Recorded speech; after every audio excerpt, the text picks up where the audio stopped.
Bolter to come and give acknowledgement of country.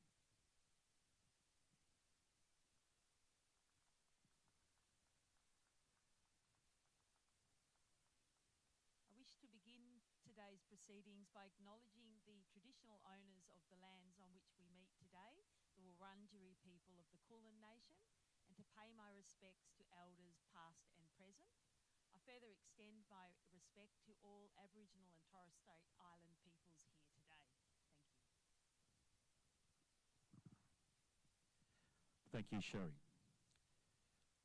We'll now commence the march past for the athletes as they're making their way around the track.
And our first team is a team from Athletics West, led by team captains Taylor and Cade.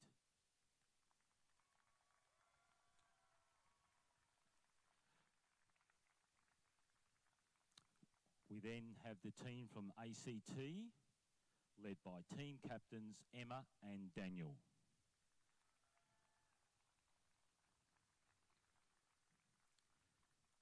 We then have the team from Tasmania, led by team captains Matilda and Xavier.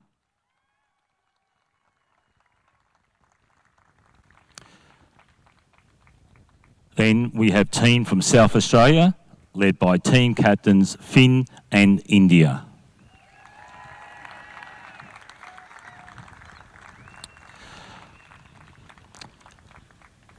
Then our team from New South Wales, led by team captains Alberto and Sienna.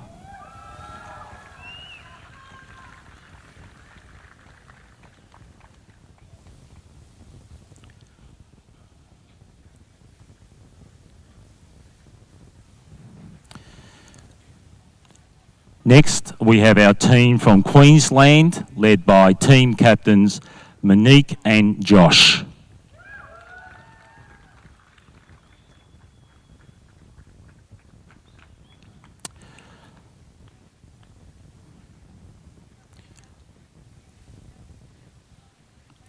Our next and last team competing this weekend is the team from Victoria, led by team captains Madison and Asher.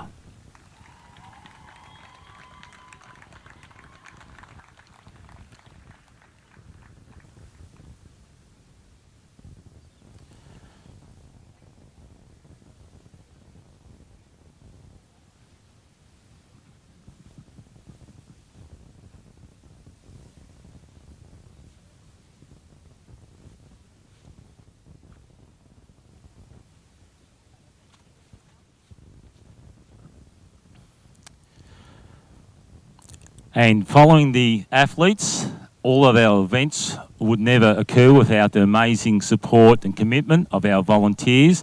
We have our officials from Victoria and interstate, and following our officials, we have our junior helpers as well. So some of those athletes have been to previous ALACs. Some unfortunately have missed out, but we thank all our volunteers this weekend.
isn't this a great visual display of the number of volunteers required to run our events? So it's amazing, and we thank all our volunteers this weekend.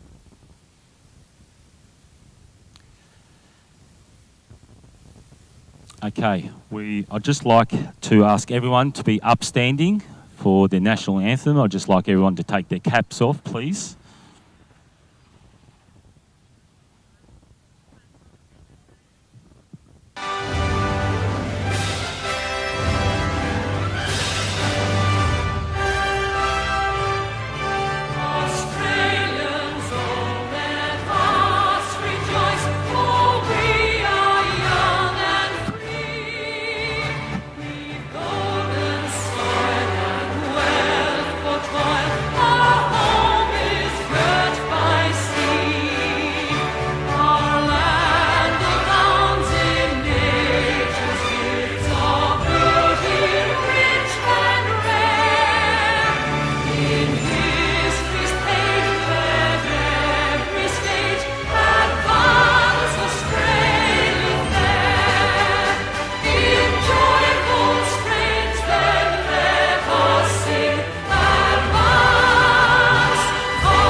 Thank you, everyone. Athletes, you can now be seated.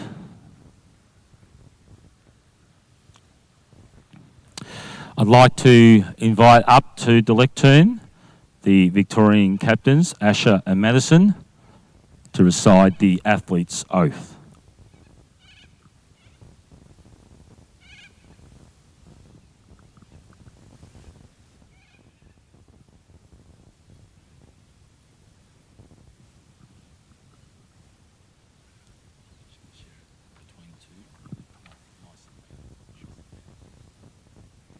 We swear that we will take part in the Australian Little Athletics Championships in loyal competition, respecting the regulations which govern them, and the desirous participating in them, in the true spirit of sportsmanship for the honour of our state and for the glory of our sport.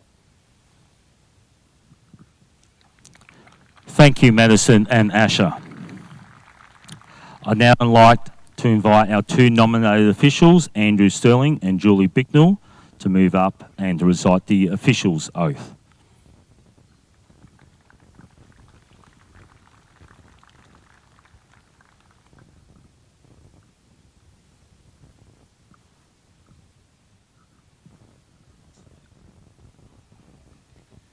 In the name of all officials, I promise that we will officiate in these Australian Little Athletics Championships with complete impartiality, respecting and abiding by the rules which govern them in the true spirit of sportsmanship.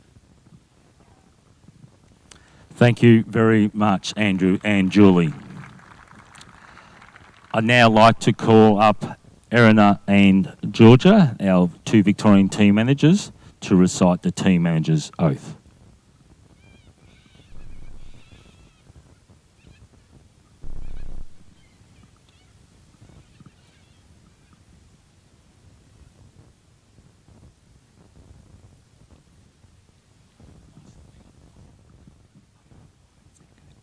In the name of all team management and coaches at these Australian Little Athletics Championships, we promise that we shall commit ourselves to ensuring that the spirit of sportsmanship and fair play is fully adhered to.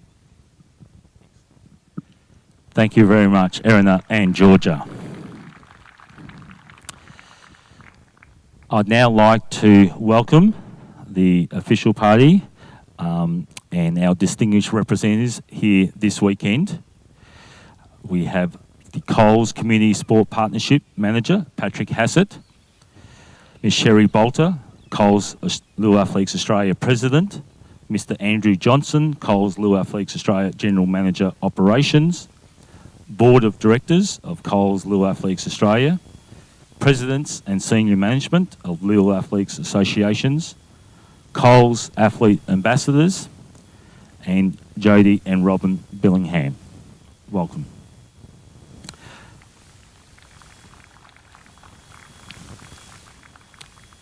I invite Sherry Bolter, Coles Little Athletics Australia President, to come up to lectern.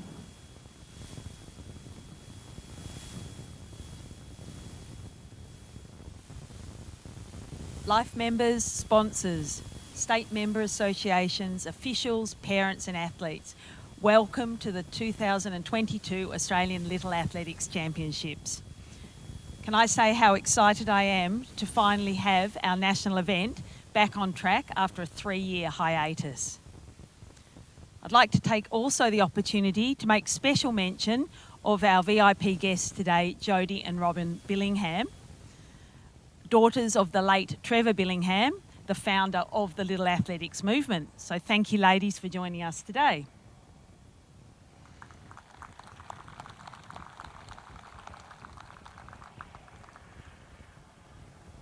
I'm not the only one excited, I'm sure, to be here after 3 years. For it was only as late as February that we were still unsure whether in fact we would be able to proceed.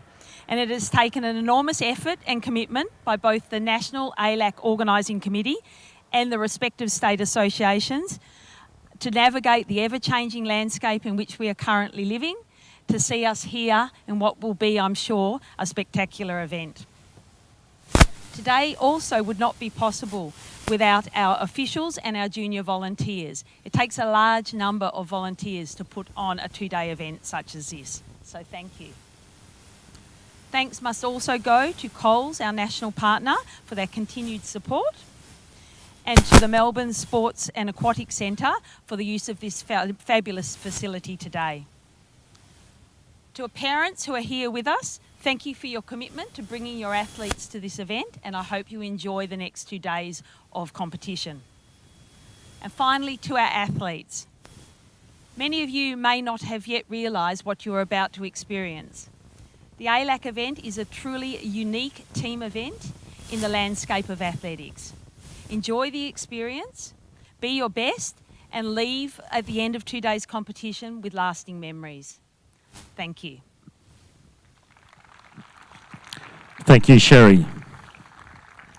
I'd now like to invite Coles Community Sports Partnership Manager, Patrick Hassett, up to the lectern. Thank you.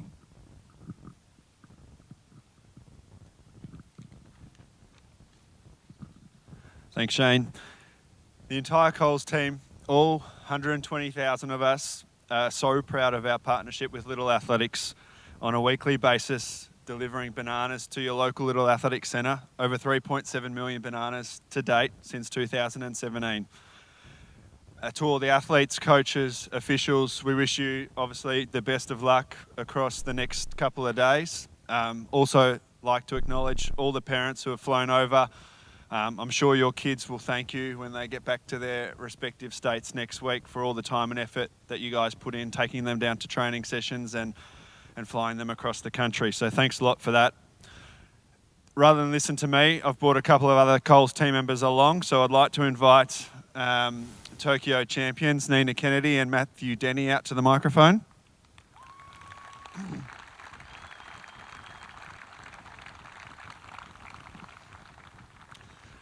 I'm going to hit them with a couple of questions, so hopefully you can get some inspiration, kids. So Maddie, 4th at the Tokyo Olympics and a PB. That's pretty amazing, the biggest meet of your life, and you've thrown the best throw you can ever throw. These guys are probably at one of the biggest meets, no pressure, of your life today. So what tips do you have?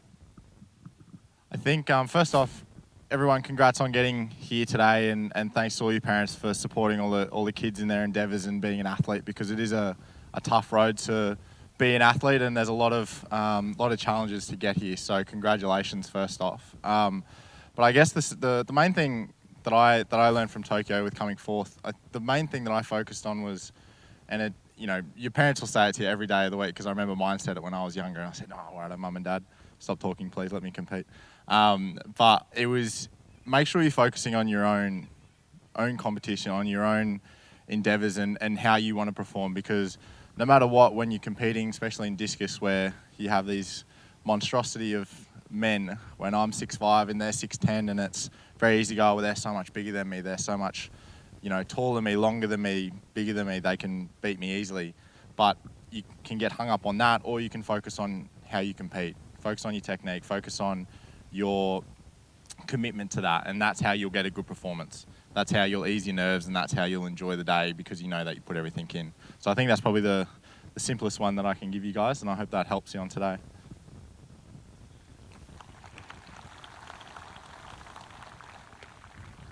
Thanks, Maddie. Nina, you were a little athlete back in the day, not so long ago, and now Australian record holder.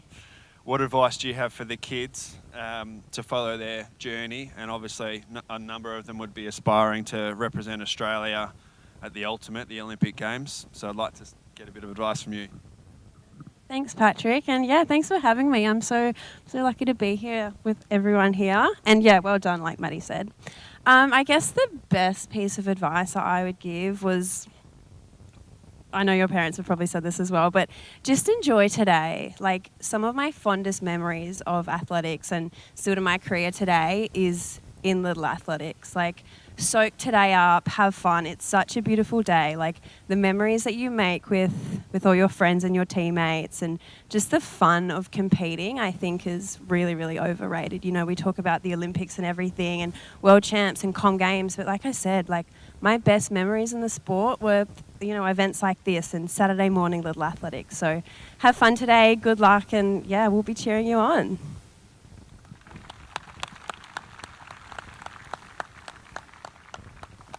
Thanks, Nina. Thanks, Maddie. Now I'm going to invite 3 times Tokyo Paralympian medalist Jared Clifford to the stage to open the official event.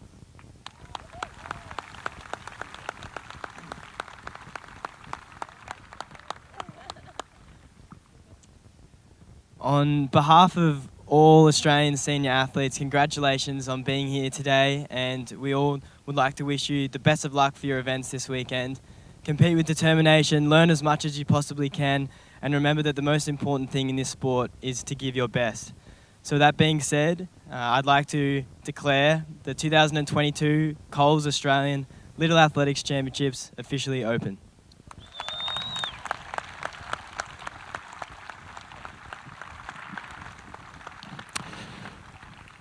Okay, thank you very much, Patrick, Matthew, Nina and Jared.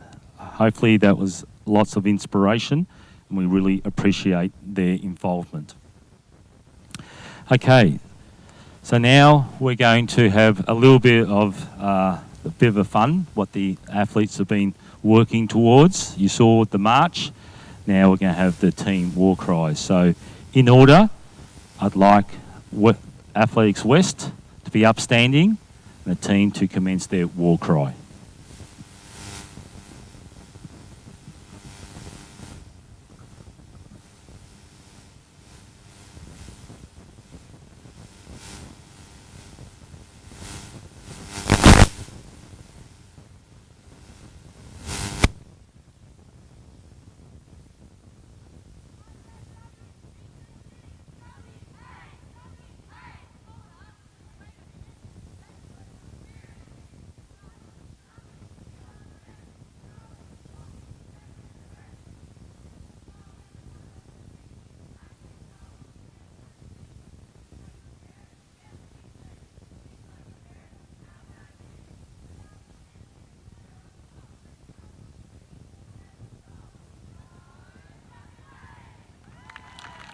Well done. Sensational. Next we'll have ACT.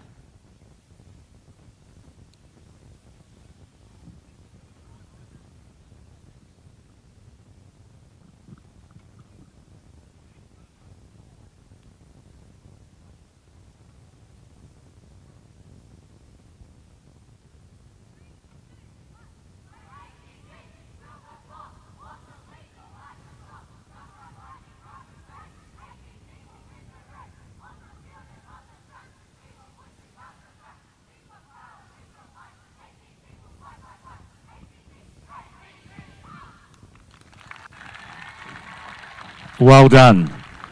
Next we'll have Tasmania.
Yes, I think that was loud. Well done. Next, South Australia.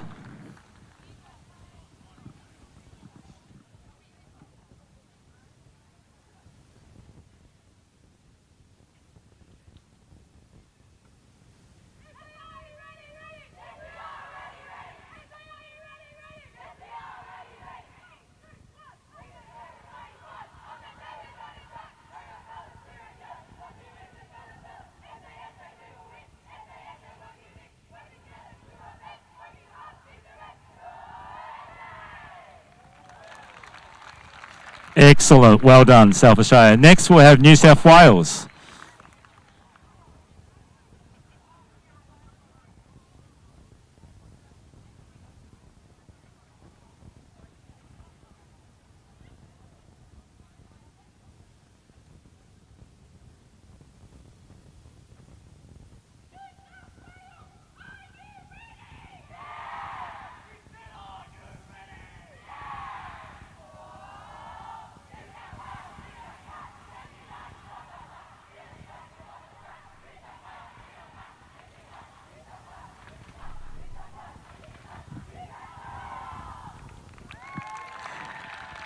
Well done, New South Wales. Next, we have Queensland.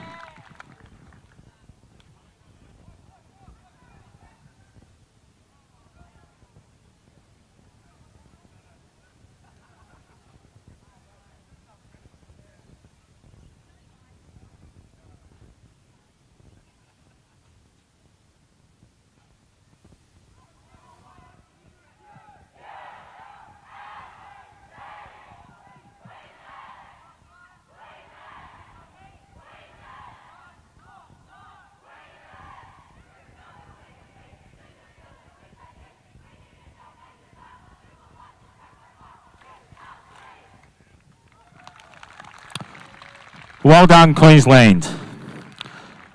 And finally, we have Victoria.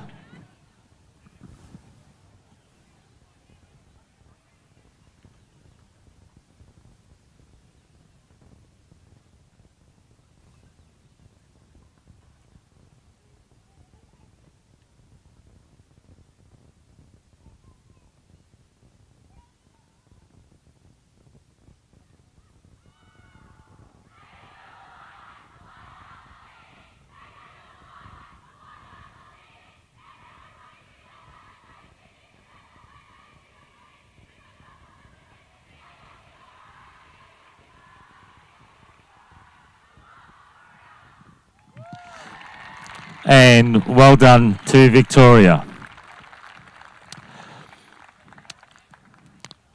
And that now concludes the opening ceremony. So the athletes, you can all be upstanding and in order. We want Athletics West to be marching around past the high jump, discus cage, back around to your team's area.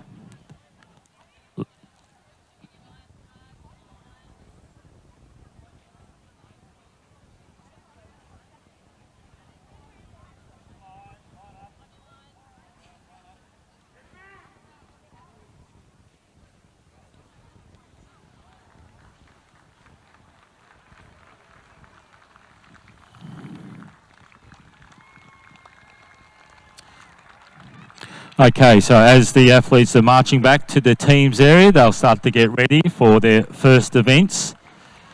Our first event call room time is 10:05 for the field events and 10:15 for the track events. First event commences at 10:30.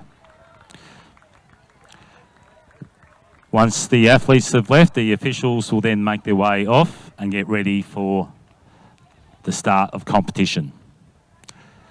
Again, we wish everyone the best for the next 2 days. We hope you enjoy the competition, have fun, and really respect the fact that this is a national championship in a team's event, and the athletes have really shown how important it is to represent their team. Thank you very much.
thought doing the groceries could be such great fitness?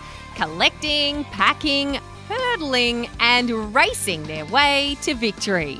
It was, of course, the Coles Community Round, celebrating Coles' major partnership with Little Athletics.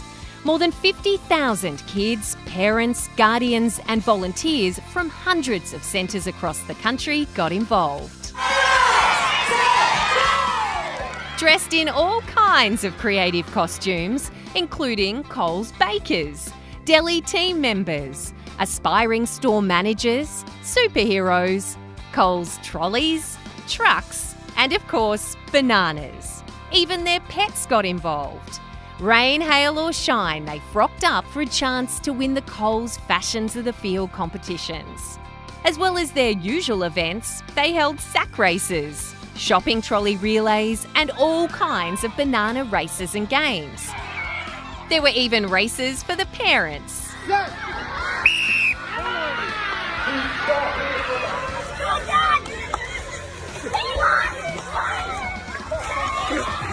The mums and dads also dressed up. Around 50 centres received visits from Australia's high-performance athletes, both able-bodied and para-athletes, and including world champion Sally Pearson. And I believe, Sally, you have a special item. All right, so here's an Olympic gold medal, and please can we have it back at the end? They joined in all kinds of races and had plenty of tips and advice to inspire the next generation. So you actually want to have your finger sort of sitting on that notch. When we wind, turn all the way to the front. 1. We obviously had Kelsey Lee Barber and Matt Denny join us. This feels like a one-in-a-lifetime experience for us and the kids. They're inspiring our little people to do big things. All the kids will walk away from this with amazing memories. The mums and dads who work hard every week running the barbecues and canteens were helped out by local Coles store managers who also helped run events. 427. They raked sandpits, handed out bananas and awards. They cheered on the kids, took part in races and games of tug of war. Since the partnership began 5 years ago, Coles has donated 3.7 million bananas to Little Athletic centres, as well as more than $2 million in grants. Small grants, larger grants. We've had so much assistance from Coles to get new equipment in for our centre. It's been a blessing.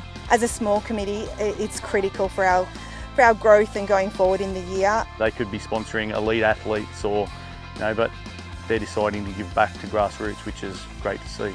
And welcome back to 7 News. Coles Community Round attracted local media coverage, and many thousands of images and videos were shared across social media, celebrating just the second year of the event.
Well, welcome, ladies and gentlemen, to Lakeside Stadium for the 2022 Coles Australian Little Athletics Championships.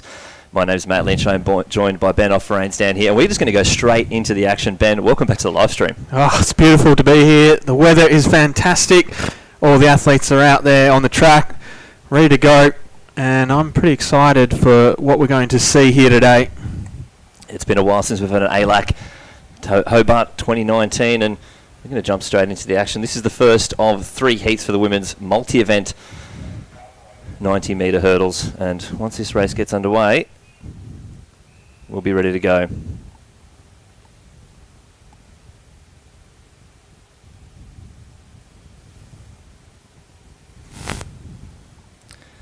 So we'll be doing both in-ground commentary and out of the live stream as well.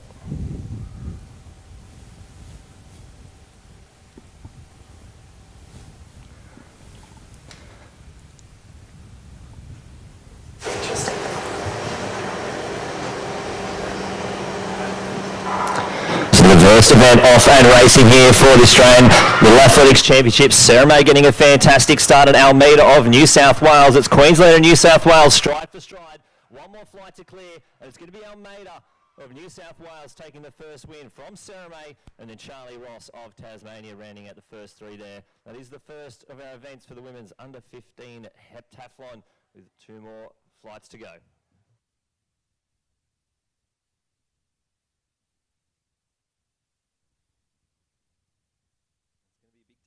Athletes out here, I'd say. It's pretty chilly out there, though. I got a single-digit degrees this morning when we woke up. Yeah, it was a fresh breeze. It just comes off the lake and straight into the stadium, but I think it's going to warm up later today as soon as that sun comes up a little bit more.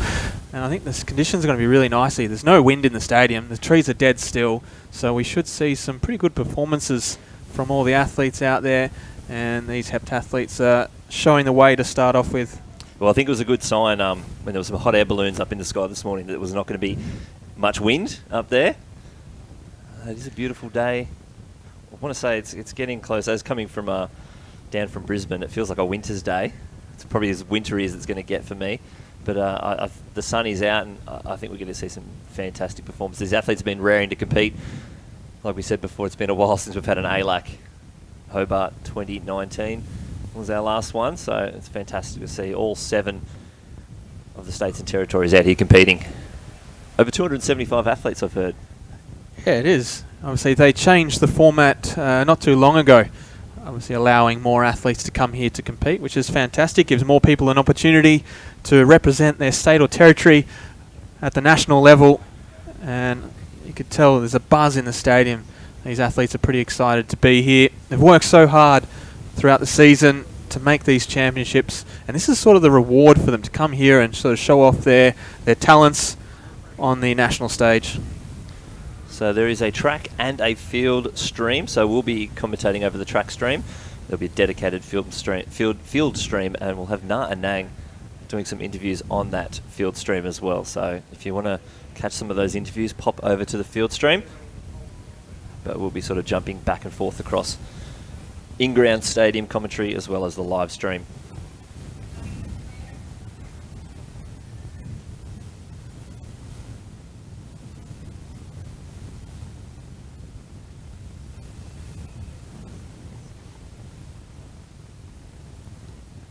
So behind their blocks now, this is the second of our 3 heats of our combined events for the under 15 women over the 90-metre hurdles.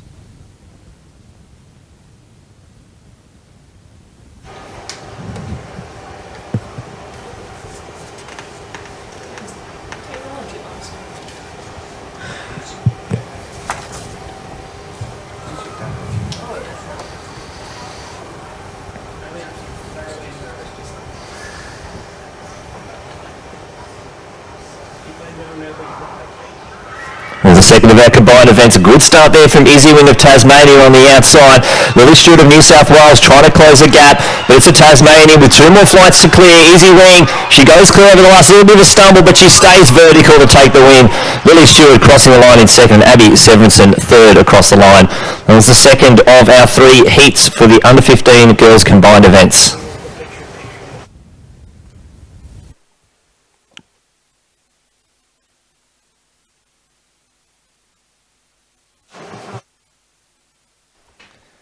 Well, another great run there. Tasmanians right at the pointy end of these races. It's been Tasmania, New South Wales and Queensland crossing the line in the first two races here on the track. Sort of knew that the Tasmanians had shown up this morning if you were there watching the state and territory chants, you would have seen the passion and excitement of the Tasmanians. They really sort of brought it this morning, and that's showing out there on the track at the moment. Well, it's Tasmanian weather, isn't it? They're used to this. They're used to this sort of cool temperatures. A lot of I'd say the Queenslanders would be not too familiar with this kind of weather. So it'll be one more of our heats to go for these under 15s. They'll have a big weekend.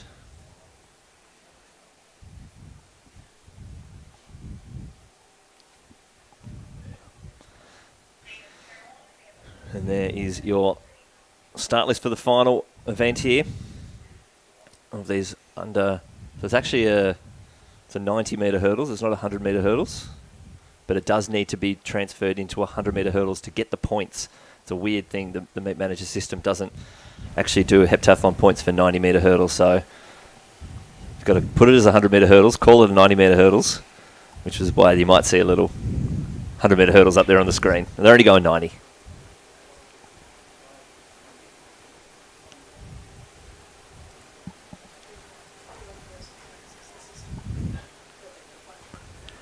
It's always tough going first, the first event of the day. Sort of sets the tone for the rest of it. And a lot of the other athletes from all the different states sort of feed off that first event, especially if you take a couple of wins, gets the buzz going around the team.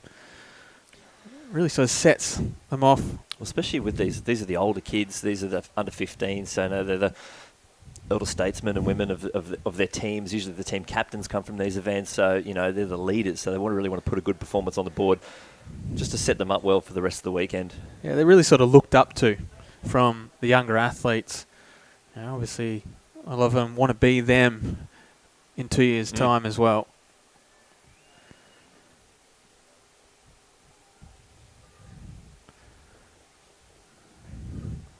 Also a good little crowd in here at Lakeside Stadium to watch this event. All the parents and friends have come out.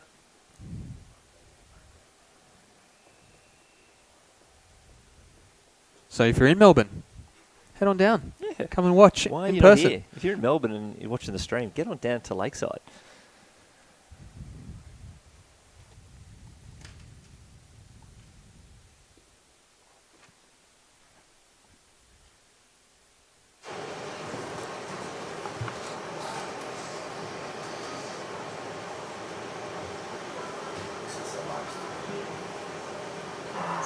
So the last of our 90 hurdles for the under 15 girls combined events. Quick start on the outside from Rihanna Di Giuseppe, but the Tasmanian again, Abby Burlees, having a fantastic run. It's going to be Burlees taking the win from Rihanna Di Giuseppe, and then Sarah Lovell rounding out the top three.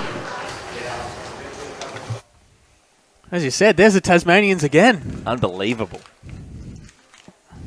Really taking charge here in the first event of the day. Taking a couple of wins. So I reckon we watch for the Tasmanians for the rest of the day. I think they'll be pumped. Well, they certainly have set the standard for the rest of their team to be in the top three, basically winning the heats 2 and 3 and being in the top 3 of heat 1. It's a fantastic effort. But you'll see those hurdles now. They'll go out to the 100-metre hurdle markings for our under 15 men's. It will come up and say the 110, but it's the same situation. It needs to be in the system as a 110 to get the points, and then goes back to 100-metre hurdles.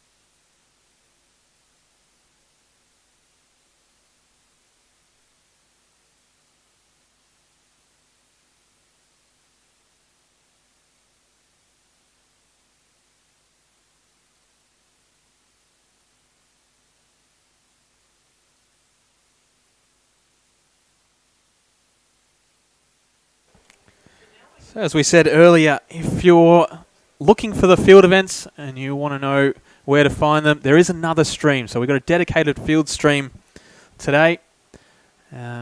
This is the track stream. So here you'll see all of the track events throughout the weekend. But if you're looking for those field events, switch over to the field stream and you'll be able to catch all of the action out in the field. You'll also see the one and only Na Anang doing some of the on-ground interviews with the athletes. So if you're watching a track event, an athlete you knows crosses the line, takes a win, that interview will be over on the field stream. So you might just have two devices set up, one on track, one on field, so you can get the best of both.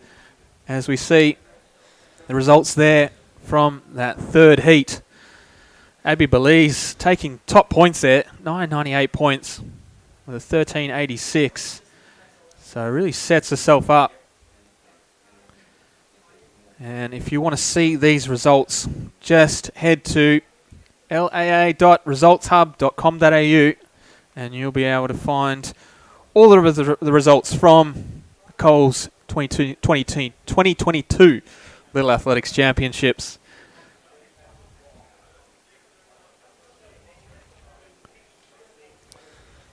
So that's the full combined point scores after the first event. You see those Tasmanians, how right at the pointy end there. So Jade Almeida, the winner of Heat 1, taking out top points. Then Izzy Wing and Abby Burleese not too far behind. No, the fact that we got 3 Tasmanians in the top 7, it's an impressive start. Well, it's all New South Wales, Queensland, and Tasmania with Rihanna Di Giuseppe, the odd one out there from Western Australia in that top 8 position. But a great start for those athletes who are going to be out here for plenty of events. 7 events over the 2 days here at Lakeside Stadium.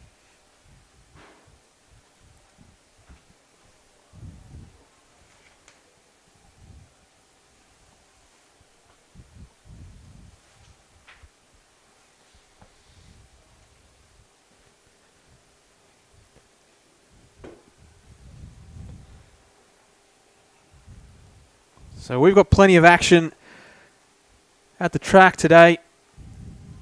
Number of different finals. We'll see the 200 metre hurdle finals shortly after these combined events. And then we'll walk into the 1500 metre walk. We've got some 800s. We've got some 200s. And we'll finish the day off with everyone's favourite, the 4x1 relays, which always offer up drama and excitement. Oh, it is an exciting way to finish the day. The relays, it really gets the team vibes pumping.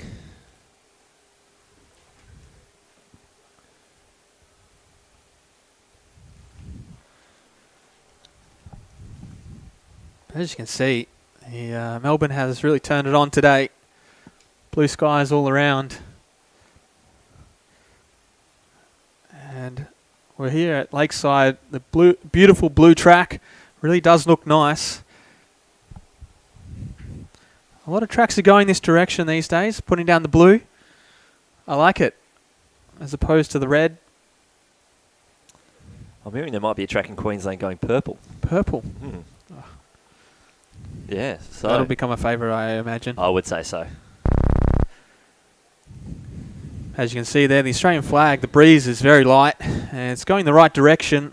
So these athletes will be gifted some tail wins. So I'm sure we'll see a number of personal bests throughout the day, which is great to see in the end. That's why they're here, to try and achieve their best.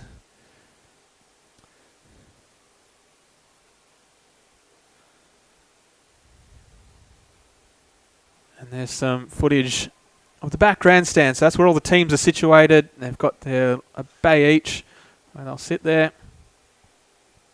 prepare for their event throughout the day. Watch on, support their teammates.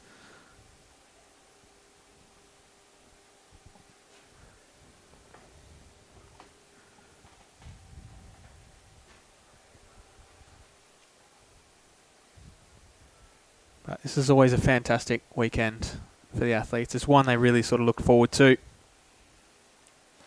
Well, there hasn't been a team event, not just for the little athletics, but even the school-aged kids, with no Australian all schools for even the same amount of time. So there actually has not been a team event.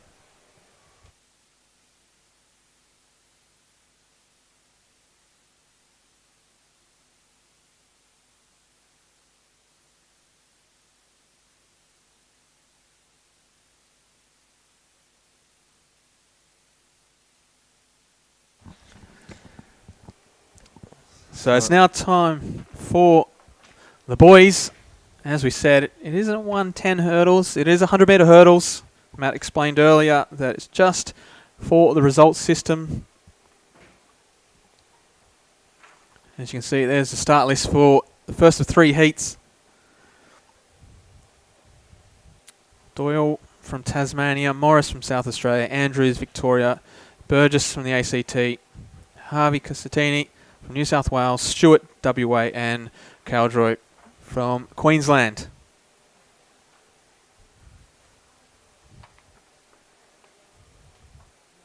So we saw the girls run earlier. The boys would have been watching from the call room, just preparing themselves. I'm sure there would have been a few nerves.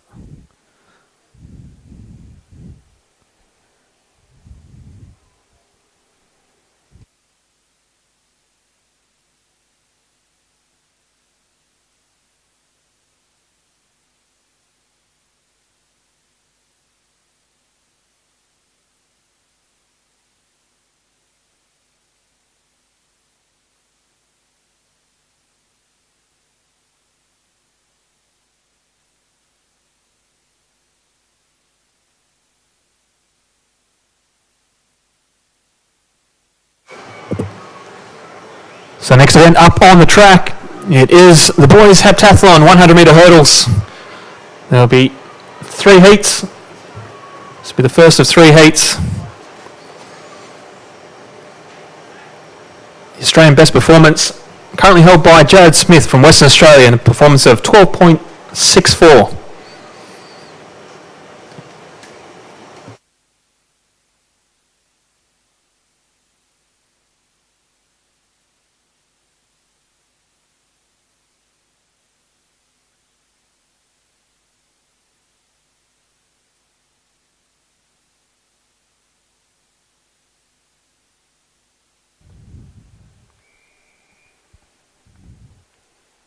So the athletes are set, ready for a start. First event in this boys heptathlon.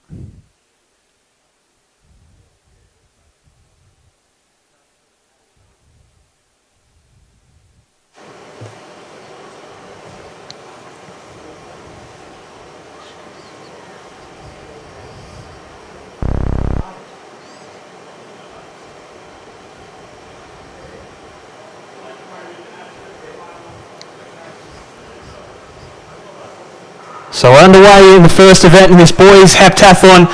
Good start there from the ACT in Andrews. Starting to come through the field is Doyle now from Tasmania. He's watched the girls perform and he's coming out here and he's going to take a nice win. Blake Doyle from Tasmania. Good start to the program for Doyle. 13.85 on the clock. Wow, fairly even through the first few hurdles, but once he got into his stride, Doyle just took it away. Tell you what, these Tasmanian combined eventers, they've come to play. I tell you what.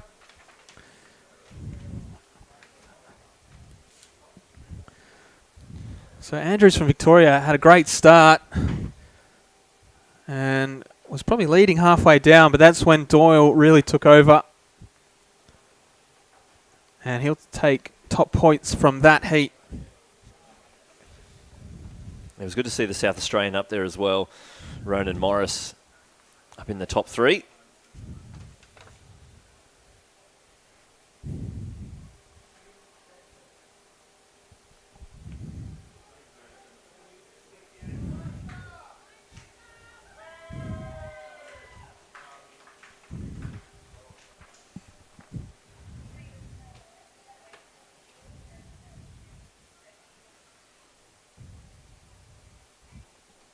So there's your start list for Heat 2.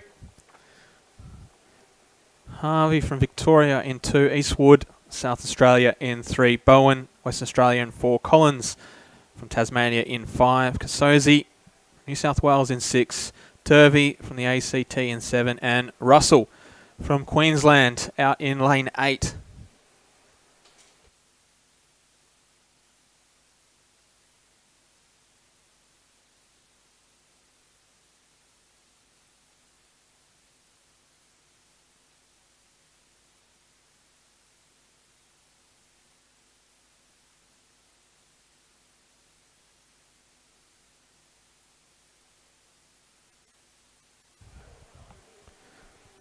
So the athletes just going through their final warm-up prior to the event. The officials putting the hurdles back up, ready for a start. So what are we going to see from Collins? Doyle's taken a win, his teammate in the first heat. Kasozi, it's a name we've heard before. Or will one of the athletes from the other states shine in Heat 2?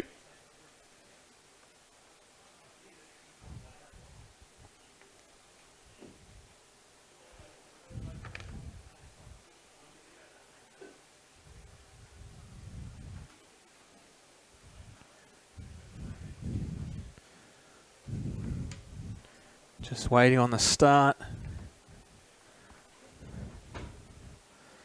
This is where the nerves really sort of kick in prior to the gun. Just standing there waiting. Just waiting for that whistle. You're fired up. You're ready to go. All you want to do is race.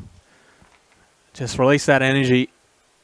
But you have to wait. You have to be patient. You have to try and control the nerves. You see a lot of athletes a little fidgety on the start line, just trying to contain it all in. A lot of people have different ways to try and deal with it. They go through a little bit of a warm-up process. Some just sort of stand there a little quiet.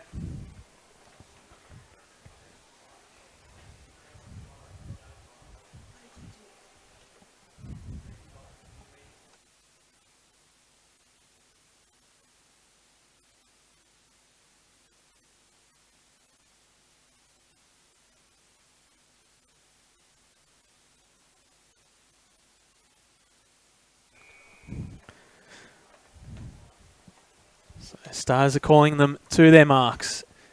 Heat 2.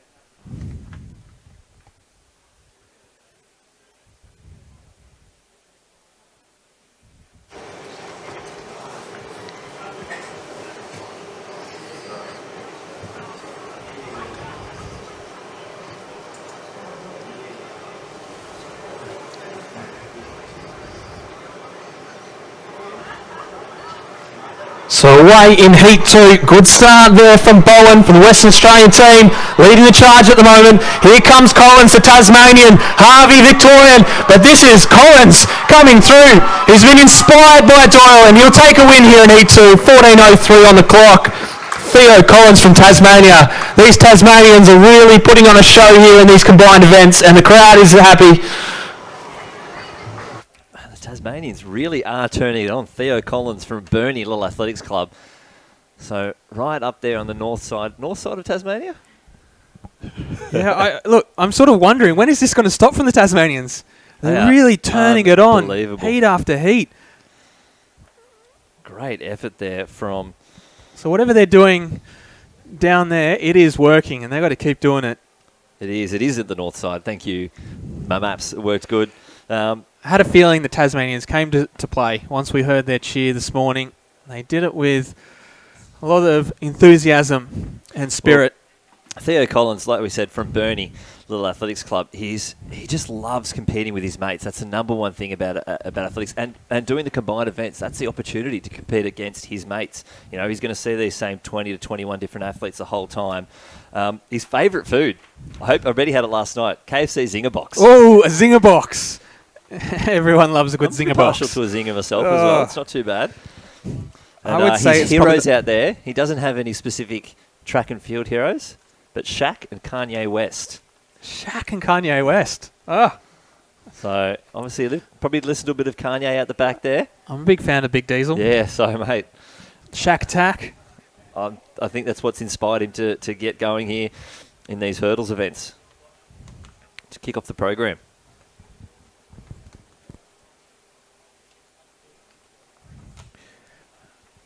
There's a start list for the third and final heat here in this boys' heptathlon 100-metre hurdle. Now, could Thomas make this 3 from 3 for the Tasmanians? Look, we've been giving them a lot of airtime, but they've earned it this morning. We're going to see someone else spoil the party. So we got Shermer in from Western Australia in 3, McKay from Victoria in 4, Osborne, the Queenslander, in 5, Thomas, the Tasmanian, in 6, Ajaka from New South Wales in 7, and Breton from the ACT in 8. So far, Doyle setting the pace though, 13.85 on the clock for him. So currently sitting in that top point position in the first event. Or can someone from this third heat knock him off the top of the list?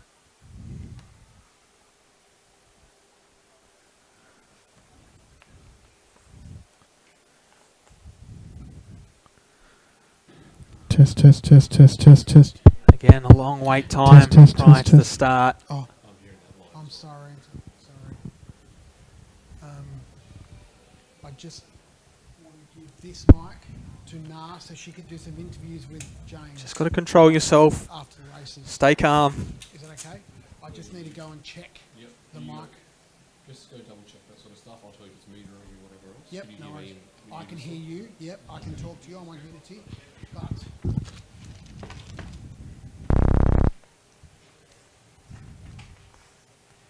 Nice little backdrop there.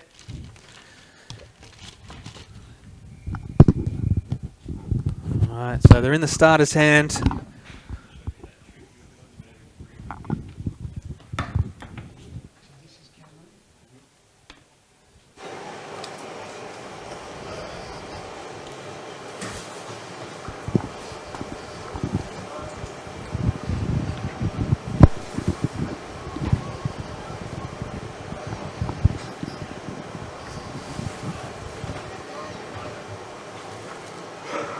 So away in heat 3, McKay from Victoria had a blinding start. Osborne from Queensland's trying to go with him, as is Thomas.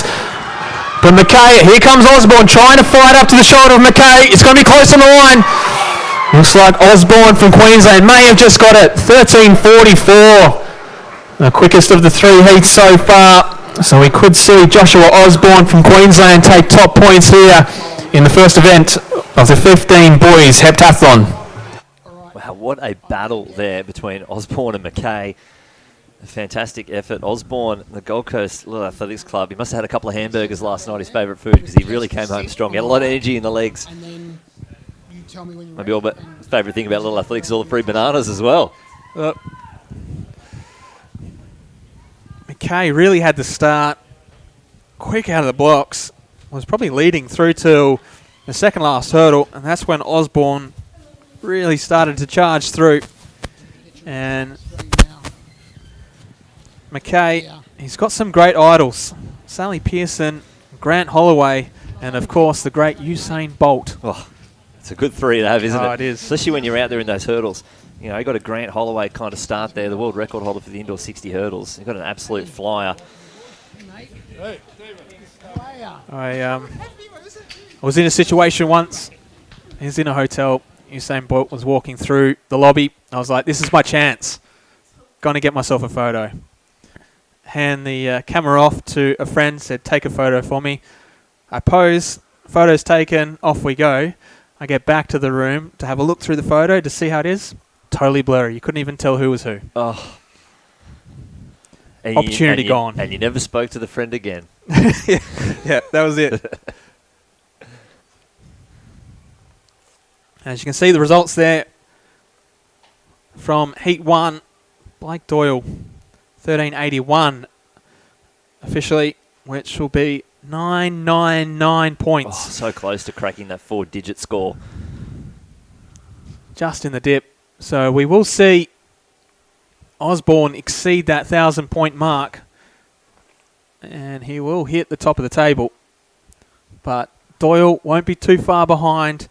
McKay probably sitting in second with how close he was to Osborne. So they'll be the top three after the first event. A good run there also by Ronan Morris from South Australia, 946 points, closely followed by Asher Andrews from Victoria, 940. No delay, no delay. Brilliant. Awesome. Okay, no worries. Awesome. Good job. Good job. All right. Let's get you. So we've got a little bit of time now till the next event as the officials pack up from the straight hurdles, and we will go to the 200-metre hurdles. Yeah, we were a bit worried if they could get this done so quickly. So that on your screen, that is the times from the second heat and the points achieved. So Theo Collins from Tasmania getting top points in that heat, 975 for his 14.00. So the reasons why they do say 110 is just so they can transfer the point scores across for the heptathlon. So they did run 100 hurdles, not 110.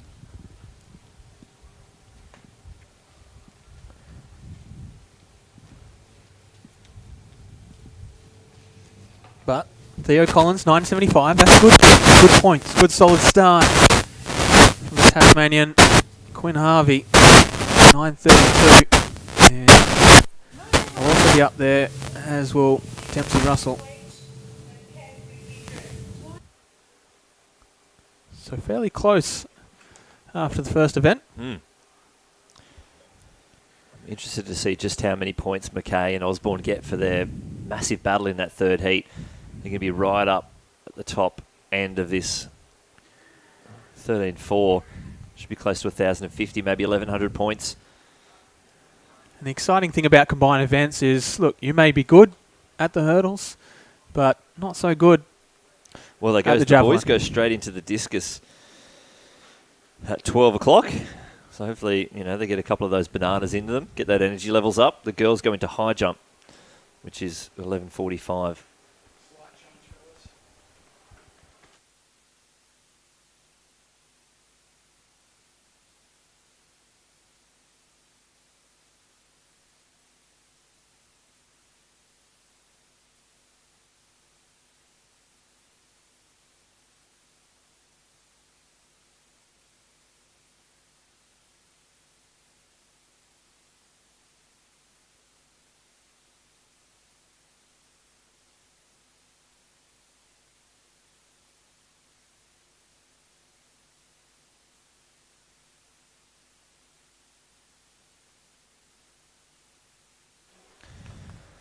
I might get into a banana myself, provided by Coles.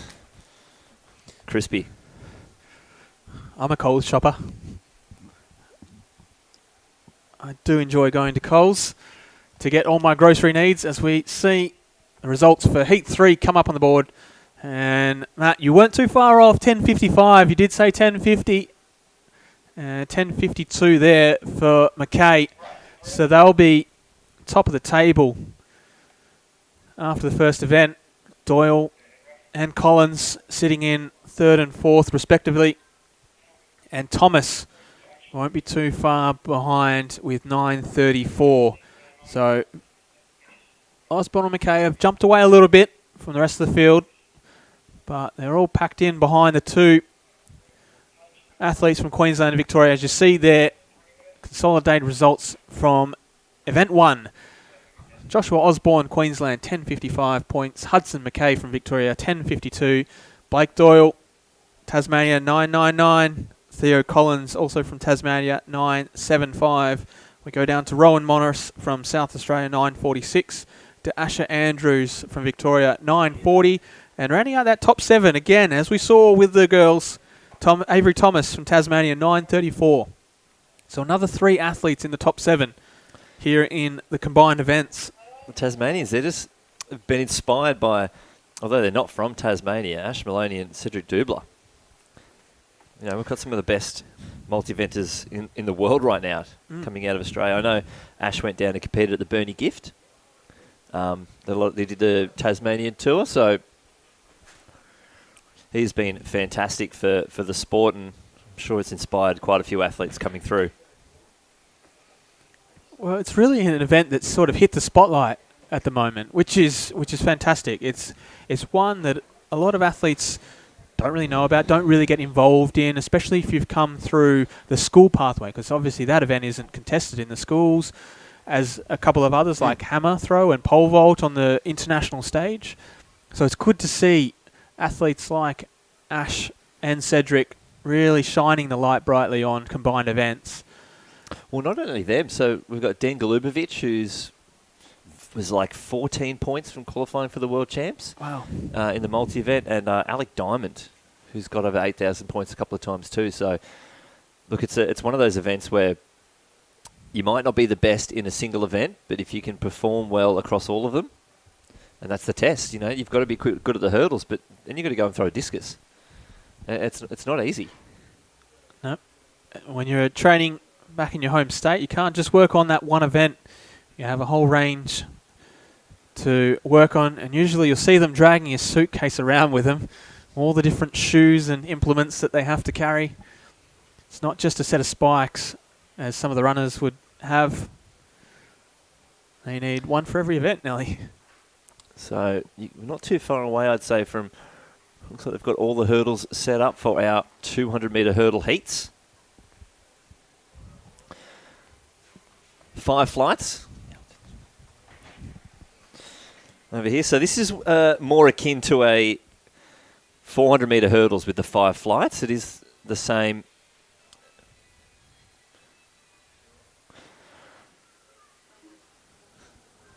Same distance marking for the 400-metre hurdles. So some great sprinting out here. If you say you're ready, wave to us. If we don't know. We can't hear each other, so. Oh, it depends. Radio. Just go test.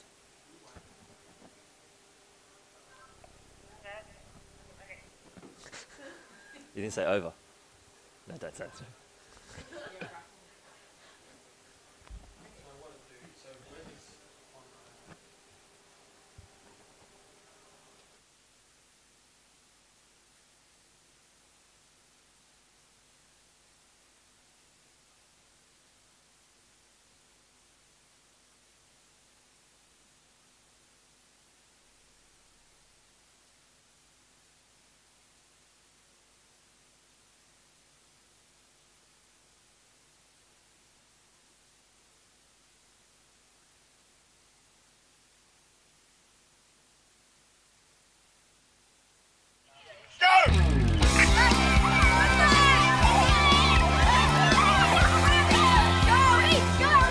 Who would have thought doing the groceries could be such great fitness? Collecting, packing, hurdling and racing their way to victory. It was, of course, the Coles Community Round, celebrating Coles' major partnership with Little Athletics. More than 50,000 kids, parents, guardians and volunteers from hundreds of centres across the country got involved. Dressed in all kinds of creative costumes, including Coles bakers, deli team members, aspiring store managers, superheroes, Coles trolleys, trucks, and of course, bananas. Even their pets got involved. Rain, hail or shine, they frocked up for a chance to win the Coles Fashions of the Field competitions. As well as their usual events, they held sack races, shopping trolley relays, and all kinds of banana races and games. There were even races for the parents.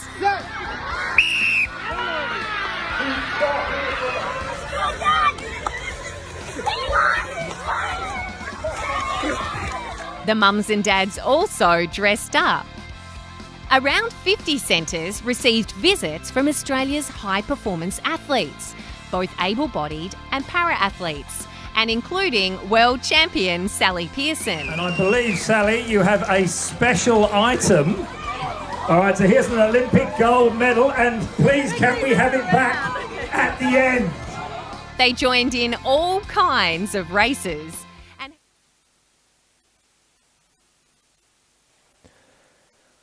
So over on the back straight, we do have the next event on the track. It is the first of 3 heats for the under-13 200-metre hurdles. First across the line, plus the next 5 fastest times to make their way through to the final. And there is your first start list. Taylor Hazel, Josie Lanane, Erin Blaney, Matilda Lang, Leah Berry, Summer Norzaday, and Caitlin Harden. Good to see all of our states and territories represented here in the first of our 3 heats. First across the line, plus the next 5 fastest times is going to be cutthroat. You're going to have to be running all the way to the line.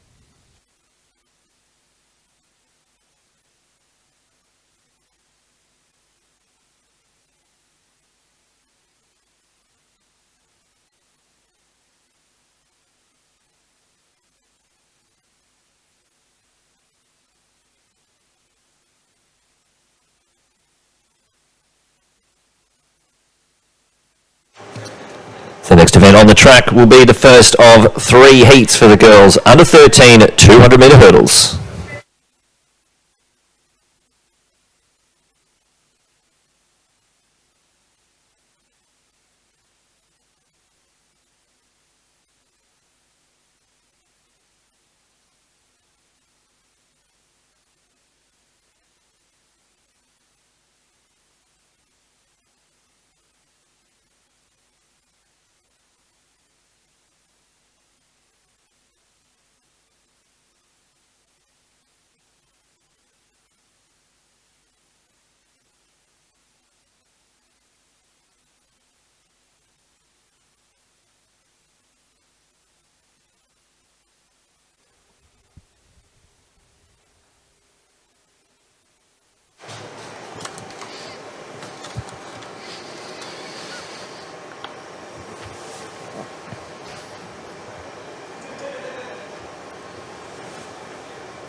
So the first of our 200-metre hurdle heats off and raising. From the inside, it's Hazel, Lanane, Blaney, Lang, Berry, Norzaday and Harden. They come around into the home straight. 5 flights of the 200-metre hurdles, and it's a great battle on the outside.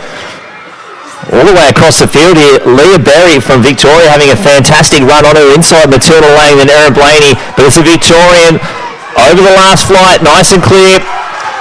The hometown athlete's going to take the first heat here across the line. Leah Berry takes out sub 30 seconds, and a good finish there from Taylor Hazel from Queensland to get up into second place. A great run there from Leah Berry. Strong finish. Very close for the minor places. The Queenslander getting up for second, but it was all Berry. Yep, and we all know what she's had this morning. It was strawberries. It's her favourite food. Look. Wonder if her nickname is Straw. Who knows? It makes sense. But she does enjoy her team events, though. She loves relays. Just likes to be involved with all her friends. And she's made plenty of new friends through athletics, which is great, especially the little athletes. You're down at the centre, you're in your age group, you really get to spend a lot of time with all of the other athletes, and you do build a lot of good quality friendships that last a lifetime. Well, I was always one to be like, look, as soon as I got home, ours was Friday night for Little A's. As soon as I got home, as soon as the parents got home from work, we got to get there early. Yeah. I don't care if we start at 6:30. As soon as we can go, we have to go. We go. I just want to hang out. I want to hang out on the high jump bags.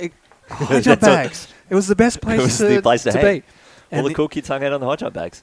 The other thing that we would do on the high jump bags, our Little A centre had frozen choc milks. Oh, mate. Which was amazing. You just sit on the high jump mats with your frozen choc milk at the end of the day, watching mum and dad pack up. Yep.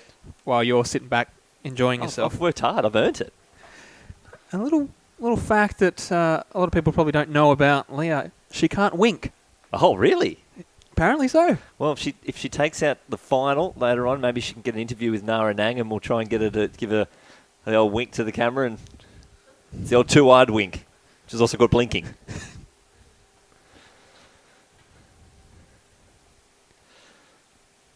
So this is the next heat to get out on to the track. Again, all states and territories. So looking at this, it looks like there's about 20 athletes in every event. So the ACT seem to be maybe sending just 2 athletes across. So 3 from every state and then 2 from the ACT from what I've seen so far. So 20 athletes per event. And that's your start list there. Alyssa McDonald, Chanel Charles, Chelsea Kelly, Taylor Hadfield, Maya Hewitt, Ashara Ross, Navia Williams.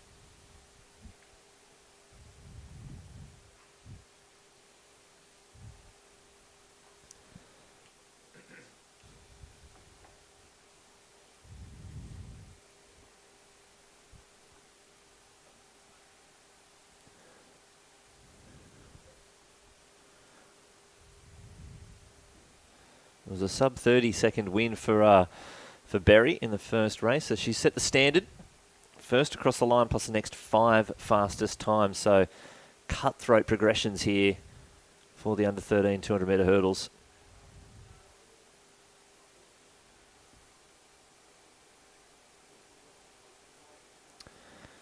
And again, if you're looking for these results over the weekend, head to laa.resultshub.com.au for all the results from this weekend's Coles Australian Little Athletics Championships.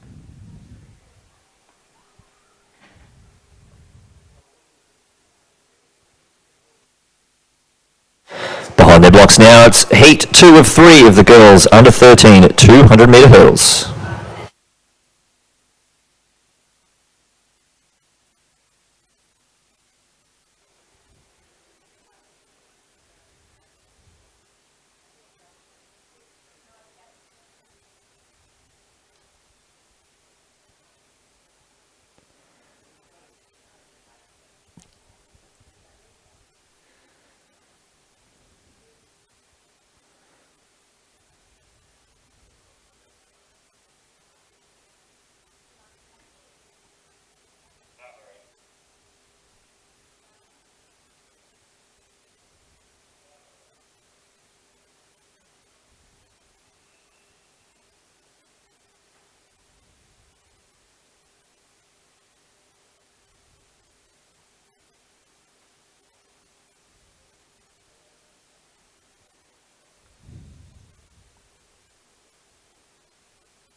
You'll be let know currently when these are going to be presented.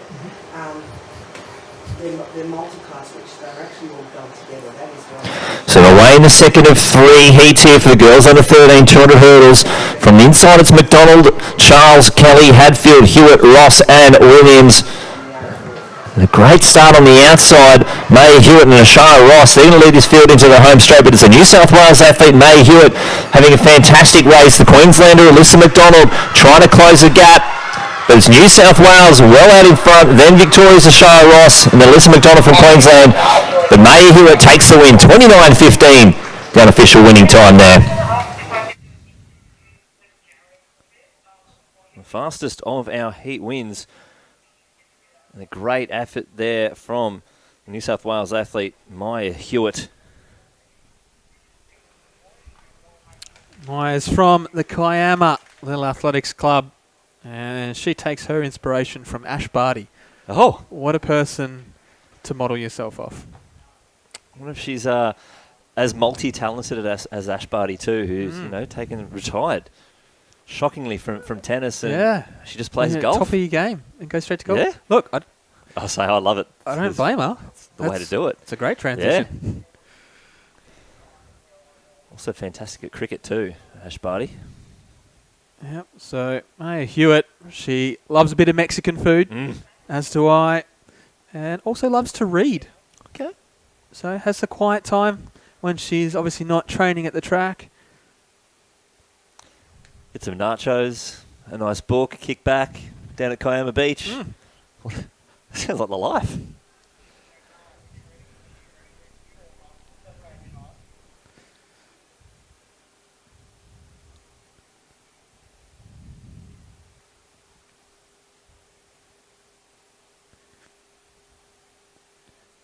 And Maya has a fantastic thing that she loves about Little Athletics. Just trying to achieve PBs. Wow. Just going out there to try and better herself. That's all it's about. You can only beat, you know, you are racing against yourself every time.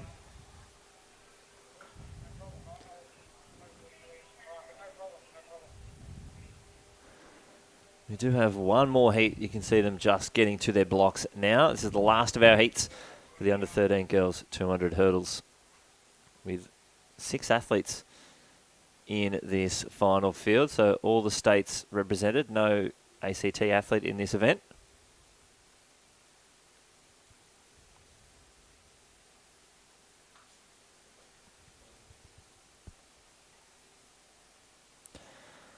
Some athletes going with the block start, others going with their more favoured standing start.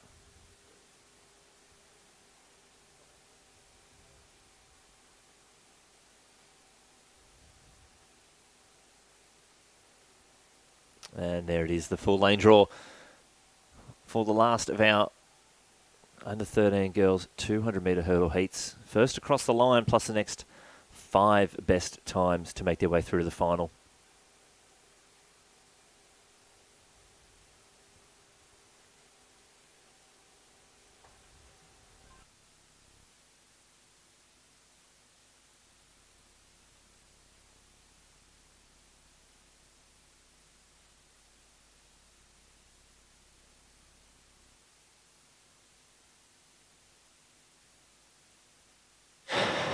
Next event on the track, it'll be the final heat for the girls under 13 at 200-metre hurdles.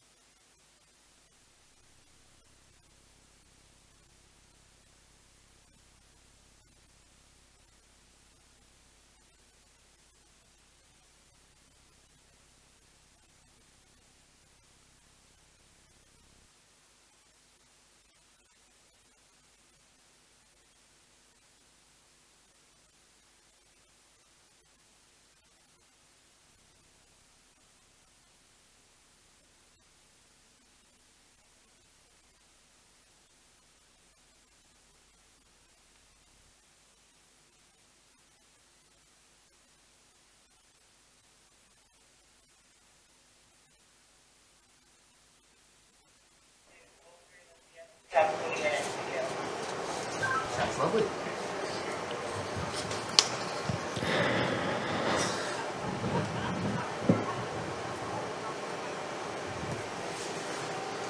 Looking good out there too.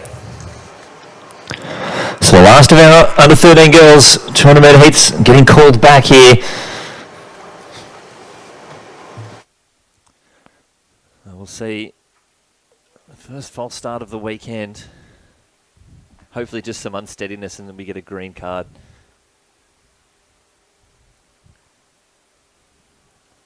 So there is that one false start allowed on the field. So the field will be warned if there is a false start. So no one will be disqualified just yet. But if anyone does break following this, then there is a chance they could be disqualified from the event, which is something we obviously don't want to see. No, not at all.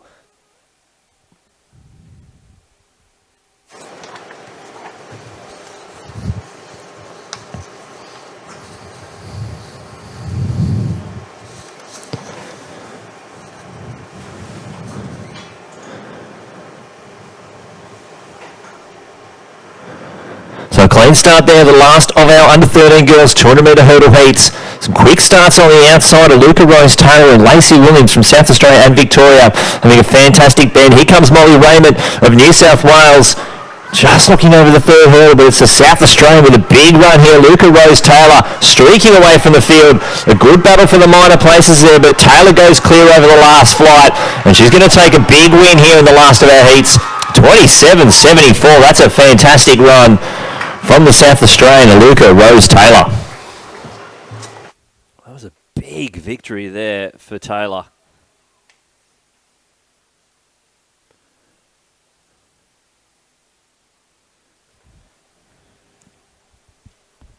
So Taylor comes from the Western Districts Little Athletics Club.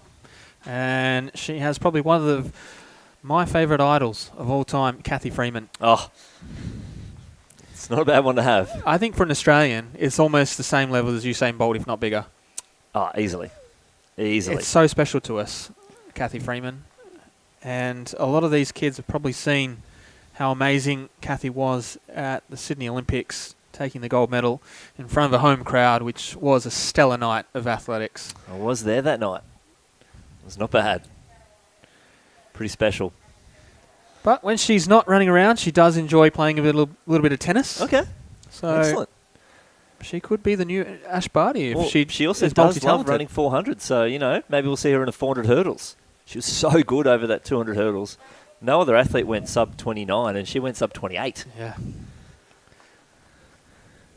But here's the roll through of the results. That was Heat 1, Leah Berry taking the win there.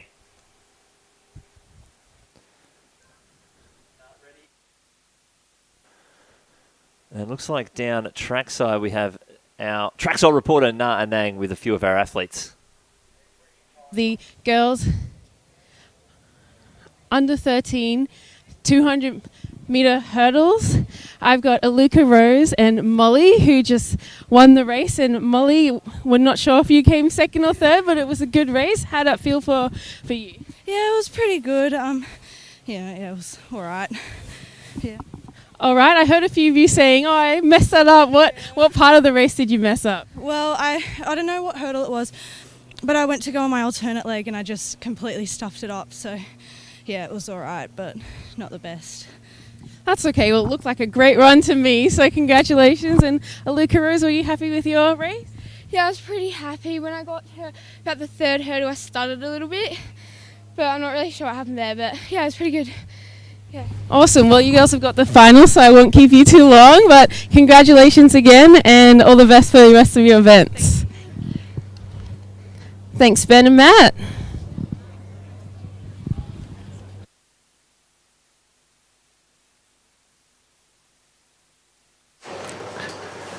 Next event up on the track, it is the boys 200-meter hurdles.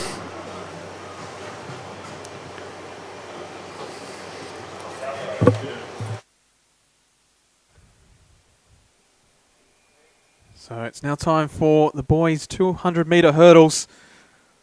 They've seen the girls out there. It's now their time to show the nation what they've got.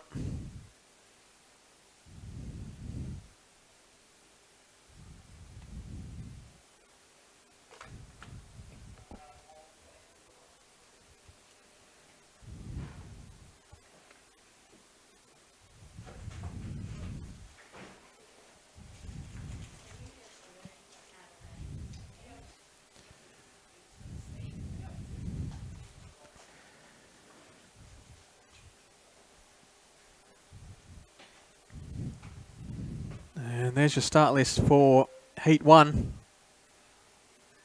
6 starters.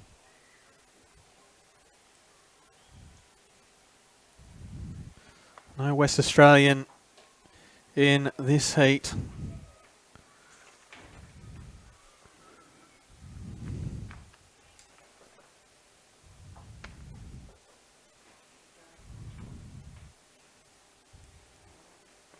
So the Queenslander Coombs will go in 2. Varon from Tasmania in 3. McGinley from South Australia in 4. Martin from the ACT in 5. Evans from New South Wales in 6. And McPherson Victoria out in lane 7.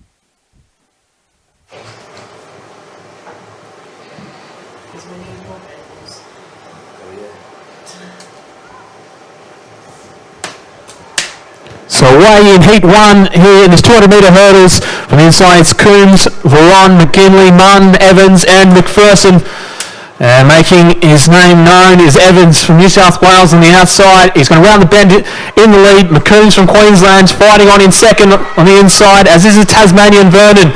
It's still Evans out in front, but here comes Coombs. Coombs goes up to the shoulder. He goes past Evans, and he'll come down and take a nice, easy win here in the first of 3 heats Evans in second, McPherson Victorian across the line in third. 28.51 there from Ruben McCombs from Queensland.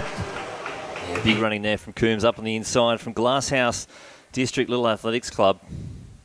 When he's not playing, when he's not training, he's been playing the drums. The drums? So he's a bit of a rhythmic runner, as you might have seen out there. He's been drumming for 6 years. 6 years. I wonder if he has a full set or one of those electronic ones where you can put the headphones on and then mum and dad can't hear it. Well, that's probably better for the whole family, I'd say. Just more of the racket.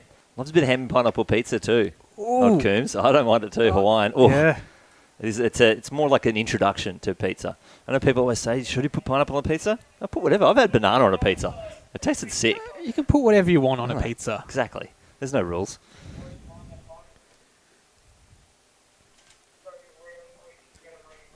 So Evans had a great start there. He let him off the bend, but it was Ruben Coombs from Queensland taking the win in the first of 3 heats. Good time also. So that'll be one to watch. He should be safely through to the final. So the progression through, Zach, you're in it as well? based on our sheet, looks like it's the first in each and the next best 5 fastest times.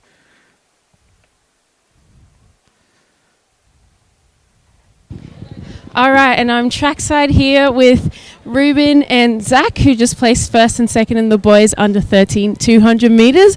Ruben, what a great run. How was it feeling today? Yes, it's good. Very tired though. Very tired. I saw you pull up at the line. Is that why? Yeah. Just saving your energy for the final? Yeah, that was what I was trying to do. Well, you look great out there, and all the best for the final. And Zach, how was that run for you? Good, thank you. Yeah, were you happy with how you went over the hurdles? You know, it's just a heat, but that was pretty good. Hopefully I'm in the final. Yeah, I think you might have got in with that place in time, but we'll see shortly. Anything you want to change for that race? Not really, just run quick, I guess, in the final. Awesome. Well, I hope you run quickly. We're rooting for you, and all the best, guys. Rest up. Back to you, Ben and Matt.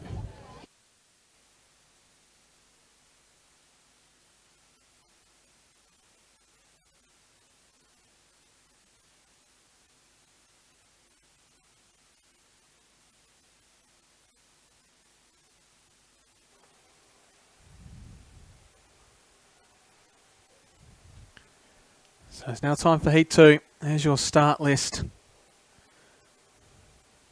for our second of 3 heats here in the boys 13 200 metre hurdles.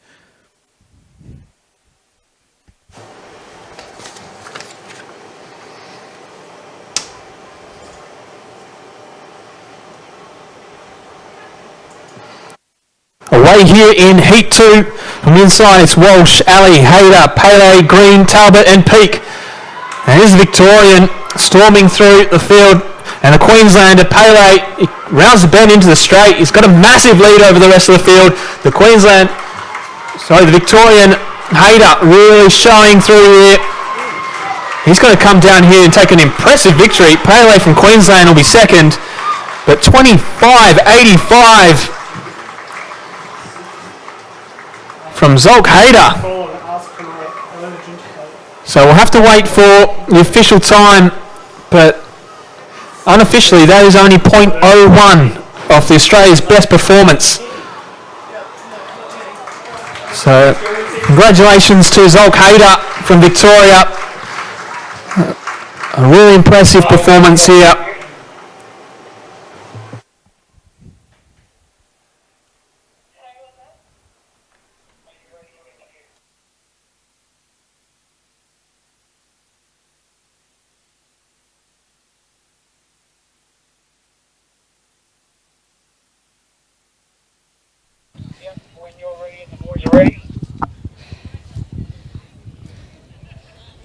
So congratulations to Zolk Hayter.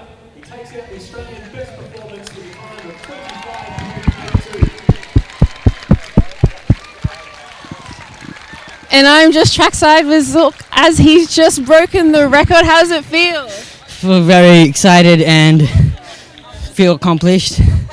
It's very tired right now. I can't breathe properly. But yeah, I'm proud. Feel proud of myself. Yeah, so was that the plan coming into the race? I saw you storming down that bend. Was it always you were going for that record? Yeah, I was going for the record. Had it in mind just before the race, and happy I did it. Yeah, and what can we hope to see in the final? Hoping for, feel like I can do better. Yeah, I'm pretty sure I'll try. Well, we're all rooting for you. Is there anyone that you want to thank before the final? Thanking my coach, Riley Keynes. Helped me all the way. And yeah, that's all. Awesome. Well, congratulations again. We look forward to seeing you in the final. Yep, thank you. Thanks, boys. Back to you.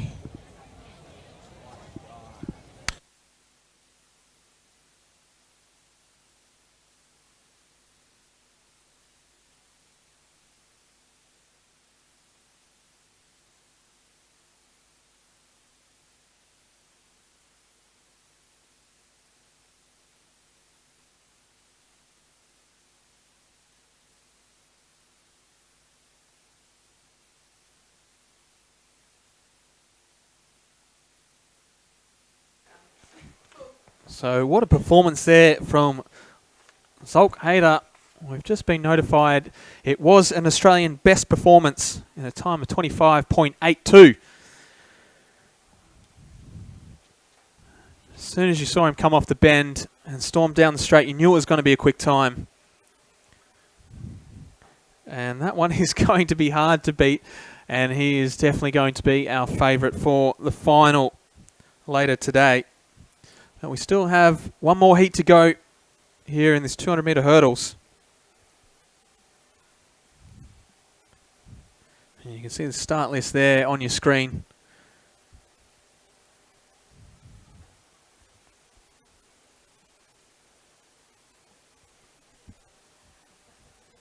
So, Zolk's idol is his dad, Hussein. It's great. And his dad came out to Australia as a refugee and succeeded in giving him and his brothers and sisters, amazing opportunities here in Australia. And here he is shining on the national stage and taking out an Australian best performance. It's fantastic effort there from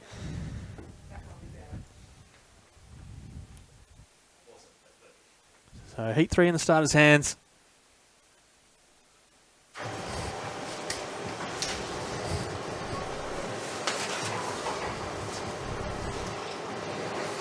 So away in heat 3 here from the inside is Dickinson, Cooper, Blondu, Bottomberg, Ferrante, Tanakawa, Sabarato and Morgan. As they come around into the straight, it is the New South Wales and South Australian athletes on the outside in Ferrante, Tanakawa and Sperato going neck and neck. The Queenslander, Dickinson's trying to fight on, as is the Victorian athlete, but New South Wales, Spadaro, he'll take the win here, 28.02. Alex Spadaro just in front of Ken Ferrante Tanakawa.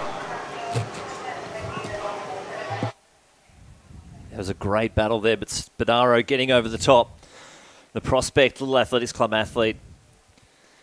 You know what he loves? His favourite thing about Little Athletics is that adrenaline before the race. We talked about it, the athletes, you're flicking, you're kicking the arms, you're trying to do everything. But he's got some interesting fun facts about himself. He never walks up the stairs at home. He always sprints up them, even after falling asleep. He's deathly afraid of broccoli as well, but enjoys most other vegetables. So basically he's running away from broccoli. He's running away from the kitchen upstairs to his bedroom. That's great training. Good stair running. That's why he's out here winning races. Well, exactly. He's training at home. When he's given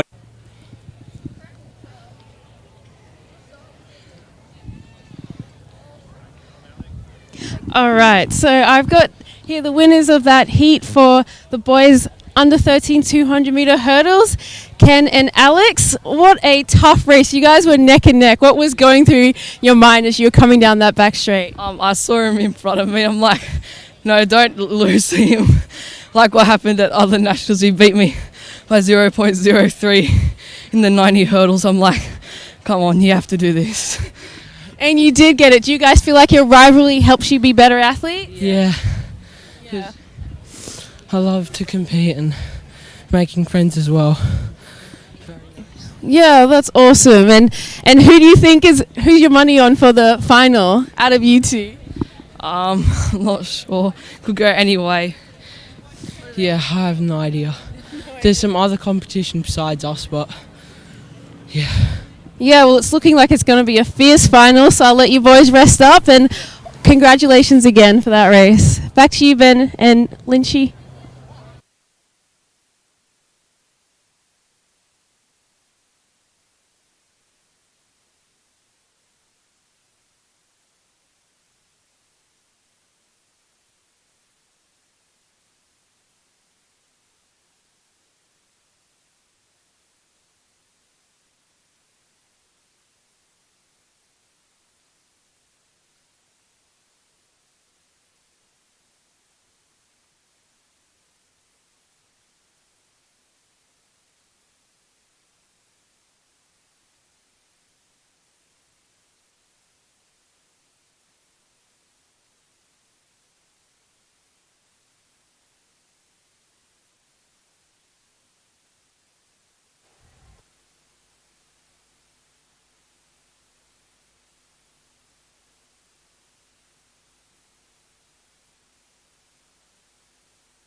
There's that time from Zulk Hader, 25.82, underneath the previous best of 25.84. And only the heat run is really stamping his authority on that race when they announced the time. And his dad, Hussein, was going wild in front of us and in the stand. So he said his dad was his hero. It's great to see so much support for Hader.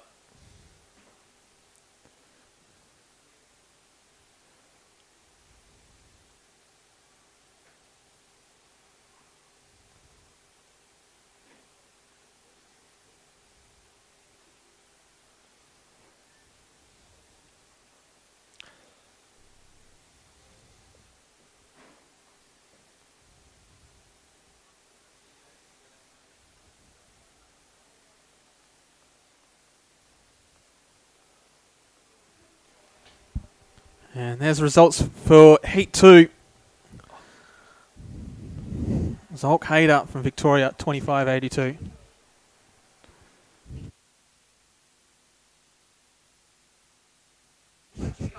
Hey, stitch.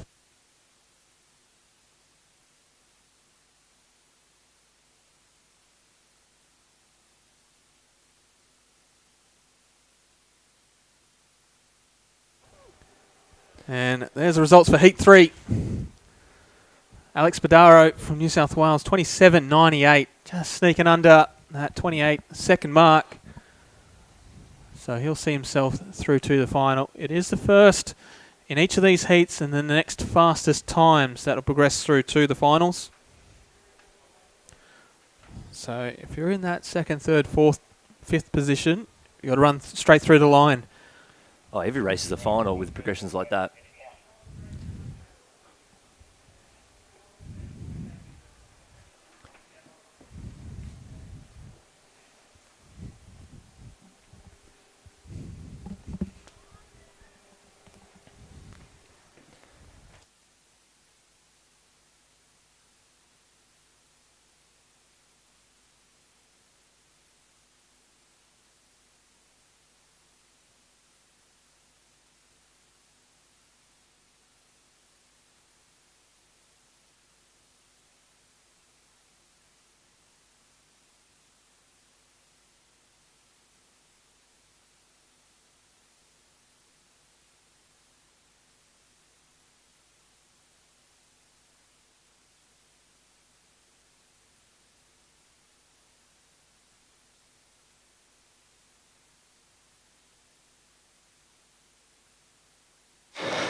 The next medal presentation for the 2022 Coles Australian Little Athletics Championship is for the girls under 13 multi-class discus throw. Medals to be presented by Janelle Reid, Coles Little Athletics Australia Board Director. Winner of the gold medal with a performance of 13.75 metres and a percentage of 23.48%, representing Queensland, Matilda Campling.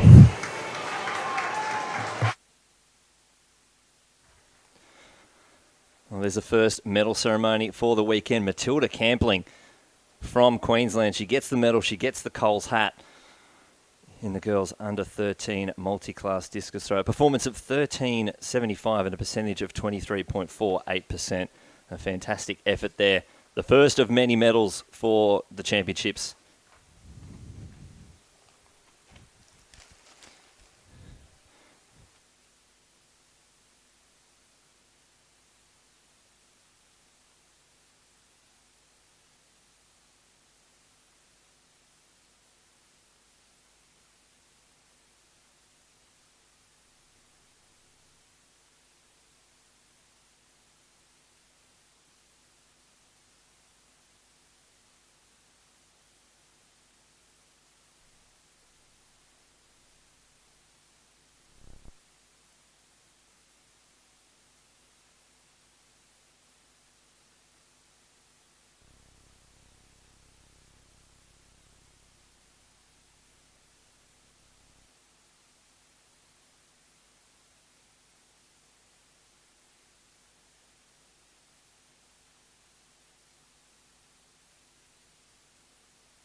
The next presentation at the 2022 Coles Australian Little Athletics Championships is for the girls under 15 multi-class discus throw.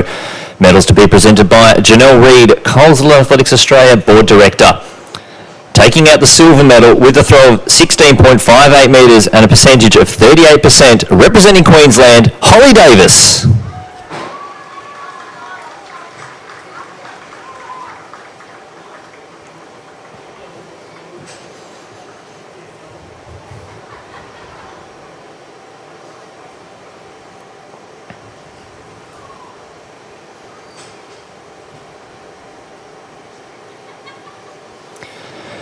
And the winner of the gold medal with a performance of 19.54 metres and a percentage of 51.65%, representing Victoria, Aniela Bono-Jansen.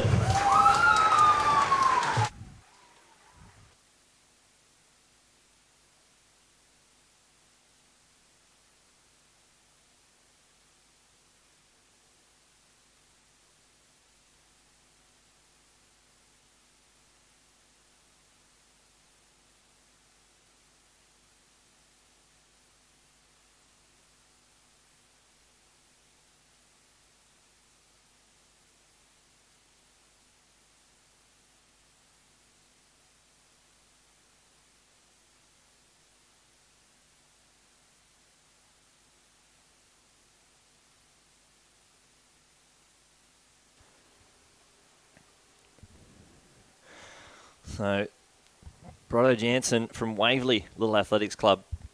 Big favourite food? Not just nachos.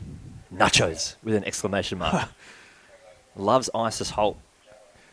As an athlete with CP as well. Her achievements are very inspirational, and she's best thing about Little Athletics, she just loves being able to be involved and compete. And she loves drawing, listening to K-pop, and a bit of anime as well. I love it. I love nachos. And Isis Holt, what a great role model to have.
The next medal presentation at the 2022 Coles Australian Little Athletics Championships is the boys under 13 multi-class discus throw. Medals to be presented by Janelle Reid, Coles Little Athletics Australia Board Director.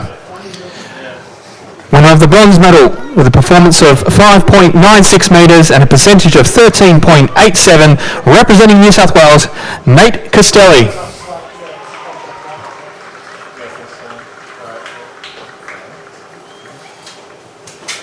Good job, Greg. Good job.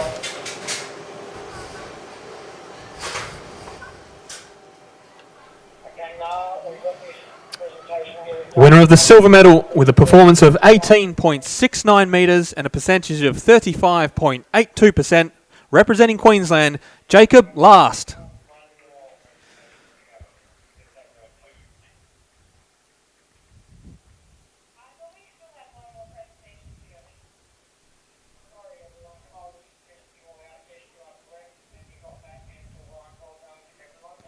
And winner of the gold medal with a performance of 18.83 metres and a percentage of 41.12%, representing Queensland, Bailey Carius.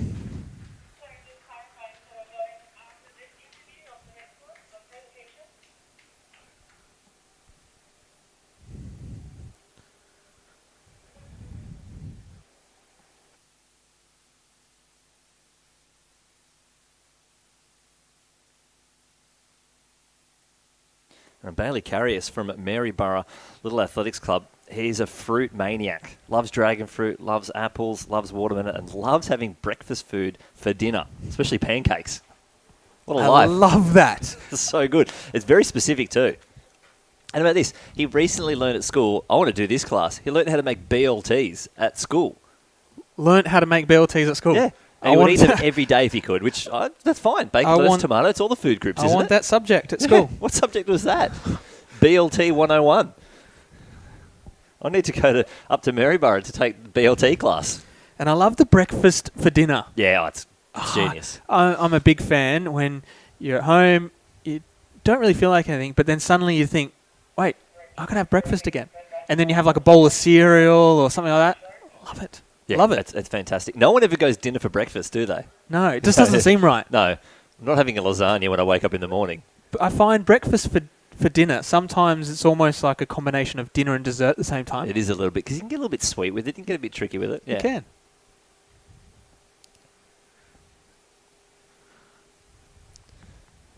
And Bailey's fantastic performance here in this under-13 boys discus throw.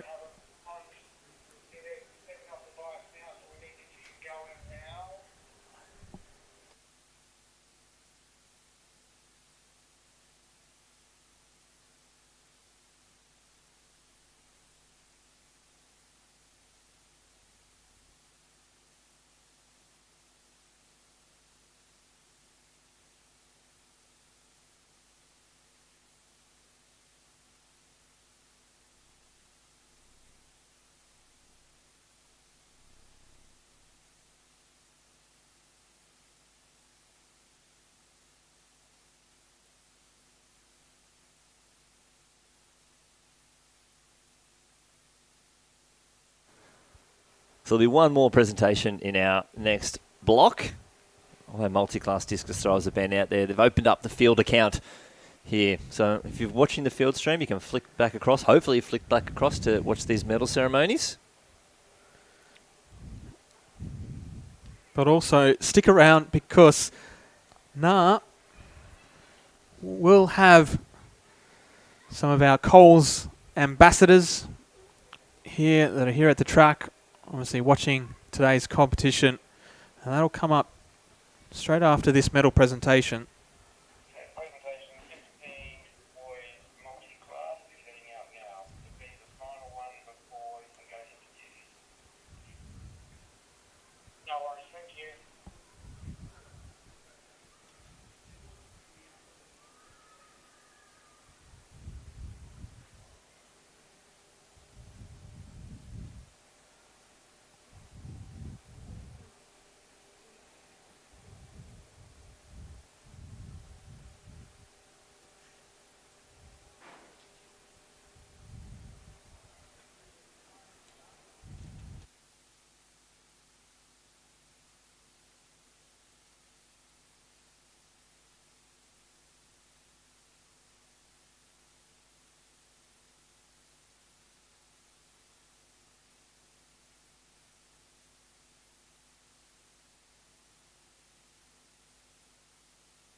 So I hope you've been enjoying the coverage here at the 2022 Coles Little Athletics Australian Championships.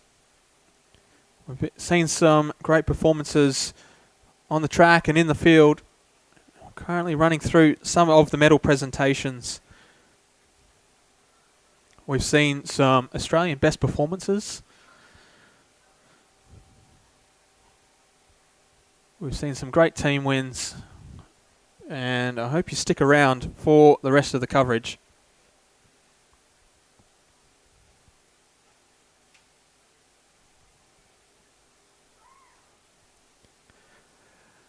The next presentation at the 2022 Coles Australian Little Athletics Championships is for the boys under 15 multi-class discus throw.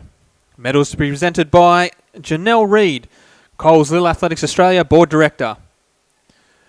Winner of the silver medal and a performance of 10.50 metres and a percentage of 22.93%, Lowndes Motler.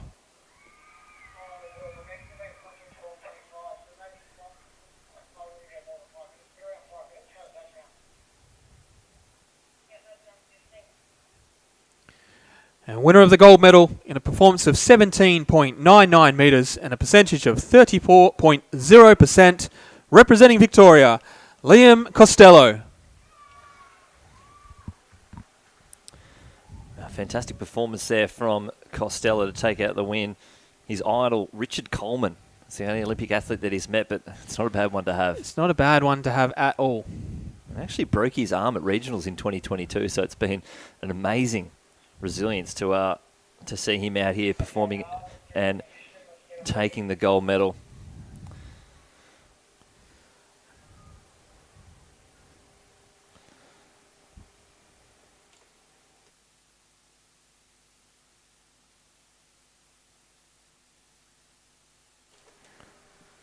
So it's a good idol to have as a Victorian, and he's lucky enough to have Richard Coleman down here at the track, obviously watching his performances.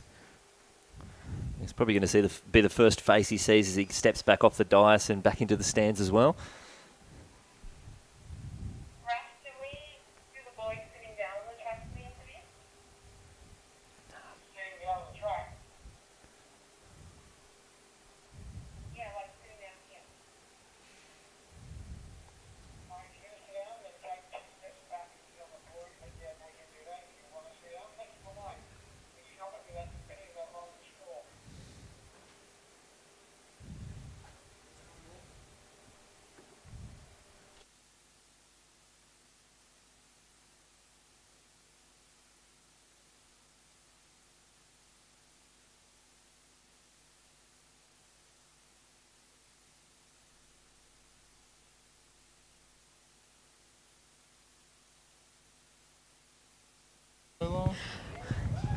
All right, now on trackside with two of Australia's best athletes, and here representing Coles, we've got Matthew Denny, or full name Matt Denny, and Jared Clifford. How are we today, boys?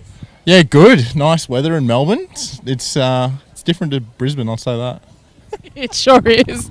And how are you? Nah, things are good. This is pretty classic Melbourne weather, no surprises at all. The track's good, the atmosphere is awesome, the crowd's very, very loud, which I'm impressed by. Nah, it's good to be here. Awesome, guys. And Denny, do you want to touch a bit on why you're here today with Coles, our major sponsor? Yeah, so basically we're here on behalf of Coles, kind of supporting the relationship between Coles and Little Athletics, but it's been really nice to, I guess, see the little athletes, because I mean, I never did Little Athletics when I was younger, so I've always enjoyed coming to these events because it's a little bit more relaxed and it's more about the kids enjoying the process of the sport. So, you know, and the other thing that we're here to talk about is, so on May 1st, Sunday, so Coles are doing 10 cents every kilo of bananas bought is going towards Little Athletics Centres. So they basically Little Athletics Centres can buy into getting new equipment and supporting their little regions and stuff like that. So yeah, May 1st, everyone make sure you go get your bananas and support little athletes. So yeah. Yeah, that's awesome. And Denny, before I saw you in the circle, were you trying to teach the kids a lesson, or? I got itchy feet. I was like, no, one of the kids asked about like some technical stuff and I showed them that, but then I was really, really tempted to pick up a 750 and reef it, but I got told off and wasn't allowed to. So yeah, no, it was nice to kind of, we didn't get to throw here this year, so it's a nice place to throw. Like it's nice that it's actually a flat field and good temps and stuff. But yeah, just got a little itchy watching everyone compete. Yeah, well, when can we see you compete next? Birmingham Diamond League, 22nd of May, 21st of May. So not too far away. I head over to Europe in a couple of weeks and then basically Diamond League tours. I've got 4 meets before we head to Worlds, and then do Worlds, commies, and then a couple more meets, and then hopefully Diamond League final and come home. So 4 months away this year, which is going to be hectic. Yeah, it's going to be pretty hectic, but we're backing you. We know we've got some big throws in you, so... No, yeah, I think it'll be a good year this year. Everything's going pretty well. So just got to get a good peak and go for it. Yeah, hopefully we can turn that 4th into a 3rd. Yeah, hopefully 4th into a 1st, but even better. So, no, we'll see how we go. Awesome. And Jared, how are you going? What's your season looking like so far? Yeah, it's an interesting season for us para-athletes. Our World Champs, unfortunately, was cancelled due to COVID, and for me personally, I don't have any events to Commonwealth Games, so I've decided to try do some marathons instead. So it'll be interesting. I don't know how I'll go. I've never trained for one properly. I've got hopefully Gold Coast and then either Chicago or London later on in the year. So stepping into the unknown. Yeah, that's incredible, and you know it's hard as a para-athlete having events put on for you. So how do you feel about them including the multi-class athletes in athletics this year? Yeah, this is a huge step for our sport. When I was competing in Little Athletics, I don't even think we had multi-class competitions at the state level, let alone the national level. So this is awesome. It's the first time it's been done. I've met some of the athletes, saw them doing discus, a few PBs, which was good to see. But it's a really important step. You know, some of these athletes might be, Paralympians come Brisbane 2032. So it's a great pathway through the sport. I think as well, we've got 10 years till Brisbane. So these kind of cultural changes in our sport are super important because this is going to be an opportunity for Australia to kind of take a global lead on how we talk about disability, and to see some of our best little athletes with disabilities absolutely smashing it today, and be given the opportunity to actually compete at this stage. It's super important for our sport, but also for our society as well.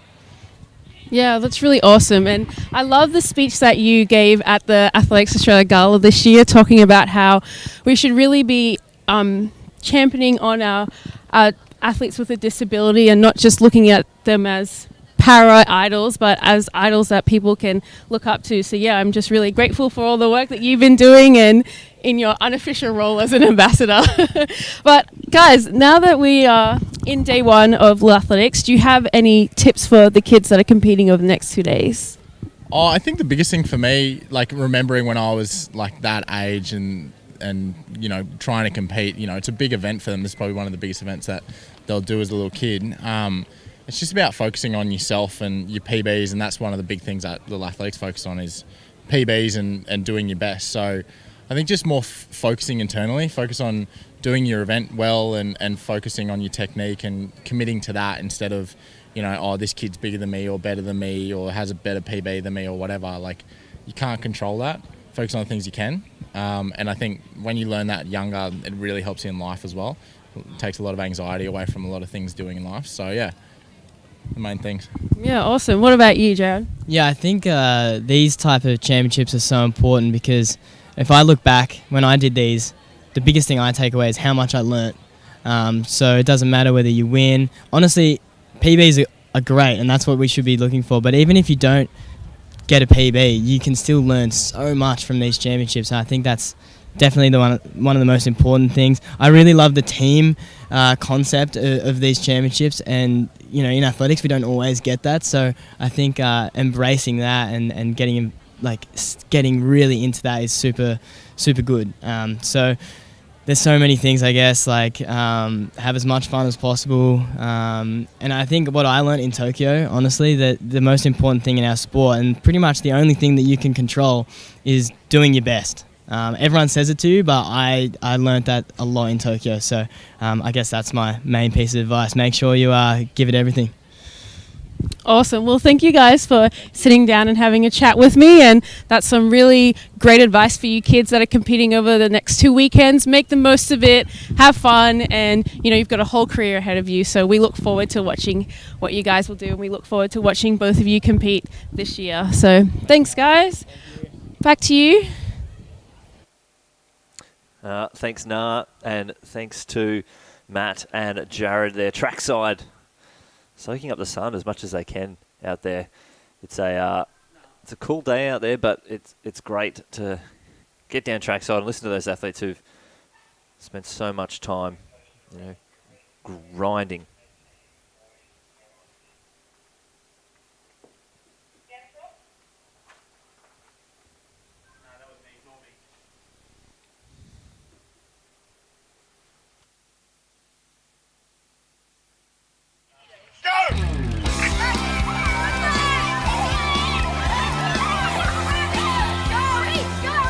Who would have thought doing the groceries could be such great fitness?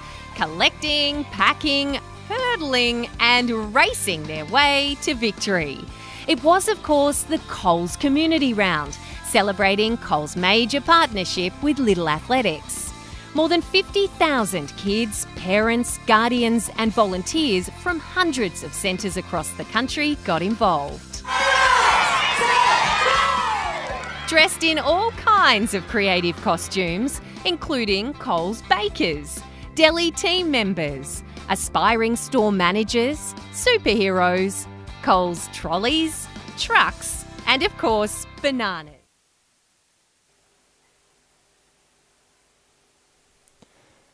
Taking out the silver medal with a throw of 42.38 metres, representing Queensland, Aidan Webber.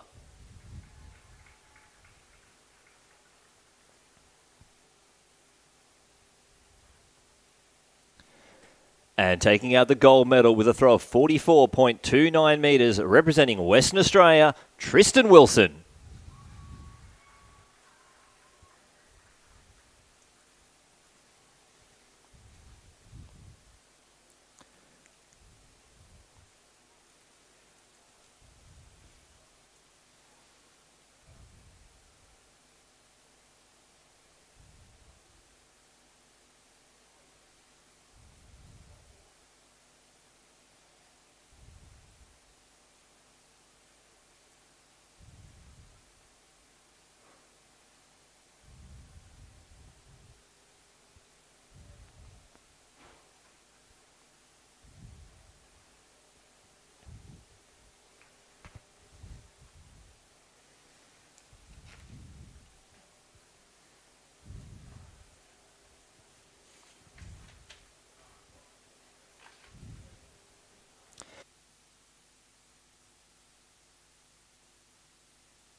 Well, the Queenslander just stepping off the podium. We didn't actually get any information from Wilson, the gold medalist there, but Aidan Webber from Gold Coast Little Athletics Club, his idol Matt Denny, who we just saw having a chat with Nara Nang. So hopefully he gets a chance to catch up with Matt Denny, maybe celebrate with a lasagna afterwards, his favourite food.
doing the groceries could be such great fitness. Collecting, packing, hurdling and racing their way to victory. It was, of course, the Coles Community Round, celebrating Coles' major partnership with Little Athletics. More than 50,000 kids, parents, guardians and volunteers from hundreds of centres across the country got involved. Dressed in all kinds of creative costumes, including Coles bakers, deli team members, aspiring store managers, superheroes, Coles trolleys, trucks, and of course, bananas. Even their pets got involved. Rain, hail or shine, they frocked up for a chance to win the Coles Fashions of the Field competitions. As well as their usual events, they held sack races, shopping trolley relays, and all kinds of banana races and games. There were even races for the parents.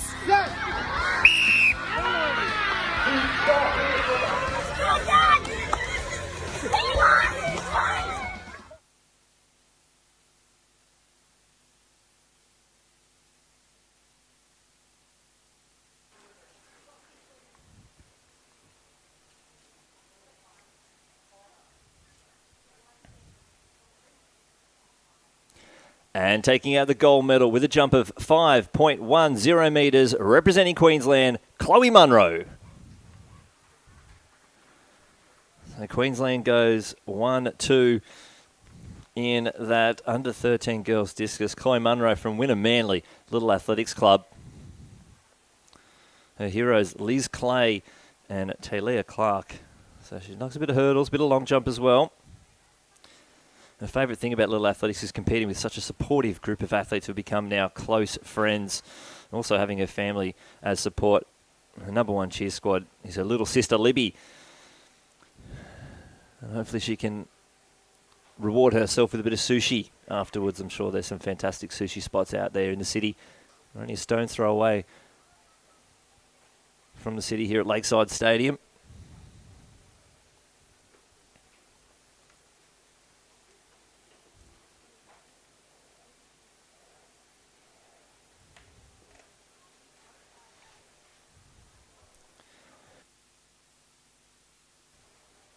And we're also not too far away from the finals of those 200-metre hurdles that we only had a short time ago. The girls under 13s will go at 12:25 local time and then 12:30 for the boys race.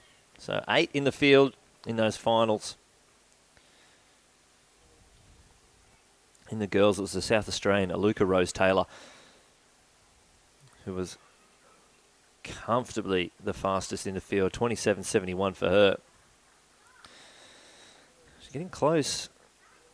She's grabbed that meet record by Tiana Skelton.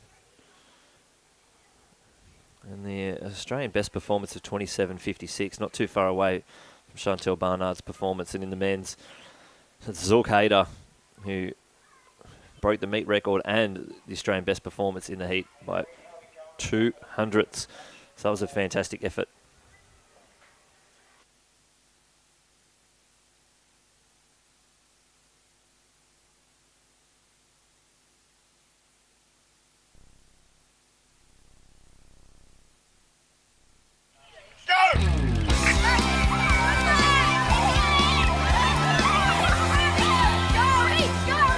Who would have thought doing the groceries could be such great fitness?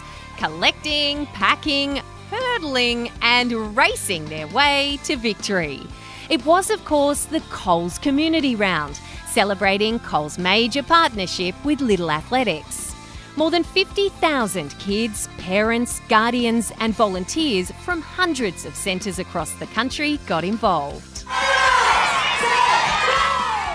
Dressed in all kinds of creative costumes, including Coles bakers, deli team members, aspiring store managers, superheroes, Coles trolleys, trucks, and of course, bananas.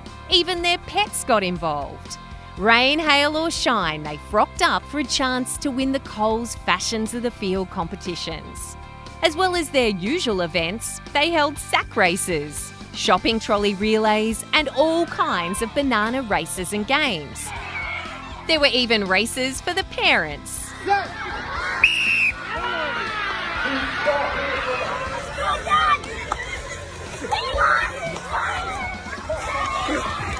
The mums and dads also dressed up. Around 50 centres received visits from Australia's high-performance athletes, both able-bodied and para-athletes, and including world champion Sally Pearson. And I believe, Sally, you have a special item. All right, so here's an Olympic gold medal, and please can we have it back at the end? They joined in all kinds of races and had plenty of tips and advice to inspire the next generation. So you actually want to have your finger sort of sitting on that notch. When we wind, turn all the way to the front. 1. We obviously had Kelsey Lee Barber and Matt Denny join us.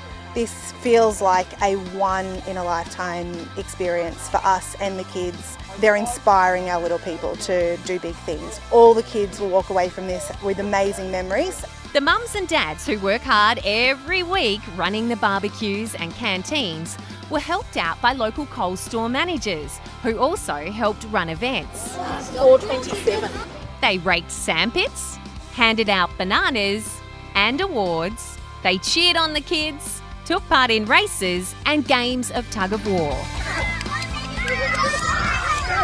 Since the partnership began 5 years ago, Coles has donated 3.7 million bananas to Little Athletic Centres, as well as more than $2 million in grants. Small grants, larger grants. We've had so much assistance from Coles to get new equipment in for our centre. It's been a blessing. As a small committee, it's critical for our growth and going forward in the year. They could be sponsoring elite athletes or, but they're deciding to give back to grassroots, which is great to see. And welcome back to 7 News. Coles Community Round attracted local media coverage, and many thousands of images and videos were shared across social media, celebrating just the second year of the event.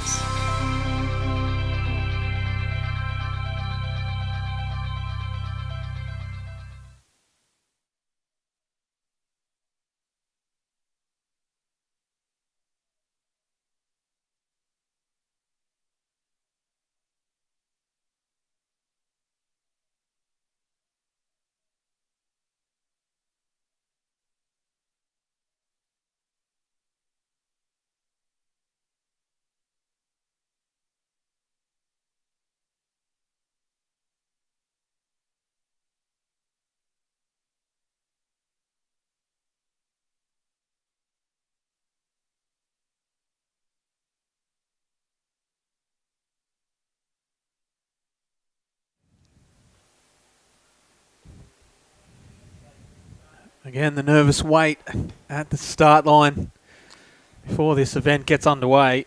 And this is now where it counts. This is for the medals. They were out earlier this morning in the preliminary heats. Yeah, short turnaround.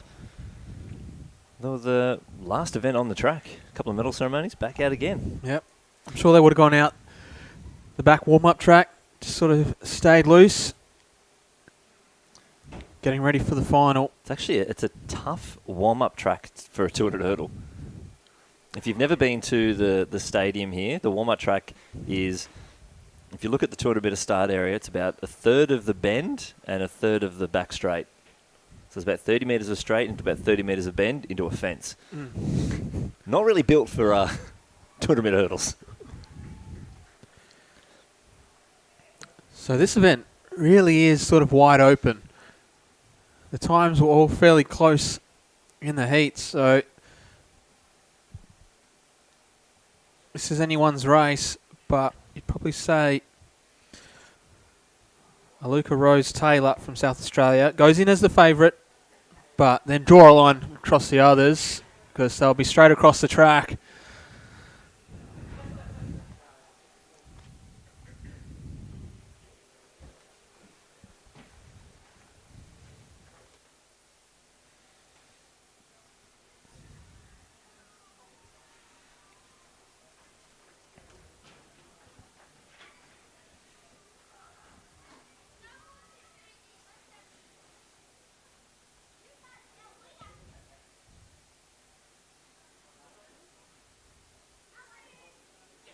So a clean start here in the under-13 girls 200-metre hurdle final. It's Hazel, Lang, Ross, Berry, Taylor, Hewitt, Williams and Raymond. They come around. It's a fast start there from Molly Raymond of New South Wales, but as they head into the home straight, it's Aluka Rose Taylor of South Australia with a commanding lead.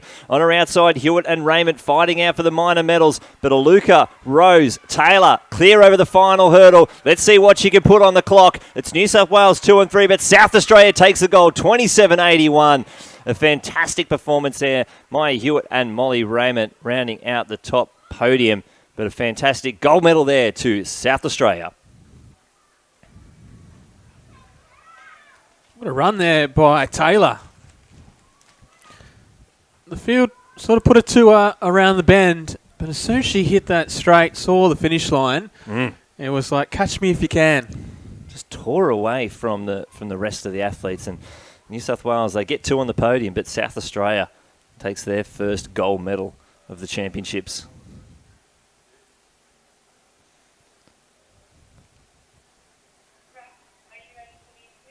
And Luca Rose Taylor, she loves pizza and salad. So it probably would have been the fuel for that gold medal.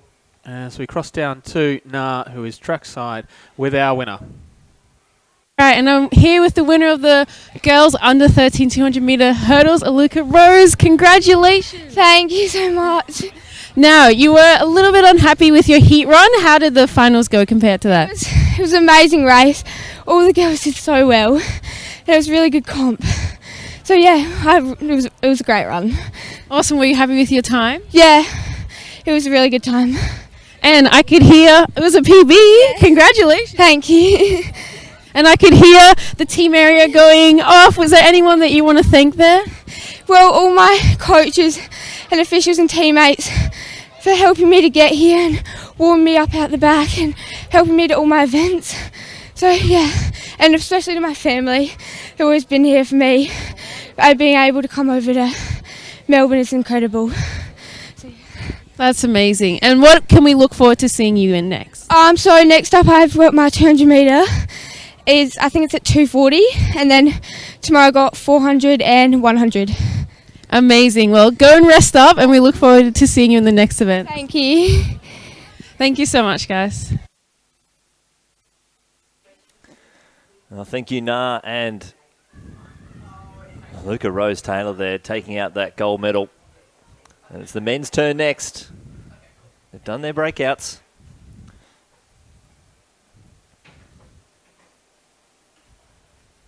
And there's the official results on your screen there. Just over a second for the victory.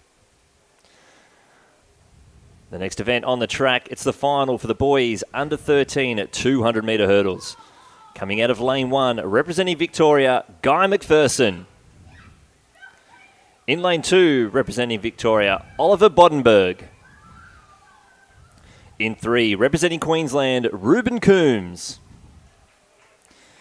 In 4, from South Australia, Ken Ferrante Tanakawa. In lane 5, from Victoria, Zulkarnain Hayder. In 6, from New South Wales, Alex Spadaro. In 7, from New South Wales, Zach Evans. And in lane 8, from Queensland, Emmanuel Pele. They're your starters in the men's 200-metre hurdles under 13 final. Now keep an eye out on Zulk Hayder. He set an Australian best performance in the heat of 25.82. Can he do it again? It was also a meet record. So if he runs faster than his heat time, he's going to do it again.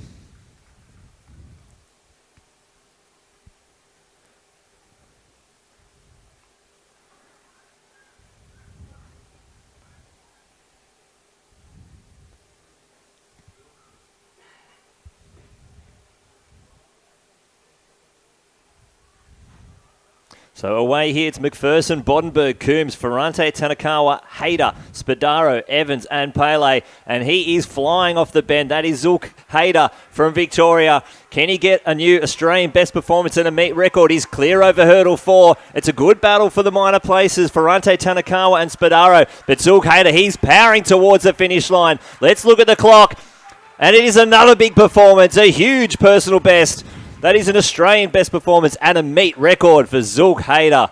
What a performance for the Victorian. Wow. Unbelievable. Wow. You did ask me before, do you reckon he could do it again? I didn't think he was going to do it by that much. No, I certainly didn't. Obviously, he pushed to the line in the heat. So I thought, if he does it again, he'll be doing well, especially with such a short turnaround from the heat. But he's come here, he's excelled, he's gone faster. And in his little bio, he's put something out there. He said, fun facts about you. He said, nothing really. I'm pretty boring. Excuse me, I tend to disagree. It was anything but boring. You are now the fastest under-13 athlete Australia's ever had over the 200-metre hurdles. That is not boring by any stretch. That is not boring. And we're going to hear from him now down trackside with Nara Nang. All right, and I'm here trackside with the winner of the boys under 13 200 metres. Zulk, you ran a PB in the heat. You did it again in the finals. Are you happy with your race? Yeah, I'm very happy. I was trying to aim for a PB, and I'm proud I got it. Yep, that's all. Yeah, you did a great job. You went way under your heat time. How did you go running 2 races so quickly together? I was a bit tired in the first one. Had an extra warm-up, and this one I just eased it out a bit, and I did good, I think. You did very good. Now I see some little kids over there at the side cheering you on. Who are they? My siblings. Yeah. Do you want to say anything to them? I'm just happy they're here to watch me, and my parents and everyone. Couldn't have done it without my parents and my coaches. Just really happy I have them. Yeah, awesome. And what can we look forward to seeing you in for the rest of the weekend? I have 200 in a few hours, and then a relay. I'm doing 80 hurdles tomorrow, and the 100, and then another relay. Wow, so a lot. I better let you go and rest up, but congratulations again, and looking forward to seeing you in the 200. Thank you. All right, and back to you guys. Thanks, Nah. It was a nice little insight into the mind of Zulk Hayter. And there's the official time, 25.50 to set that new Australian best performance. He beat his time that he achieved in the heats of 25.82. And that 25.50 is going to be one that I'd imagine would stand for a very long time. But Ken Ferrante Tanakawa, second with 27.80, and Alex Spadaro from New South Wales, 27.99, rounding out that podium. But there was no matching Zulk Hayter.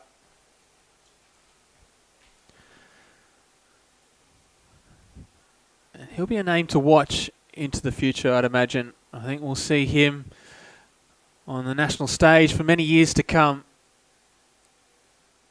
as he transitions into senior athletics, and maybe one day we might be at home cheering him on the telly as he competes for Australia. Who knows? He's definitely on the right path.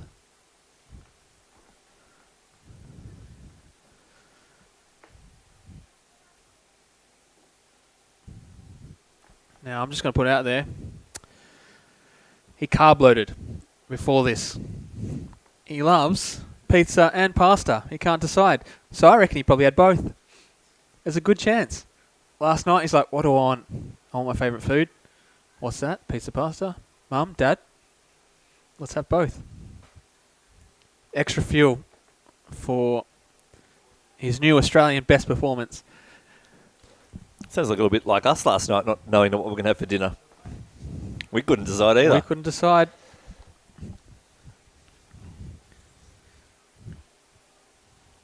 Maybe we should have gone with pizza and pasta. Maybe we can carb load for day 2. Yeah, well, we've got another night. We do. We do hope you're enjoying the coverage here at the 2022 Coles Australian Little Athletics Championships. Coming to you from Lakeside Stadium in Victoria, where the sun is shining.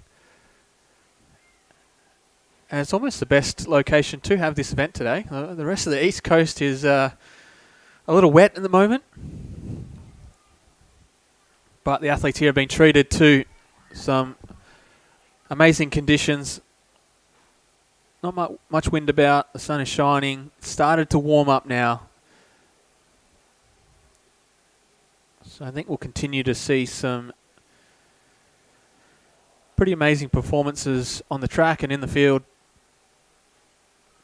And do not forget, if you are looking for those field events, this is a dedicated track stream. There is a dedicated field stream. So switch over to the field stream to catch all the action in the field. Or stay here and catch all the action from the track. Plus some of those classic NAR interviews with all our winners. If you missed it earlier, there was a great interview with our Coles ambassadors, Matt Denny and Jared Clifford. Gave a great little insight into their world and their experiences through the junior years. Gave some good advice for some of our young athletes.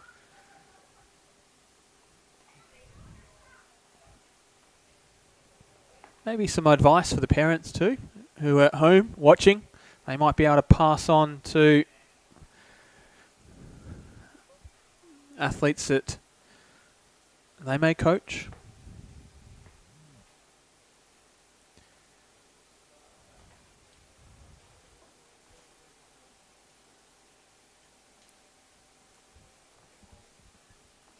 There's been a great buzz here in the stadium.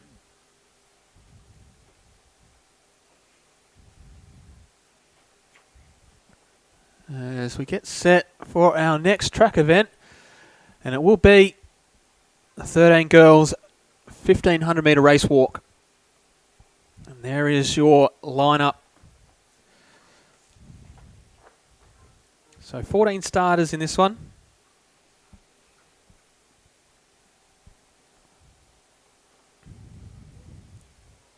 And to help identify these athletes, they will be wearing hip numbers. And they'll be numbered 1 to 14. So rather than lane order, it will be hip number order. And Sarah Holmes will kick us off from Victoria with hip number 1. Grace Marin from South Australia will have hip number 2. Matilda Webb from New South Wales, hip number 3. Emma Grocott from the ACT with hip number 4. Kate Wilson, Victoria, hip number 5. Macy Petalwood from Tasmania with hip number 6. Natasha Flare from Queensland with hip number 7. Chelsea Island, the West Australian, hip number 8.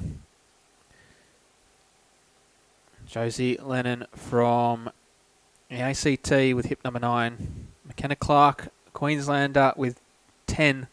Lily Carr from Tasmania will have hip number 11. Isabel Curtis, the West Australian, with hip number 12. Jessica Loring from New South Wales, hip number 13. And rounding out the field will be Tanvir Kerr Dunduli from South Australia with hip number 14.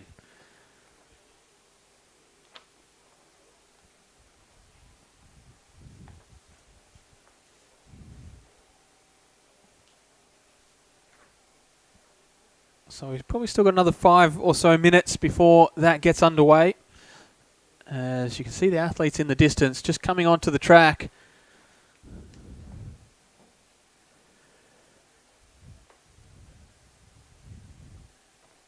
So it'll be 3 3/4 laps of the track.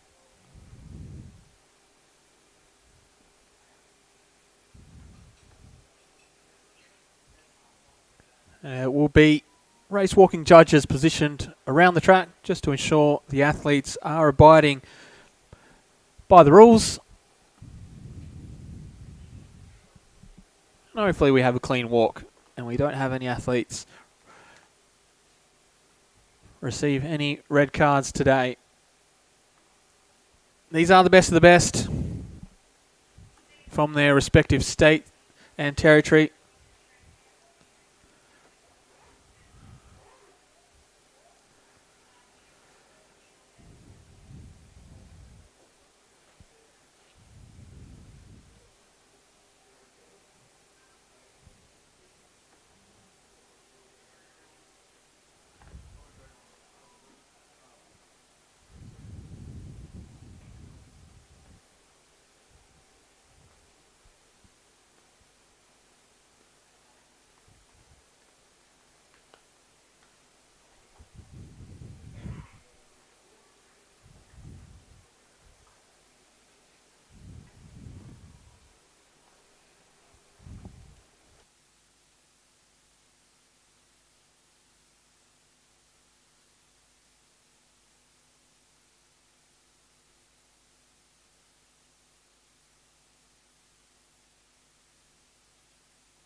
So we're not far away from a start in this 1500 metre race walk.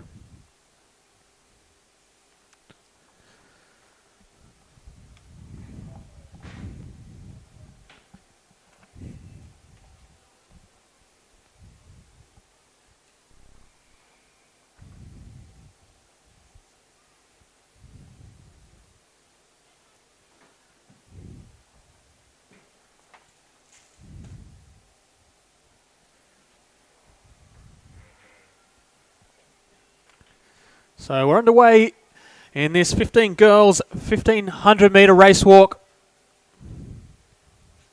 The meet record held by Jada Anderson from Queensland, a time of 6:42.31 set in 2018. And the Australian best performance in a time of 6:35.30 held by Shannon Jennings from back in 2006. So in the early stages of this walk, the field stretched out nicely. The pace is really on from the beginning.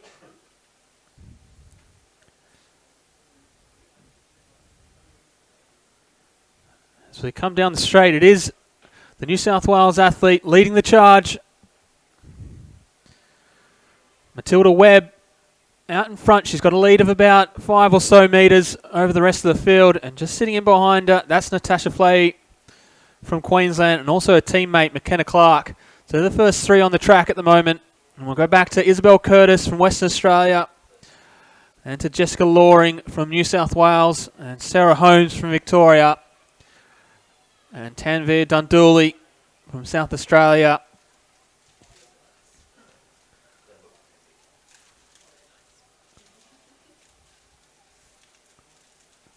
So it is Matilda Webb leading the charge, stretching this field out. She's responsible for the pace at the moment. And she's starting to extend the lead as she goes down the back straight. So this walk is really on at the moment. A little pack of four now starting to develop just behind Webb. The two Queenslanders in there, Flay and also Clark. As we start to see Jessica Loring starting to make her intentions known as well. She goes to the front of that pack with the West Australian.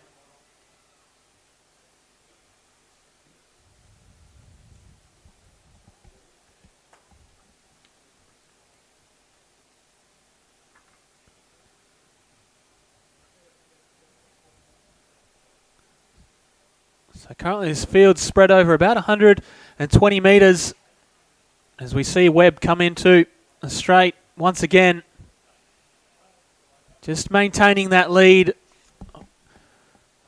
about 10 to 15 metres over a teammate. As we see the New South Wales and West Australian athletes making a little gap on the Queenslanders. They'll need to make sure it doesn't get too far in front. As we see Isabel Curtis, the West Australian, goes into second now. She moves past Jessica Loring. So the first three on the track, it's Webb. And back to Curtis and Loring. And the Queenslanders in Flay and also Clark. Then it's Dunduli, back to Holmes. And then we'll see Grocott from the ACT come across the line. Followed by Ireland, the West Australian.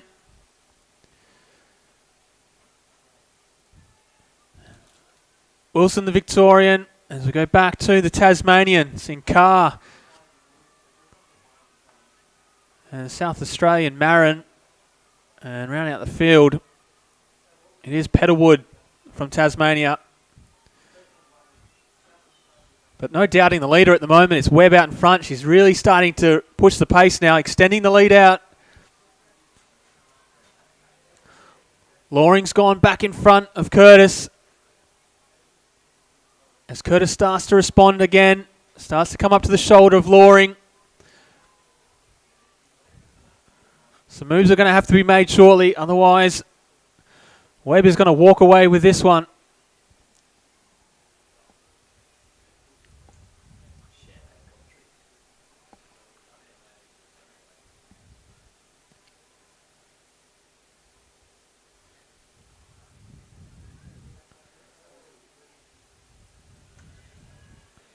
So she comes around the bend for the second last time. She's got 500 metres left to walk to try and take out this national title here in the 1500 metre race walk. Loring is in second, followed by Curtis. And then it's still the two Queenslanders. Now the ACT starting to make a charge.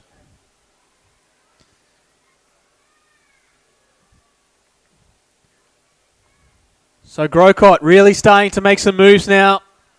She's got 450 left to walk to try and get herself up onto the podium. So it's Webb out in front, followed by Loring. Then it's Curtis. Then it's back to Flay and also Clark.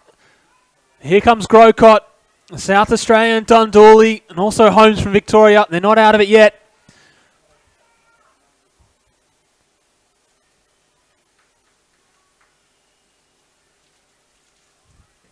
So 300 left to walk for our leader at the moment, and Webb. She's led from start to finish. She's been extending the lead ever so slowly every single lap. Loring in second, followed by Curtis. Then we're back to Flay and also Clark. Grocott starting to make some moves up to the Queenslanders. She's got 300 left to run. Can she catch the podium places?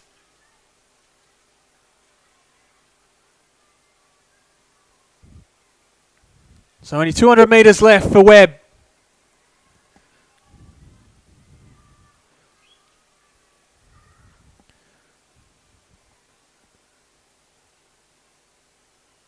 So still the battle for second and third between Loring and Clark. It's going to be close on the line between those two. And we go back to the two Queenslanders and the ACT athlete sitting there in fourth to sixth. So into the straight comes our leader in Webb. Walking really nicely. She comes down the final straight. Needs to maintain that technique. Hold on to the form. Come down to take line on this here in this 1500 metre walk. Clark starts to make a move now. She goes past Loring. The West Australian really charging home now. It might be too late to catch Webb, but she'll be second across the line. So Webb will take line on us here. Clark will be second, followed by Loring. And then it's a battle between the Queenslanders.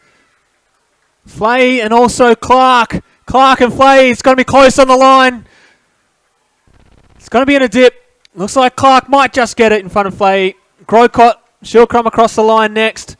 Let's go back to Dundalli and also Holmes. Finishing off really strongly. But Matilda Webb from New South Wales, she takes line honours here in this under 13 girls 1500 metre race walk.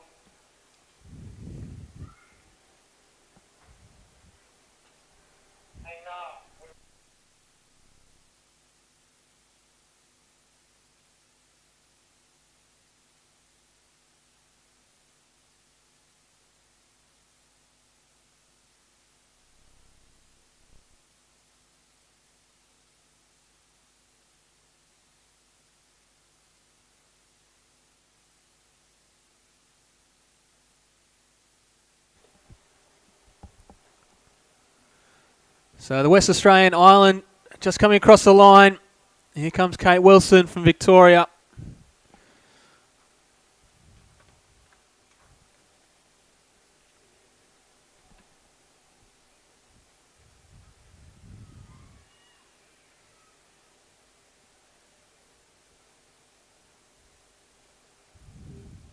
So Tasmanian Lily Clark, she comes across.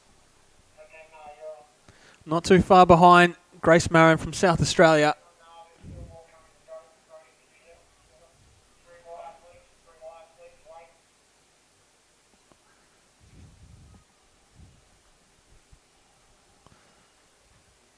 So Lenane will get the belt. And we'll see Petterwood from Tasmania come down to finish.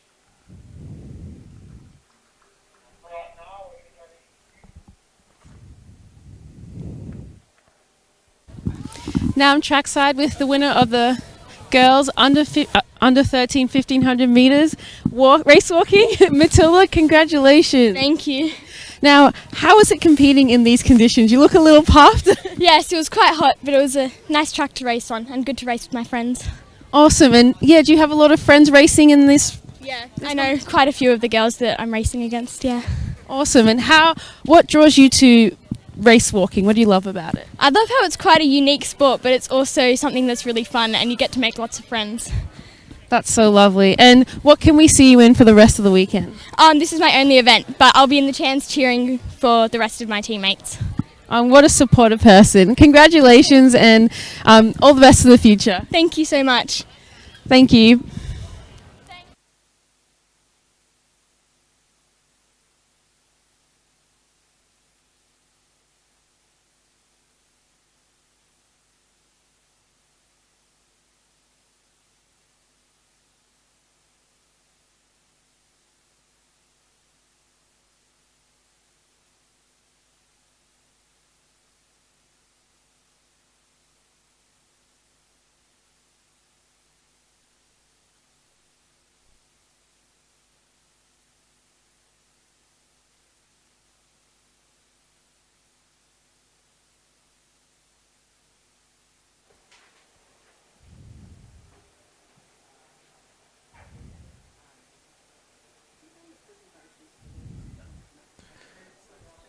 So the ACT athlete, Josie Linane,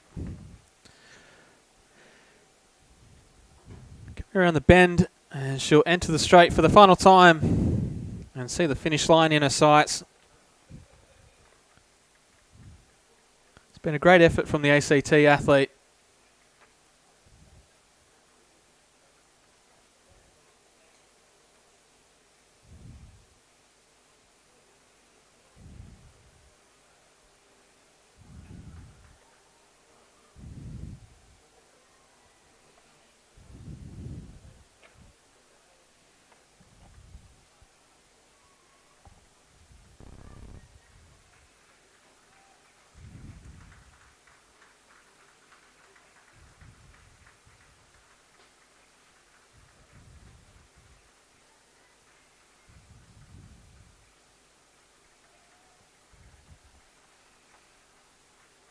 So Josie Linane coming down to finish the 1500 metre race walk, the athlete from the ACT.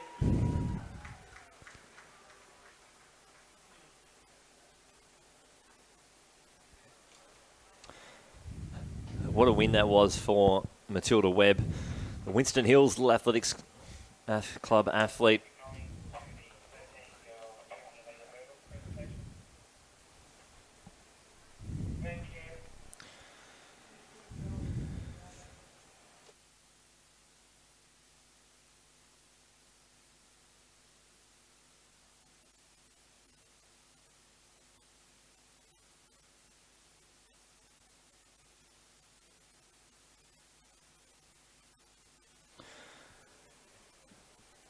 The little ACT team meeting after that event. But Webb, superb performance there. Her idols, Kate and Bronte Campbell, two swimmers. And her favourite food, tabbouleh, hummus and Lebanese bread. So, nice little picking platter post-walk.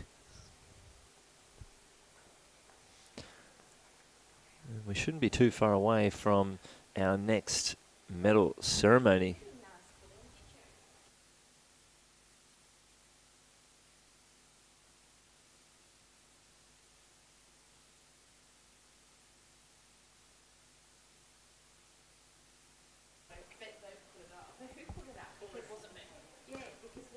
The next medal presentation at the 2022 Coles Australian Little Athletics Championships for the under-13 girls 200 metre hurdles. Medals presented by Teresa Finlayson, Coles Little Athletics Australia Board Director. Winner of the bronze medal in a performance of 29.15, representing New South Wales, Molly Raymond.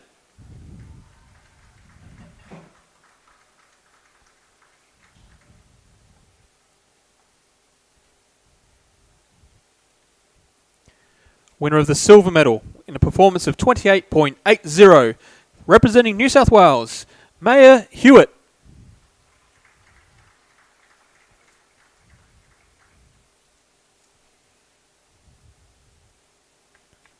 And winner of the gold medal in a time of 27.79, representing South Australia, Iluka Rose Taylor.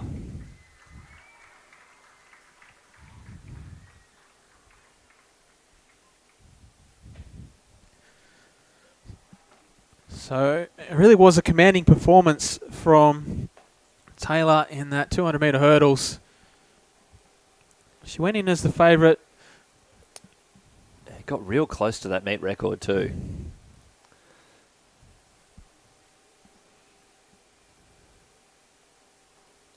And I know it does look very sunny on your screens here, but it's quite crisp out there when you head outside. It's an illusion.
So we're currently just running through some medal presentations here at the championships, but there is still action underway and it's out in the field.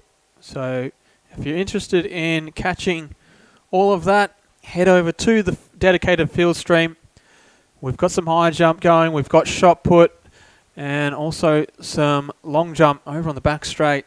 So plenty of things going on. It's just that little break on the track at the moment as we do the medal presentations.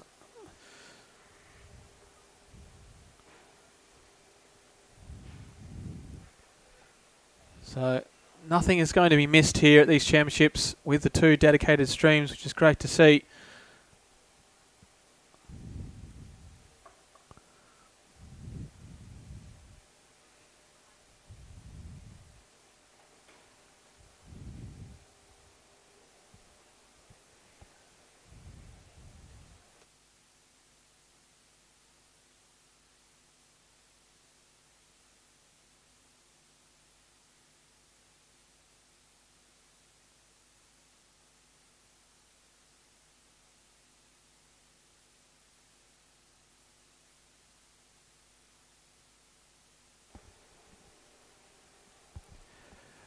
The next medal presentation at the 2022 Coles Australian Little Athletics Championships.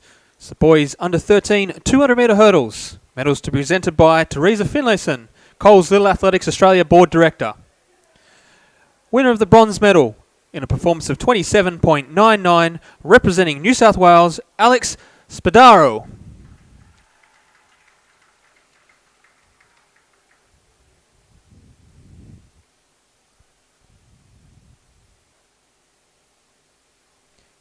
Winner of the silver medal in a performance of 27.80, representing South Australia, Ken Ferrante Tanakawa.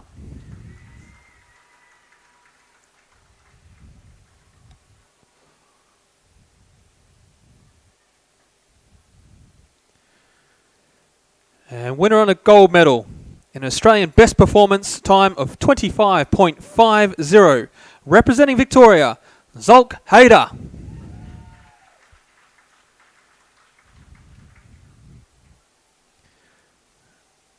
And what a performance it was. 25.50. As I said, I don't think this record is going to be broken anytime soon. No, and I think we're going to see Zulk in a fair few events over the rest of the weekend as well. I'm sure be one of many potential gold medals that are going to be around his neck. I counted 6 events, including the relays, I think. Damn. 4 individuals. So the 1, 2, and then the 80 and 200 hurdles, plus the 2 relays. So he could walk away with 6 gold medals from these championships. What's the other relay? 4x1 and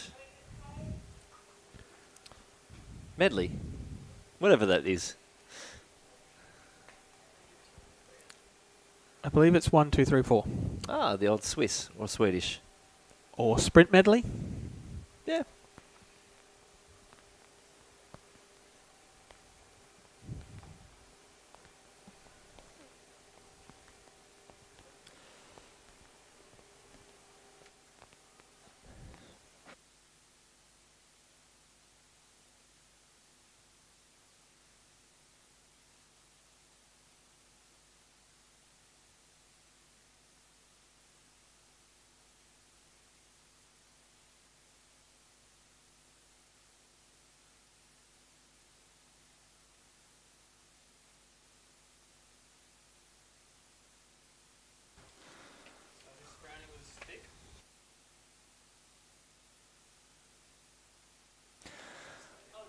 So the next event on the track will be the boys' turn in this 1,500 metre race walk. And once that event is underway, we'll go through the start list, which isn't too far away now.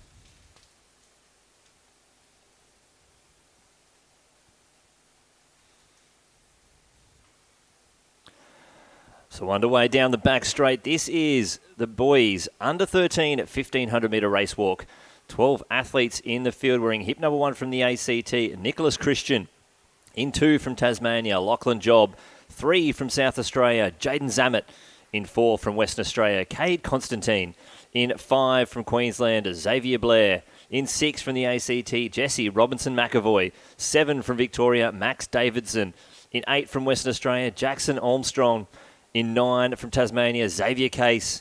In 10 from Queensland, Noah Tilton. 11 from Victoria, Daniel Pashutin. And in 12 from New South Wales, Aidan Kirk.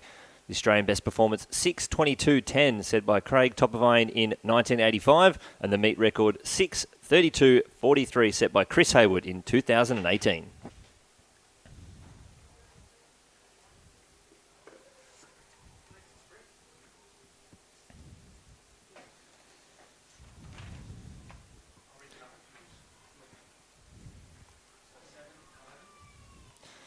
So as they come around the first 300 metres, it's the 2 Victorians. It's Max Davidson out in front and then Daniel Pashutin. So it's Victoria 1-2 and then back to the ACT athlete, Nicholas Christian. And it's the first South Australian, Jaden Zammit. And then Aidan Kirk right behind him.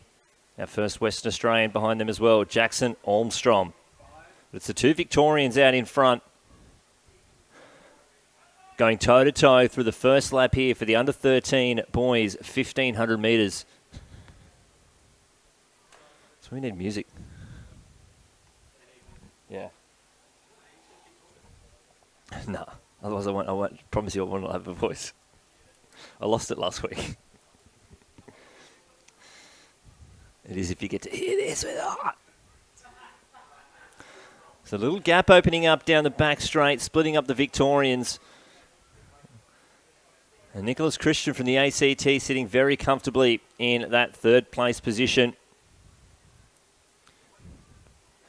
And the South Australian Zammit trying to hold off the New South Wales athlete, closing that gap, Aidan Kirk behind him.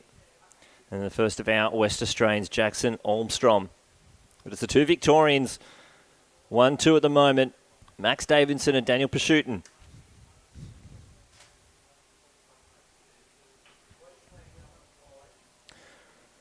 Some big walking so far from Pashutin, number 7. There right in front. He takes a look over his shoulder. He's going to come into the home straight with 900 metres left to go. So Davidson opening up that gap as he goes past the medal dais in the home straight. He'll have 2 laps to go in this 1,500-metre race walk. Pashutin holding on to that second place position, and the Nicholas Christian of the ACT sitting in third.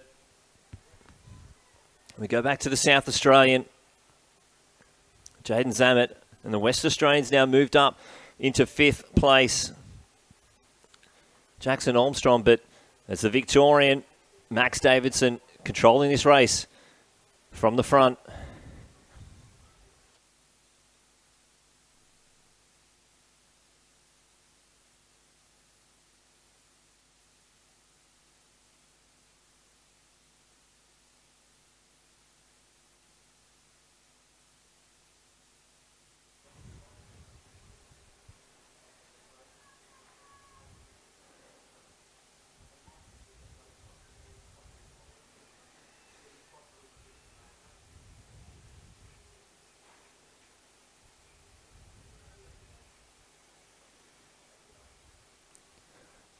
So 3 leaders are on the back straight. The field spread out across the whole of Lakeside Stadium. And 600 metres left to go for your leader, Max Davidson of Victoria.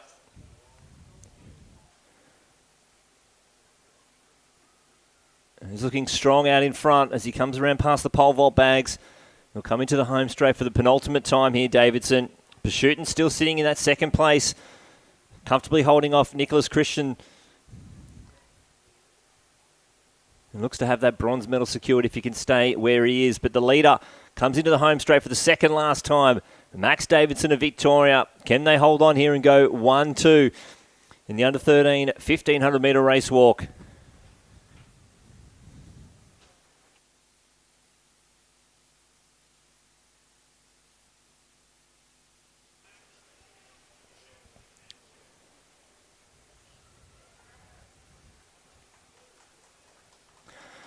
And Davidson's picking up the speed. He's going to have 1 lap to go here. And here's the welcome sound of the bell. 400 metres left. Daniel Pashutin, can he stay in this position? Grab a silver medal. Can he close the gap up to Davidson? And then the Australian Capital Territory athlete, Nicholas Christian. If he can keep up this pace, he'll walk home with a bronze medal as well. It's a good battle for 4th and 5th as the West Australian Armstrong has gotten past Zammit of South Australia. So it's West Australia sitting in 4th place position. Zammit sitting in 5th. And it's New South Wales and Queensland. But down the back straight, 250 metres left to go for your leader, Max Davidson.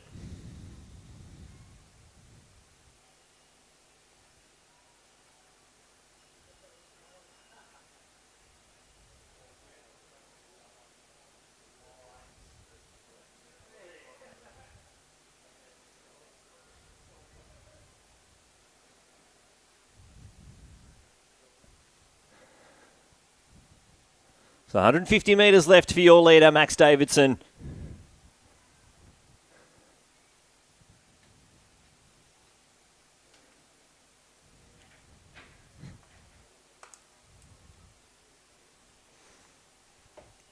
And he's going to come into the home straight.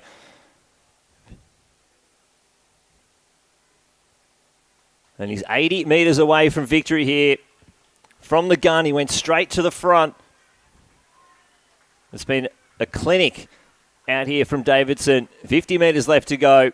Victoria's going to go 1-2 here. Still looking strong as he goes towards the finish line. Just going to be a tick over 7 minutes 10. And he stops the clock. 7:13:46 for your winner, Max Davidson, first across the line. He's ecstatic. Pashutin crosses the line in second place. So Victoria go 1-2. And now about 70 metres left to go will be our bronze medalist from the ACT, Nicholas Christian.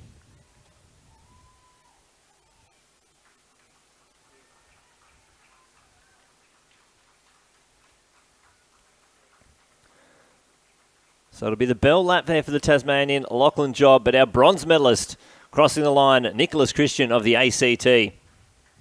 He's a fantastic battle here for points. Queensland and West Australia battling it out down the home straight.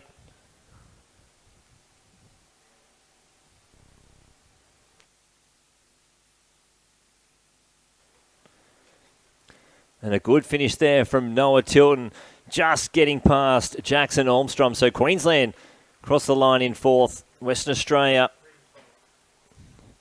And another good battle here, Aiden Kirk and Jaden Zammit. Oh, hopefully he's okay as Kirk just gets past Jaden Zammit at the finish line. And here comes the West Australian, Cade Constantine.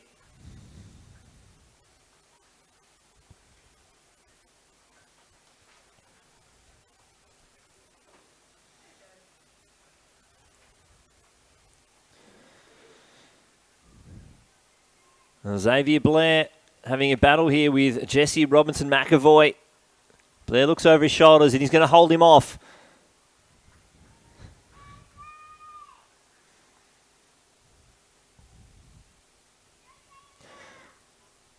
This will be Xavier Case of Tasmania across the line in 11th position.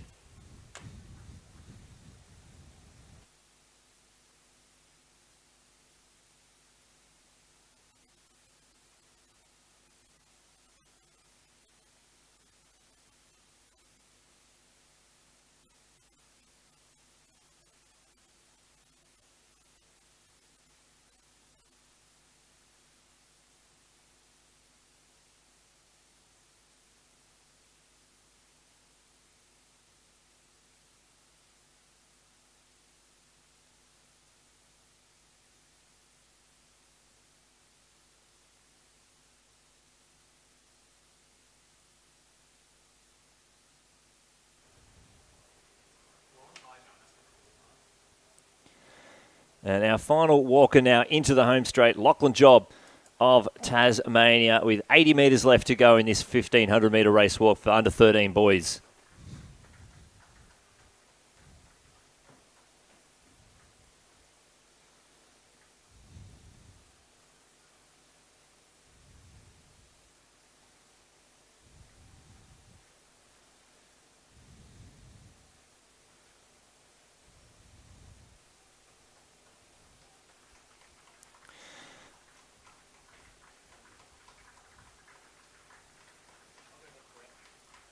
And our final athlete to cross the line, Lachlan Job of Tasmania.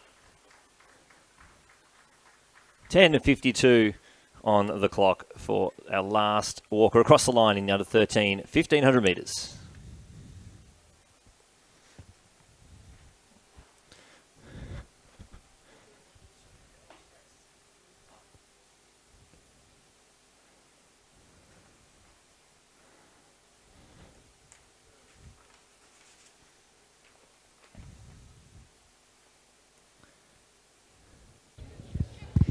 All right, now on trackside with the first and second place in the boys under 13 1,500 metre walk. Congratulations, guys. Thank you.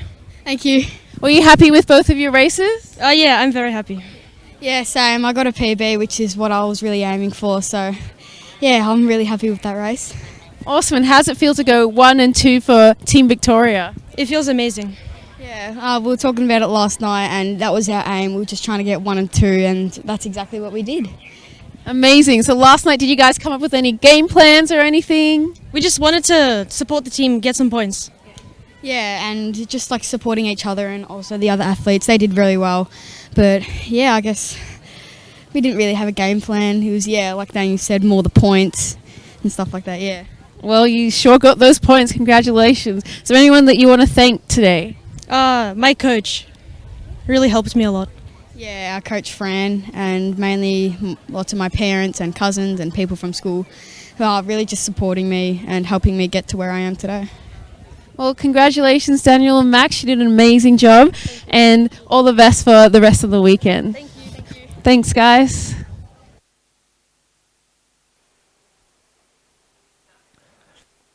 So thanks to our first two place getters in that walk. On your screen, the official results for that 1500 metre race walk. Looks like there might have been some disqualifications in that one. So our official results there, Matilda Webb taking out the gold medal, 7:06.39. New South Wales, Jessica Loring in second, 7:15.74. And McKenna Clark from Queensland, 7:19.49. Unfortunately, that's part of the walks. Some tough walking conditions out there as well today.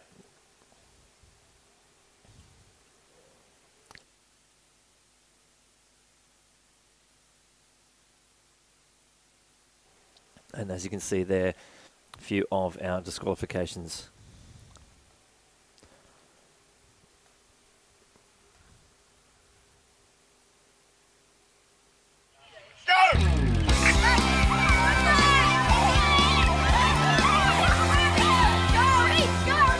Who would have thought doing the groceries could be such great fitness?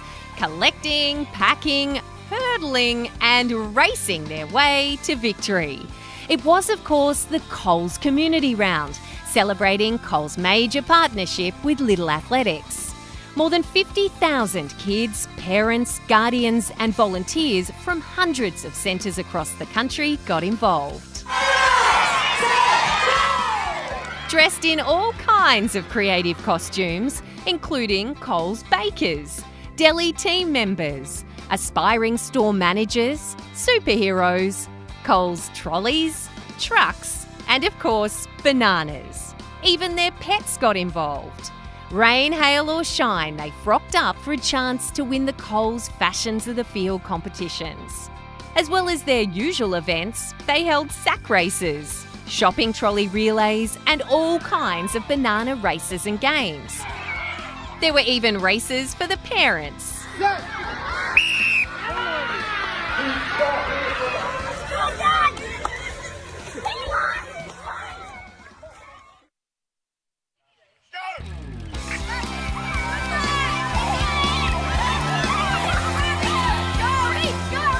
Who would have thought doing the groceries could be such great fitness? Collecting, packing, hurdling and racing their way to victory. It was, of course, the Coles Community Round, celebrating Coles' major partnership with Little Athletics. More than 50,000 kids, parents, guardians and volunteers from hundreds of centres across the country got involved.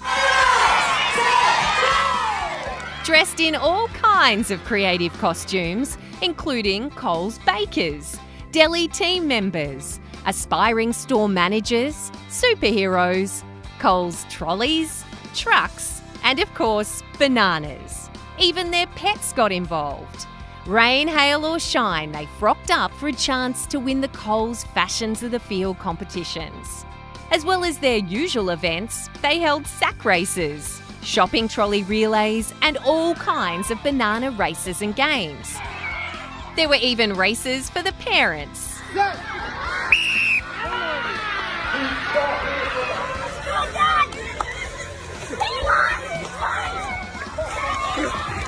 The mums and dads also dressed up.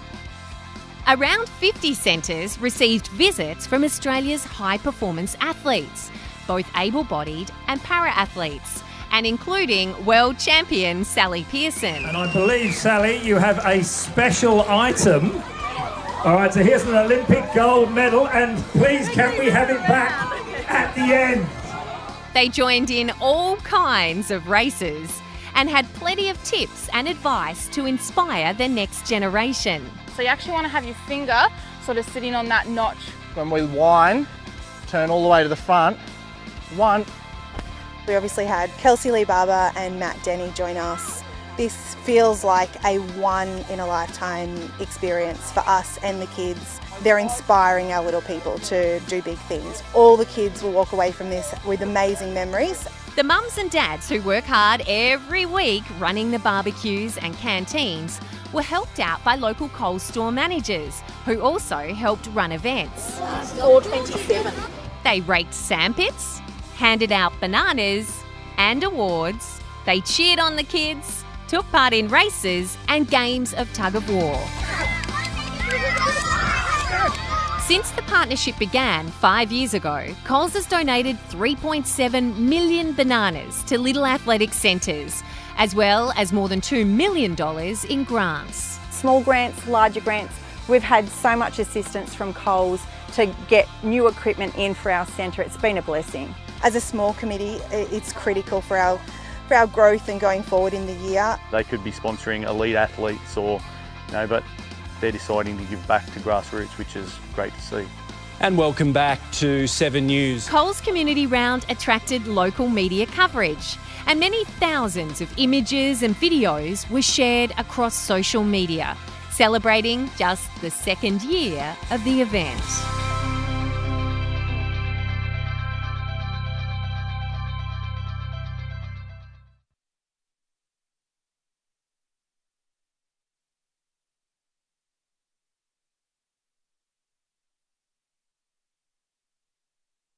Seven at 20:35, and Nicholas Christian from the ACT 7:48.26. Davidson from Diamond Valley Little Athletics Club. His favourite food, pizza and lollies. He deserves a fair few pizzas and lollies. After that, we do have a medal ceremony now for our women's event. The next presentation for the 2022 Coles Australian Little Athletics Championships is for the girls under 13 1500 metre race walk. Medals to be presented by Teresa Finlayson, Coles Little Athletics Australia Board Director. Taking out the bronze medal with a time of 7 minutes 19.49 seconds, representing Queensland, McKenna Clark.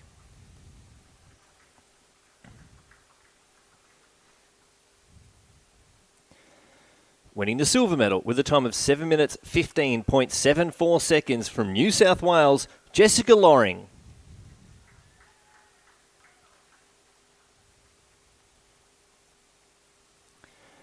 And taking out the gold medal with a time of 7 minutes 0.0639 seconds from New South Wales, Matilda Webb.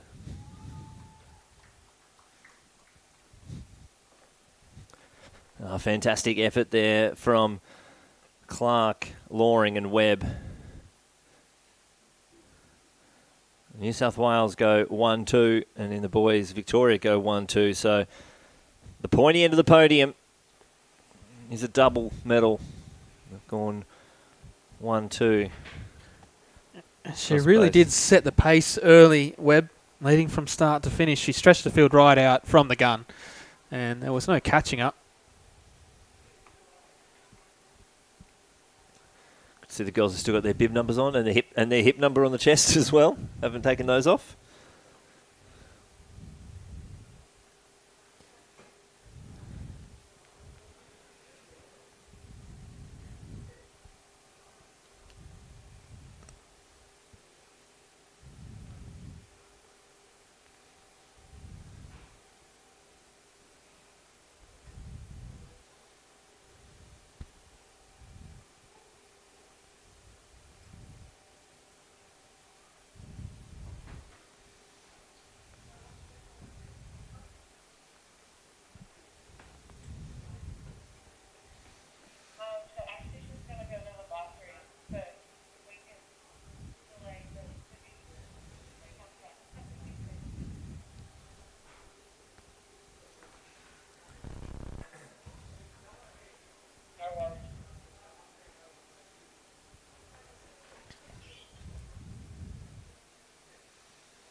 So Matilda Webb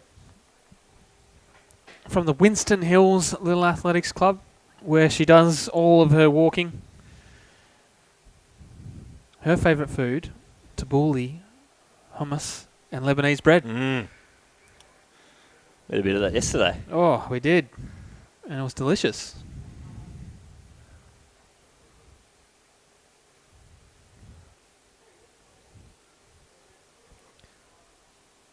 And I just love this quote from Matilda, talking about what her favourite thing about athletics is. She said, "I love how fun and friendly little athletics is and how many amazing friends I have during this sport. I am also so excited to give it a go each and every Saturday. and to encourage others to have a go too. Oh, I think that's the big thing.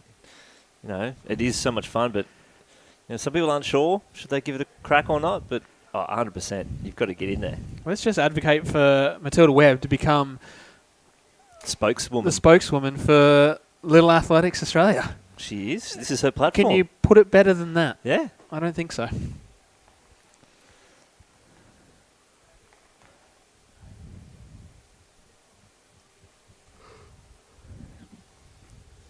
So we have one more presentation to get through, and then we'll be on to the 800 metre time finals, which always offer up some interesting races. They usually are seeded, so the faster athletes will be in the one heat in order to try and ensure that the medalists do come from the one. But we have seen, and it has been known, that we've had medalists from the other of the time finals. So I'm looking forward to that event.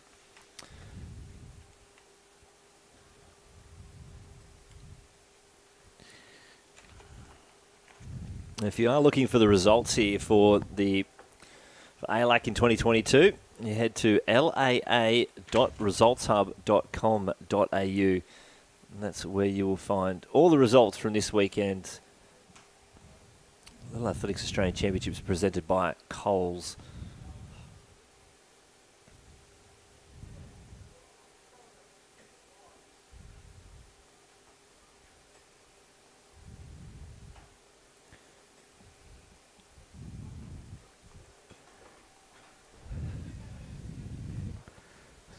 So still some events happening out in the field. We have the high jump underway. So if you're interested in the high jump, flick over to the field dedicated stream to catch the action out in the field.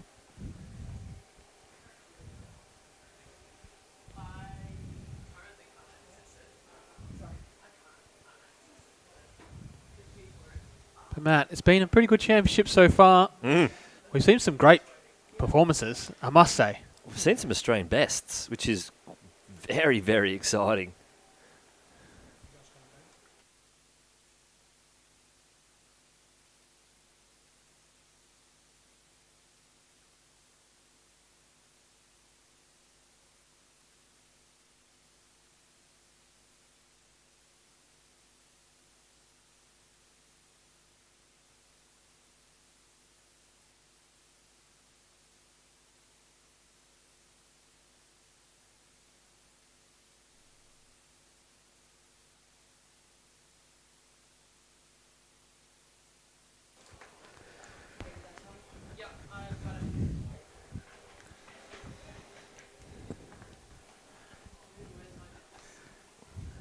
See, I'm going to cast my mind back to the chance earlier this morning. Oh, so long ago. It feels like that, doesn't it? It does, actually. Because we've had so much on the track and in the field here at these championships. But I'm going to put it out there. I'm going to name an unofficial winner. Already? You're handing out this crown barely after lunch. In the end, we're not the authority on this. We're definitely not. I'm going to put it out there, and it almost pains me to say this, but I think Queensland won. Oh, just in general? The cheer. They won the cheer off. Oh, the cheer. Sorry. I thought you were just talking about a performance. No, the cheer off. No, they did have some... If you can rewind the stream, there's a bit of a break in the program. Go back and watch the cheers. Yeah. Tough work for WA to open it up. Yeah, it was it is hard. It was quiet, and then you've got to get a bunch of 13-year-olds to just yell out as much as they can. So it's hard to do when you're the first one off the block.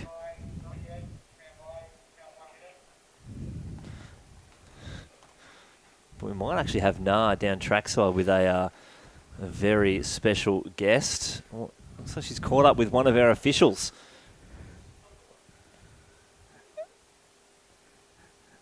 And the officials do a great job here. They are volunteers. Well, they also got to march at the start as well. I couldn't wait to hear their cheer. I wanted to hear it.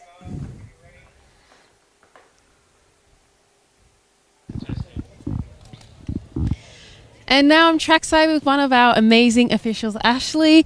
He's the president of the Williamton Athletics Club, and we're honoured to have you here. So I hear it's your first year of officiating. What made you get into it? Oh, it's just a great opportunity to come along and watch the kids race and compete. It's a fantastic day here in Melbourne, so it's a good opportunity to get out and watch some more athletics. Yeah, awesome. And now I understand you got 2 kids of your own. One unfortunately didn't make it. Why did you still come out and officiate? Oh, kind of hoping my eldest son would have made it today, but he didn't get through. But good to see a lot of his mates that he runs with in the under-13s running here today and competing, and seeing those guys run around. It's been fantastic to watch them compete and do really well. Yeah, awesome. And as a first-time official at ALAC, what does that look like? What are some insider tips you could give us? Oh, well, it started off very early this morning. We got here 7:30, make sure we got our uniforms. We had a debriefing to make sure everyone is familiar with what we need to do. Then we had our as a large group debriefing, and then we had a smaller debriefing as a smaller team to make sure everyone's understanding exactly what they're doing. So it's been really well organised and very, very good communication. We've got a really good solid team, and we've all done some sort of officiating at some level before. So today is just a good opportunity for us to all to come together as a team. And we've got officials from all over the Victoria and all over the state, all over the country too. So it's good to see some meeting some other keen parents and keen volunteers doing officialing. And for anyone that was thinking of getting into it, what would you say to them? Oh, look, I think just get involved in your local centre, get involved in your local region, wherever you can. This is my first event at a national level, and I've thoroughly enjoyed the day so far. So I think, just get involved as any way you can at any level. It will be fantastic. Awesome. And I also hear that at your presidency in Williamtown that you wear many hats, one of them commentating. How is officiating different to commentating for you? I don't know where the commentating come from, but certainly like to get on the microphone and talk around, and it's good to keep the kids entertained and encourage them as they're doing their races and add a little bit of colour to the day. It's awesome. It's a really good opportunity to sort of be in the public eye and do a bit of make the day a bit special for the kids. Yeah, awesome. Well, I better watch out. You might come for my role. I think you're very safe. You're very safe. I'll stick to the officialing. You do what you do. Well, thank you so much, and thanks for all the work that you're doing over the weekend. Yeah, no worries. Thank you, and thanks everyone. Awesome. Back to you guys. Oh, thanks, Nah, and thanks to Ashley. It's fantastic to see, again, so many hats worn. Look, he's more than welcome to pop up here and call a race if he likes. You can let him know, Nah, if you want. There's plenty of room. We've got a spare headset up here. I think that's one of the things that happens when you do get involved in athletics. It's almost impossible just to do one single job and only one job for your whole athletics career. You do find yourself wearing many different hats.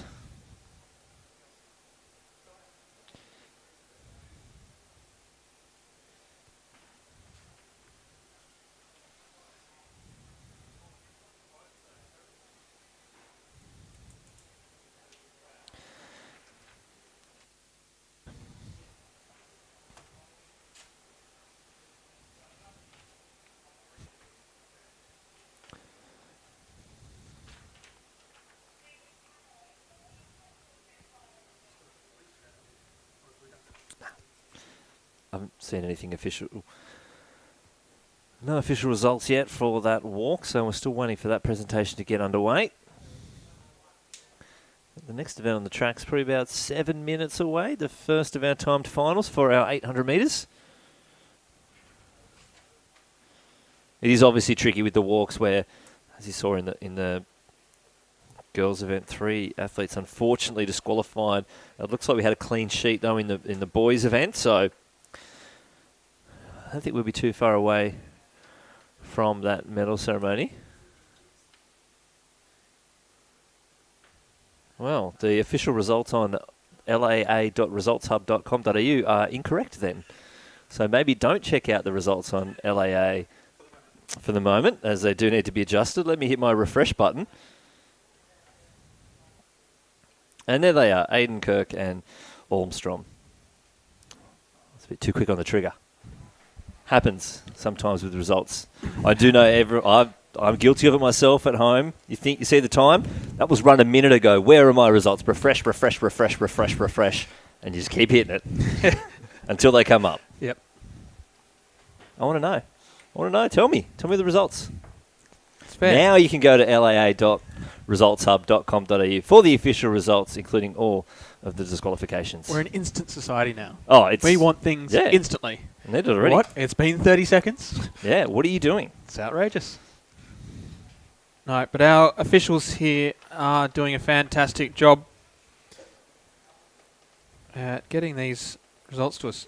In all reality, very quickly. Yeah, it's actually quite quick. Our top three, though, in that walk did remain safe from the dreaded red card in the walks.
So on the track now, this is the first of two timed finals for the under 13 800 metres.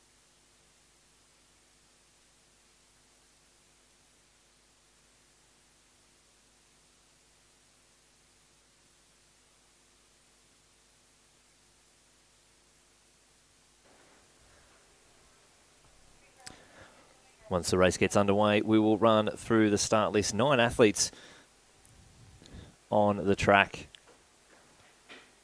2 laps of Lakeside, Albert Park.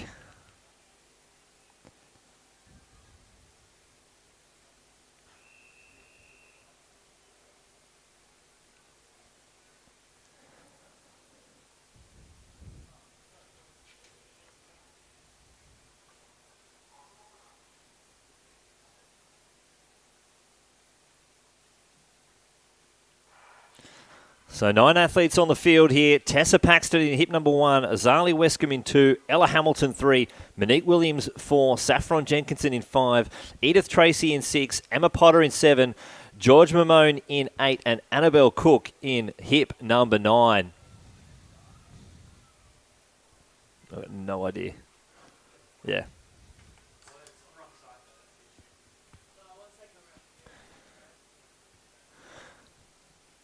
So with 200 metres into this race, it's South Australia and Tasmania going 1-2.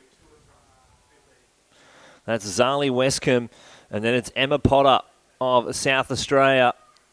Just on her shoulder. Remember, these are timed finals, so the times will be compared across both races compiled, and that's where our winners will come from. So needs to be some fast running from the gun. So Zali Westcombe.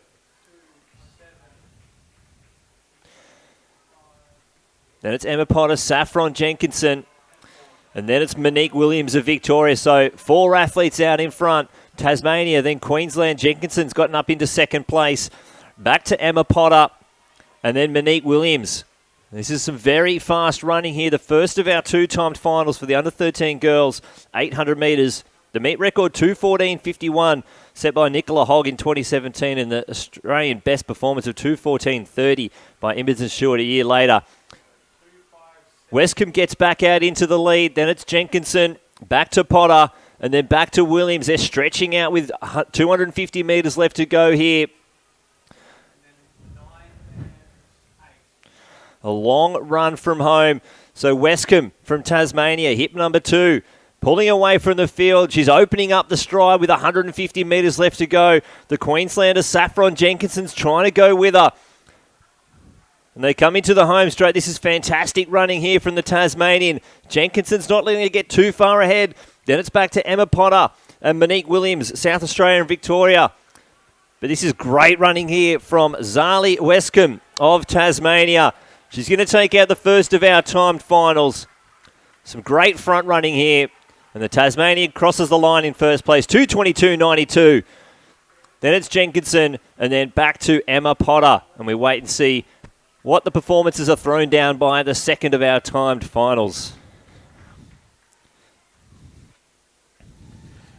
Good strong running there through to the line by the Tasmanian. And she's put herself in a really good spot to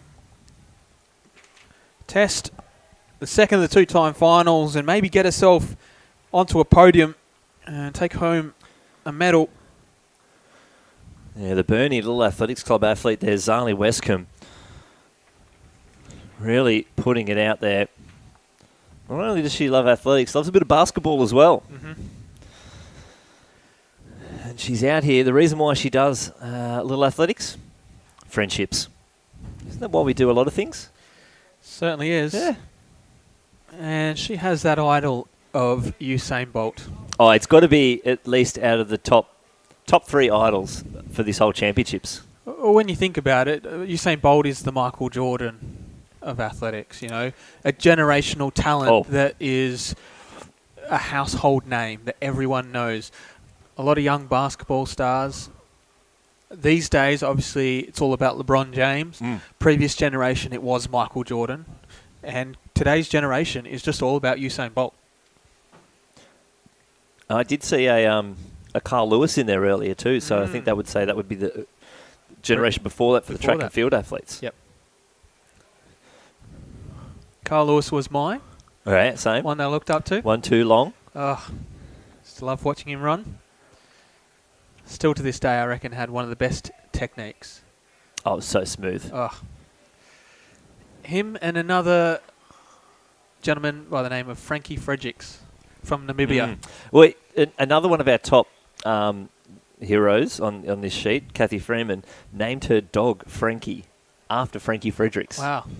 So even the heroes had heroes. Yeah. He's a family favourite of ours, Frankie Fredericks. We used to love watching him run. Coming out of Namibia. Got to meet him on a bus once. Oh. Sitting on the back seat next to you. There's Frankie right there. Just the number 90 down to the shops.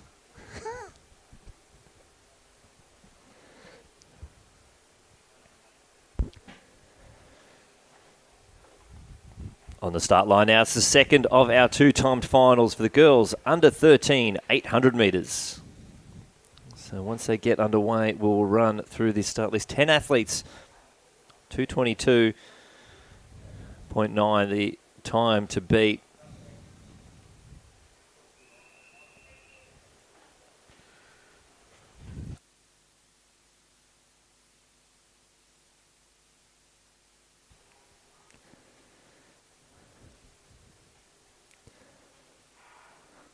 So we're in hip number 1, Sasha Palace in 2, Chelsea Tickle 3, Kira Tui in 4, Taylor Hazel 5, Madison Brown in 6, Eva Govel in 7, Cassie Farley in 8, India Goodall in 9, Mia Chisaniti, and in 10, Philippa Quarrel. So Taylor Hazel leading the way here, and then Kira Tui just behind her.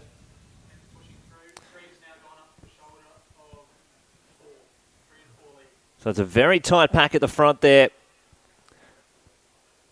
Remember, these are timed finals, so it's not just the first across the line. They do need to run faster than the previous timed finals. They've seen the time that was thrown on the board from Zali Westcombe of Tasmania. And it is a bunched pack. 3 New South Wales athletes all across the front there. Kira Tui, Philippa Quarrel, Eva Gavel. They're starting to open up a little bit here.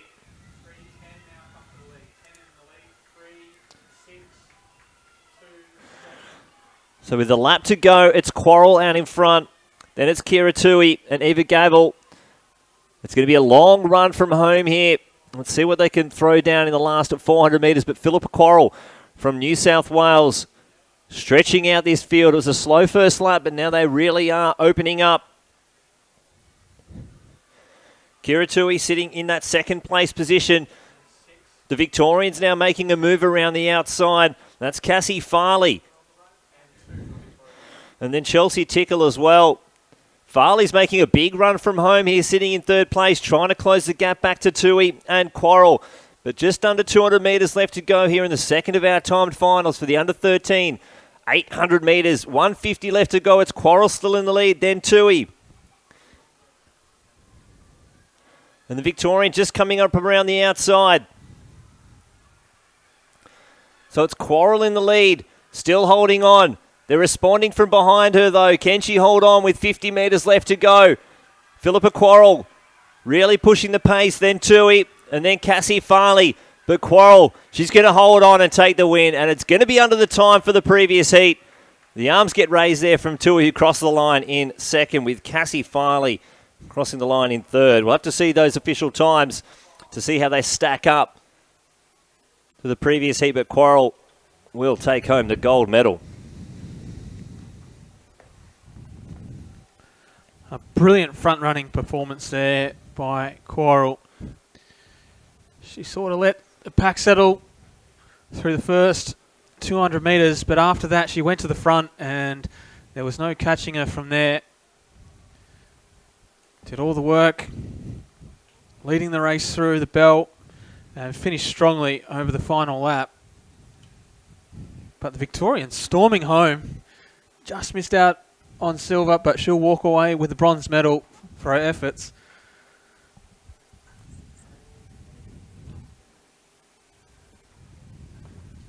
Oh, we don't have a buyer for Philippa Quarrel, unfortunately. I was looking forward to seeing what her favourite food was. After that effort, probably pizza and pasta. Well, it's pretty like standard. Hader. Sushi's another one of the top favourite foods out there.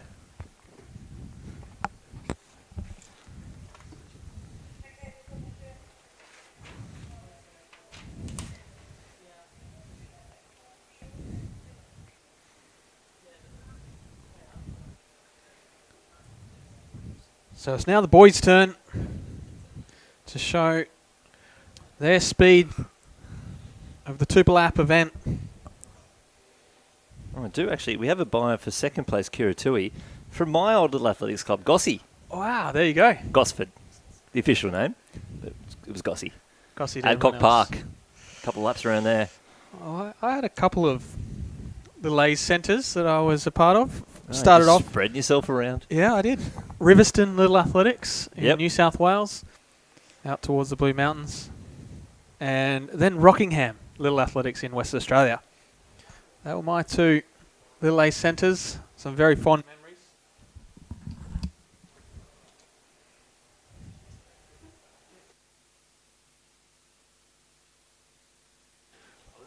So there's a start list for the first two-time finals. So next event up onto the track, it is The under-13 boys, 800 metres. This is the first of the two-time finals. In hip number 1 from Victoria, it's Max Davidson. In 2 from the ACT, Nicholas Christian. In 3 from the ACT, Cameron Paul. In 4 from Tasmania, Lachlan Job. In 5 from the ACT, it's Pre-J Lemuel. In 6 from South Australia, it's Flynn Rotosa. In 7 from Tasmania, Lachlan Priest. In 8, also from Tasmania, Charles Morgan. And rounding out the field in hip number 9 from West Australia, Cooper Bennett.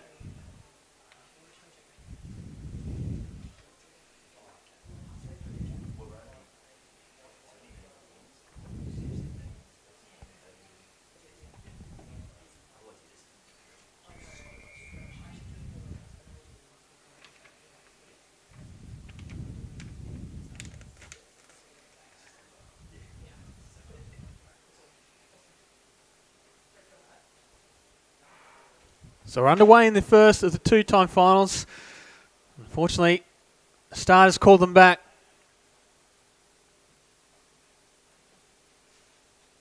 So the starters have seen something.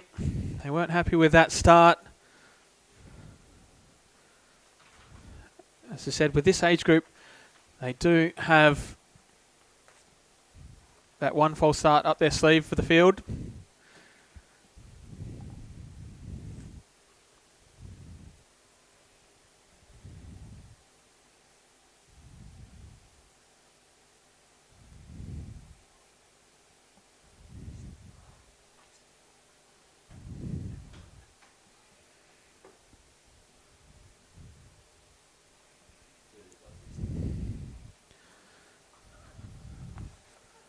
So the start will set them again.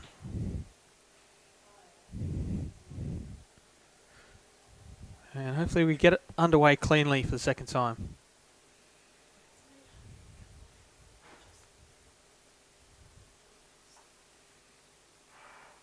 So away in the first of the two-time finals for the 13 boys, 800 metres. On the inside it's Davidson, Christian, Paul, Job, Lemuel, Rotosa, Priest, Morgan and Bennett. As they go through the first 100 metres, Rotosa from South Australia really streaking ahead in front of the rest of the field as the pack starts to settle in behind him. But he's opened up a gap of about 10 metres through the first 200 metres. So the South Australian really putting it to him in this first time final. He's out there. He wants to post a good time. See if he can get himself up onto the podium here at the Coles Australian Little Athletics Championships. This is the moment to do it. And he's out in front leading the way. The rest of the pack is just settled in behind the ACT athlete in Lemuel. He's there in second. And then back to the two Tasmanians. But still the South Australian out in front. This is Rotosa. He's got 15 metres on the rest of the field. Looking really strong. He'll come through and get the belt. So the West Australian in Bennett, he starts to make his move through the field now. He goes up to the shoulder of Lemuel. But it's still Rotosa out in front. The Tasmanians in Priest and also Morgan, they're out there as well, as his Job. We've seen a couple of these athletes already today in the walk, and they're back out here for this 800 metres. As they go down the back straight, still Rotosa, still out in front, still holding that lead. The West Australian starting to come at him now. Now that's Bennett making his move. Lemuel, the ACT athlete, starting to drop back as the Tasmanian starts to come up on him in Priest. But Rotosa, he's led from start to finish, and he's still holding a sizable lead over the rest of the field. This is going to be a quick one. He wants to post a quick time. See if he can get himself up into a podium position. As he rounds the bend and comes into the straight, he'll look up and see the finish line and charge down the straight. Let's get behind him, ladies and gentlemen. The South Australian, Rotosa. This has been a brilliant run from the young South Australian. Bennett chasing on behind in second from Western Australia. But Flynn Rotosa from South Australia will come down and take line honours in the first of the two-time finals. 2:19.44. Solid time that he's posted.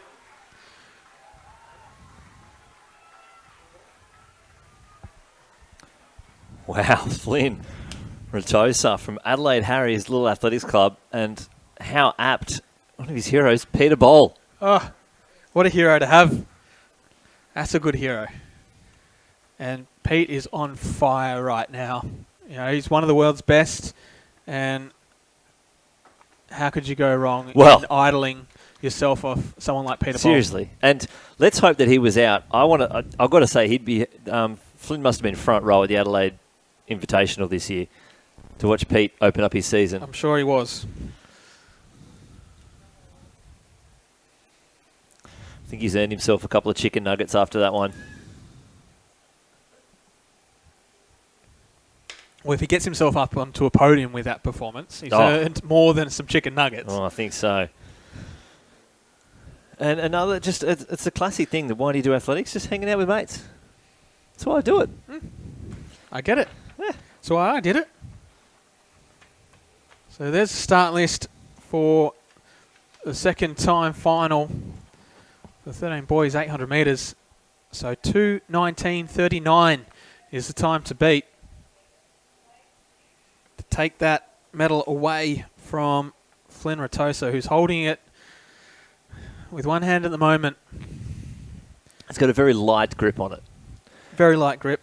But I think these have been well seeded. Let's hope they... the girls in the second of the time finals, they took a very comfortable first lap and really had to throw it down in that second one. But seeing what Flynn just put out on the board there, like, they need to go out hard. And that's the thing with these time finals. It can't be tactical. Because if it's tactical, it can turn into a slow race. And that is where Flynn could pounce. You've got to go. Time final. These are time trials. So it'll be interesting to see who takes it from the start, who wants to lead this race, who really wants to push the pace. So next event up onto the track, it is the second of the two-time finals here in the under-13 boys 800 metres. Hip number 1 from New South Wales, Harrison Ferns. In 2 from Victoria, Oscar Wright. In 3 from Queensland, Alexander Wayne. In 4 from Queensland, Ethan Huang. In 5 from New South Wales, Trent Alley. In 6 from Western Australia, James Artemis. In 7 from Queensland, Will Crispy. In 8 from South Australia, William Jarvis. In 9 from Victoria, Zach Mellick. In 10 from South Australia, Joshua Cameron. And rounding out the field, hip number 11 from New South Wales, Joel Masori.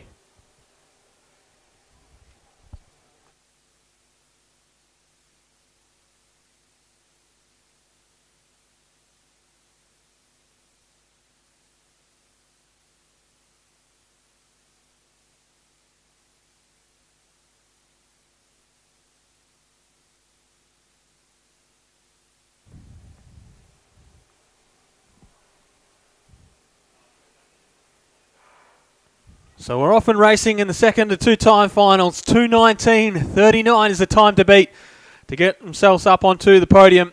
And it's Ferns from the inside, followed by Wright, Wayne, Huang, Ali, Artemis, Kisby, Jarvis, Mellick, Cameron, and Moresi. As they go down the back straight, Wayne, the Queenslander, he starts from the front through the first 200. Trent Alley from New South Wales, he's up there as well.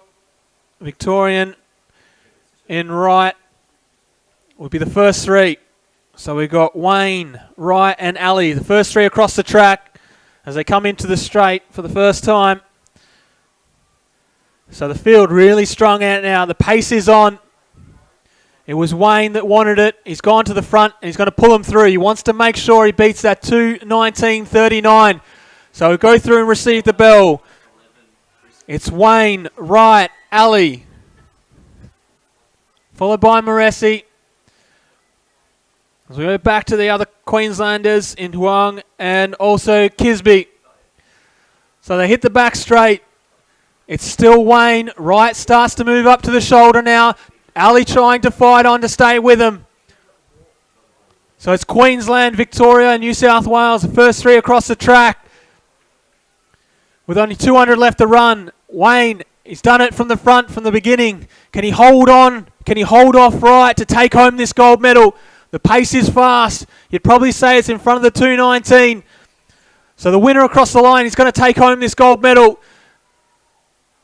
So the Queenslander, Wayne, he comes onto the straight, right in behind him, starting to fade a little bit. Wayne starts to move away. Ali's fighting on, trying to hold on to that third position. But the Queenslander, Alexander Wayne, he's going to come down and take a brilliant victory here in this 800 metres, 2:08.40. Wright will be second. Ali's going to hold on for third. There's a fast finishing Kisby from Queensland. Have to settle for fourth. But Alexander Wayne from Queensland takes out the title in this 800 metres. Yeah, big effort there from the Helensvale Little Athletic Club athlete Alexander Wayne. I reckon we're going to see those fellas go head-to-head in the 1,500 metres tomorrow. It's going to be a fantastic battle, but he's just too strong. He stretched the field out, Wayne, and I thought Wright might have had something a little bit extra up in the tank, but it was just too strong, Wayne.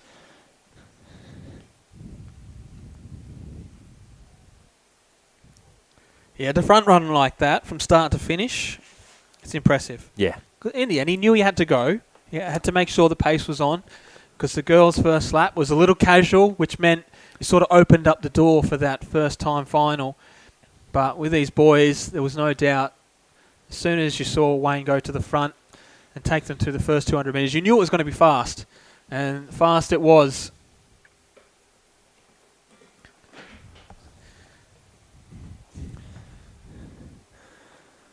So on your screen now, that's the official results from the first of the girls' timed finals. Zali Westcombe, 2:22.88. It was enough to finish her 6th overall.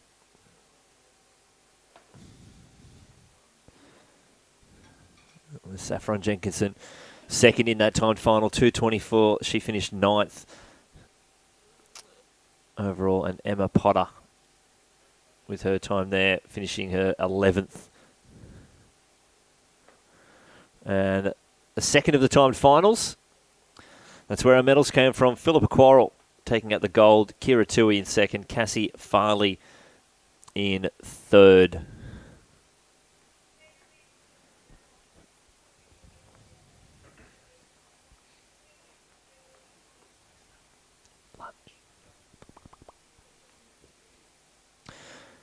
And that's the result for the first boys time final. Flynn Ratossa, 2:19.39. He went at it like a timed final. From the gun, stretched the field out, pulled away at the end. It's good to see a lot of these athletes backing up, both Lachlan Job and Nicholas Christian, between the 1,500 metre race walk and then rolling out less than 20 minutes, I reckon, later. To roll out an 800 metres, it's got to be tough work. That's what you do at Little Athletics, though. You back up. It is. It is.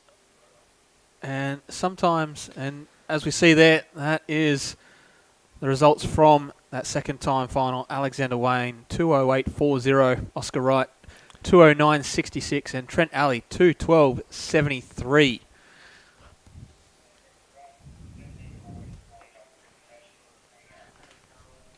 And that's the thing that happens with some of these events.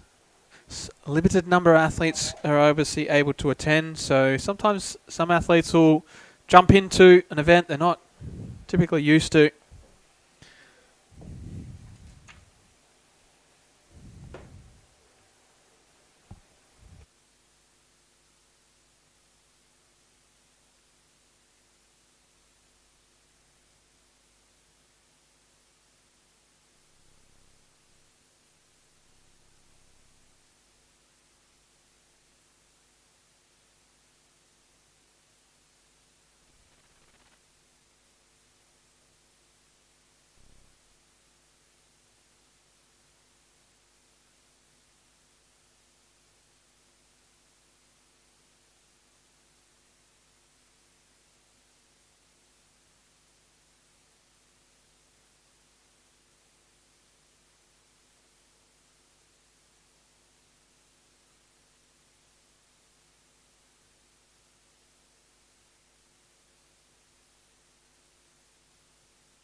The next medal presentation for the 2022 Coles Australian Little Athletics Championships.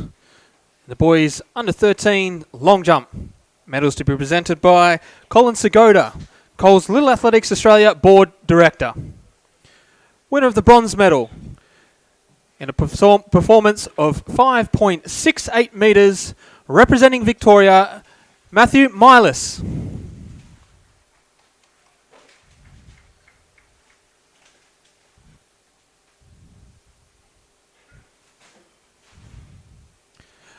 Winner of the silver medal in a performance of 5.74 metres, representing Queensland, Archie Tennant.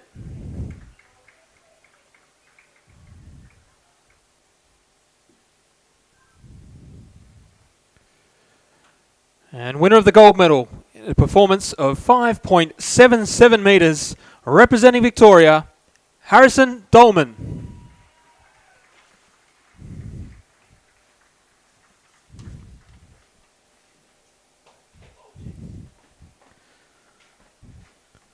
So, some close results there from that 13 boys long jump. Just centimetres separating the first few places. Only 3 centimetres between gold and silver as well.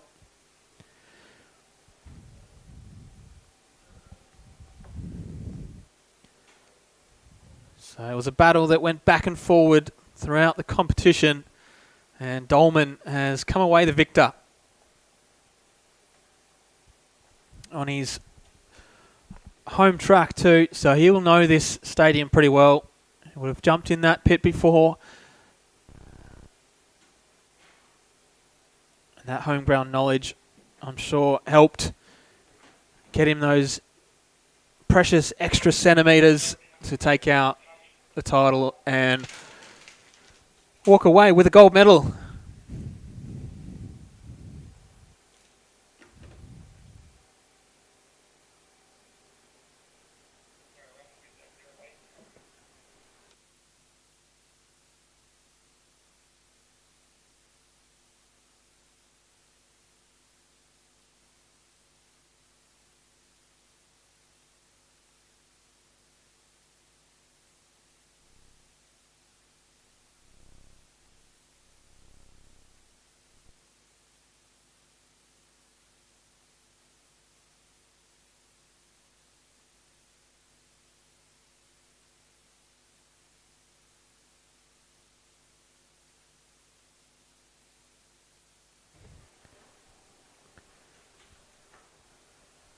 The next event up on the track, it is the third event in the boys heptathlon, the 100 metre sprint.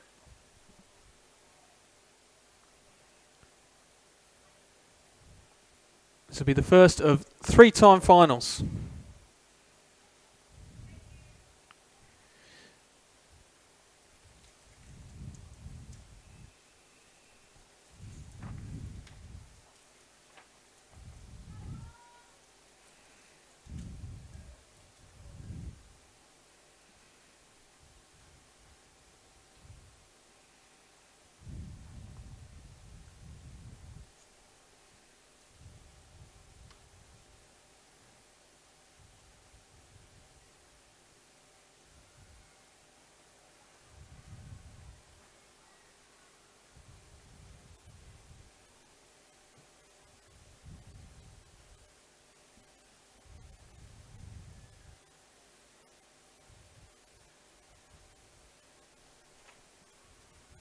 So just a little bit of movement on the start, a few nerves. The starters called him up just for some unsteadiness. He'll reset them again, and hopefully we'll be good to get away.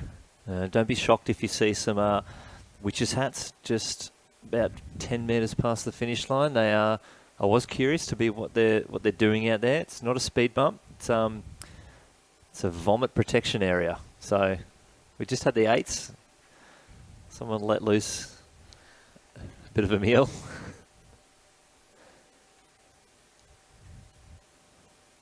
So away in this combined event, 100 metres. Good start there by Andrews, the Victorian.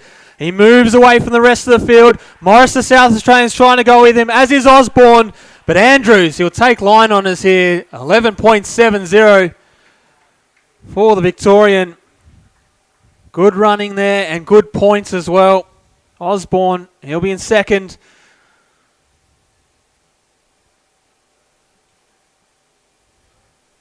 Yeah, great running there. Asher Andrews from Diamond Valley Little Athletics Club. Strong out of the blocks.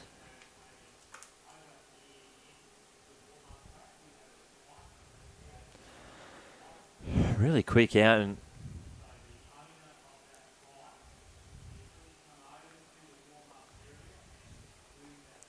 he was born in Mauritius. Young Asher Anderson. Came back to Australia when he was 10. He started Little Athletics at Diamond Valley in the under 12. So spent a bit of time on the island of Mauritius. There's a few of our elite athletes have come from Mauritius. Fabrice Lapierre is the one that jumps to mind. Literally jumps to mind. If you don't know him, if you want your best education on Fabrice Lapierre, go look up 2010 Australian Athletics Championships Perth long jump. Yep. 878. 878. That's a long way. That's I know unbelievable. it was windy. It doesn't but matter. You still jumped 878. Yeah. Now, if you want to know how far that is, kids, go to the tool shed, get out Dad's tape measure, pull it out, 8.78 metres. I don't even know if some tape measures might not even... Sometimes you're going to get 5 metre tape measures. Sometimes you might not have a room in the house that's long enough. No, I don't think so. You might need a hallway. Get the hallway. Yeah. The hallway might be long enough. It might not be. No. You might have to go outside for this. Go out to the driveway. Pull along the driveway. 8.78 metres. When you actually see it in person, you realise how far it actually is. It's unbelievable. There are a few performances like that in track and field that are just astonishing when you see it in person. And the other one is high jump. When you look at how high Brandon Stark can jump at 236, you measure that up the wall. Sometimes your wall and your door height might not be high enough. No, generally they're not. It's a pretty nice high ceiling. So you might even need to, go outside to the garage door. There's a good chance he's jumping over the garage door. You need to take a chair with you to get up there to measure the 236.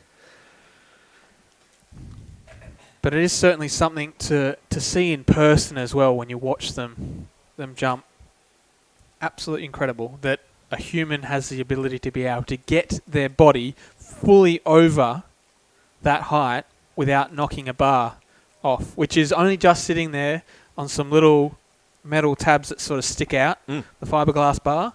Doesn't take much to knock it off. A lot of time they clear it without even touching it.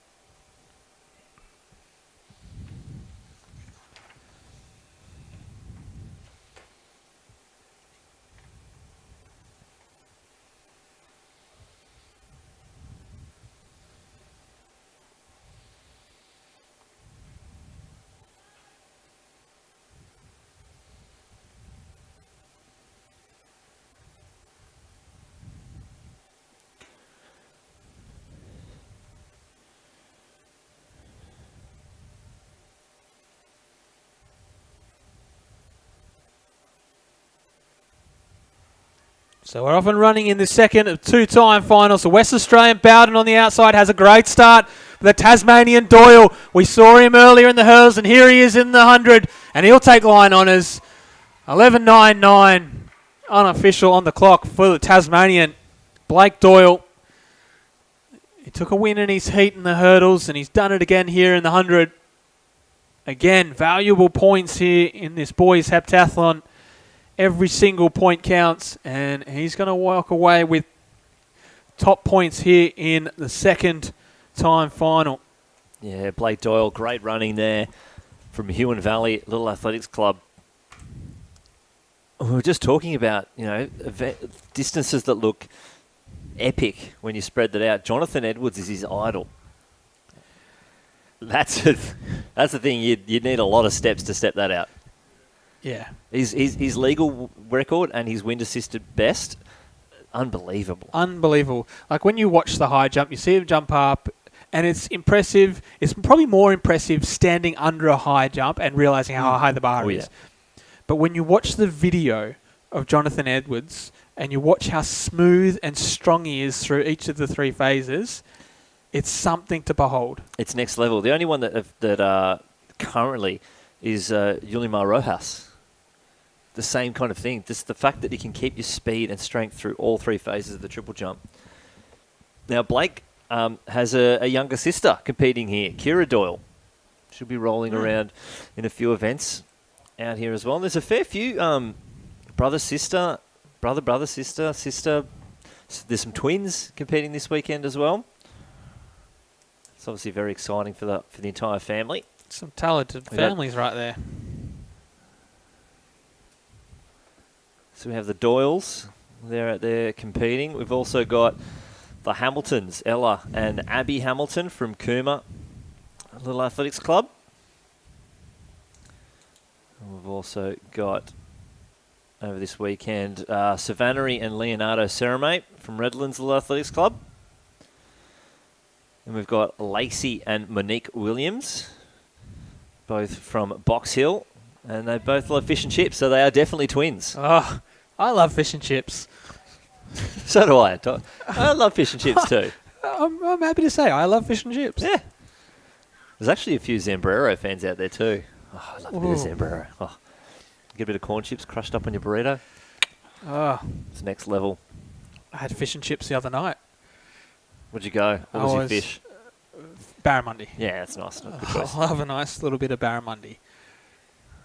Good choice, good choice. Yeah, I was lucky enough to do that just last week. Oh, lucky enough. Margaret River. Oh, okay. Overlooking the water, watching the sunset. Very special. Magnificent. If you haven't been to Western Australia and down to Margaret River, I'd suggest you do it. Get yourself some fish and chips. Watch the sunset. Oh, I do enjoy reading athletes' favourite foods. It's one that really interests me because, is this what they like? Post-race, is this the prize? When you earn something, you competed so well, hey, you go and get some sushi. But there's one here that I'm not sure if I understand. Chip on a stick. Yeah, chip on a stick. Is that have you ever been to the carnival, like the Easter show is that or whatever? Whirlwindy? The curly chip that goes around the stick. Okay, I just thought it was a chip on a stick. No, that's delicious. They know what they're doing. I just use my hands. I don't need a stick to hold my chip. You do. You need the stick. It's important, vitally important. Oh, maybe Jade Almeida's onto something there.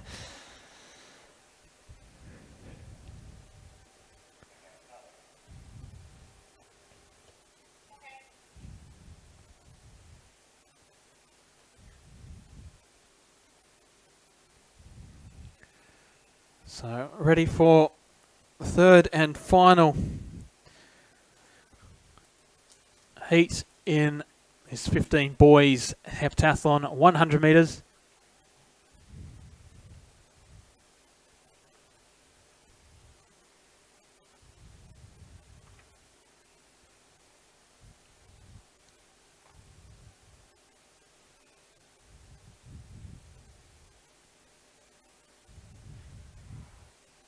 So away, West Australian Stewart with a good start. Queensland in the middle. Russell starting to come through, as is McKay. McKay and Russell. Collins is fighting on. It's going to be close on the line.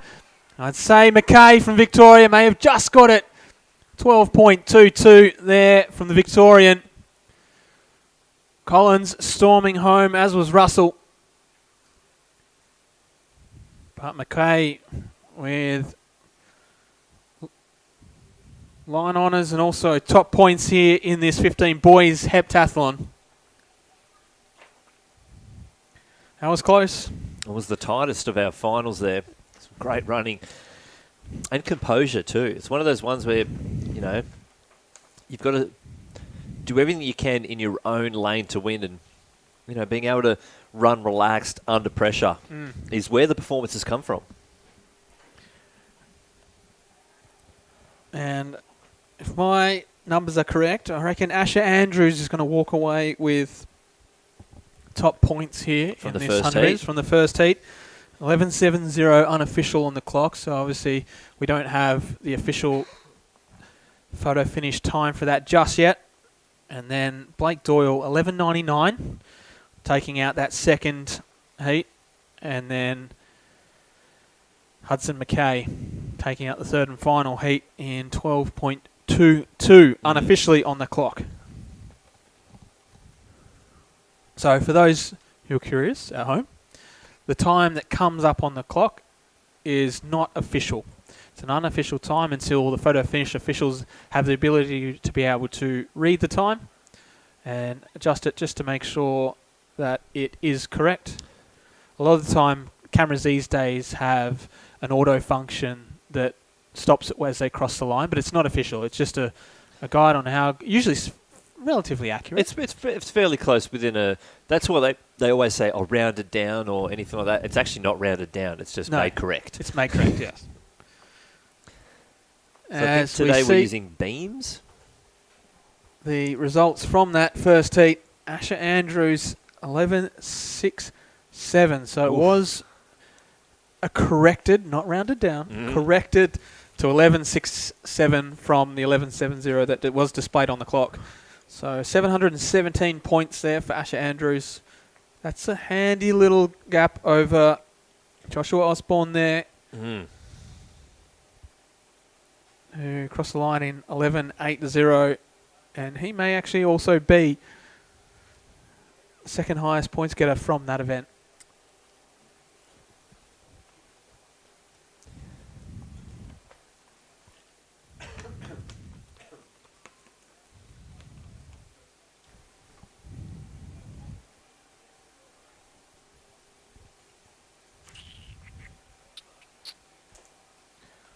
As we see the second heat up, Blake Doyle has been corrected to 12.01. Not the way you want the correction. No. You'd love the correction to be a little bit quicker. But still, 649 vital points there for Blake Doyle. Quinn Harvey from Victoria, 12.23 for 606 points.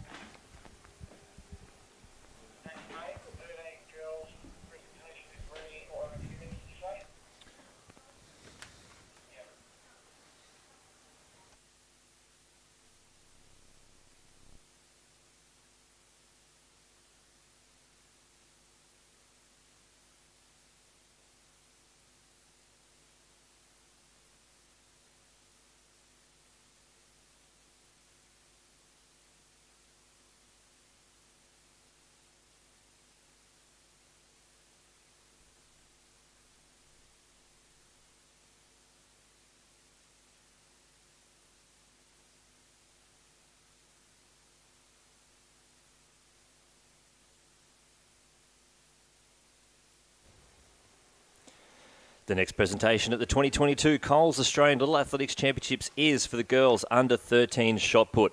Medals will be presented by Colin Segoda, Coles Little Athletics Australian Board Director. Winner of the bronze medal with a performance of 12.35 metres representing New South Wales, Kaya Wong.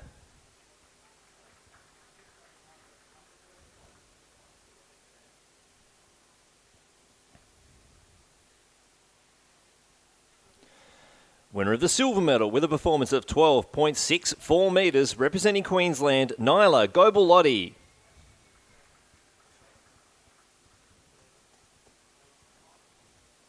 And taking up the gold medal with a performance of 13.59 metres representing New South Wales, Irene Kapsalis.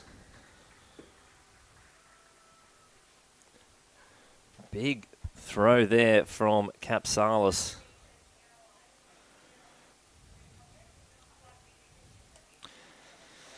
From Balmain Little Athletics Club, favourite food, Mum's chicken schnitty.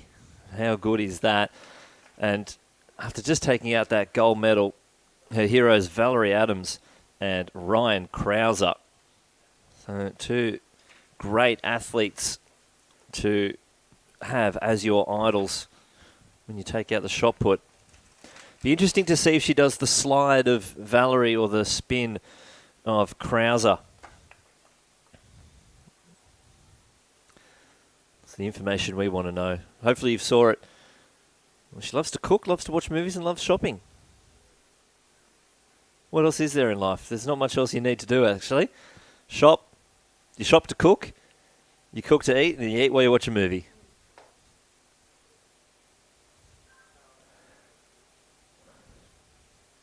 Well, hopefully Mum shares her chicken snitty recipe so she can learn how to cook that too, and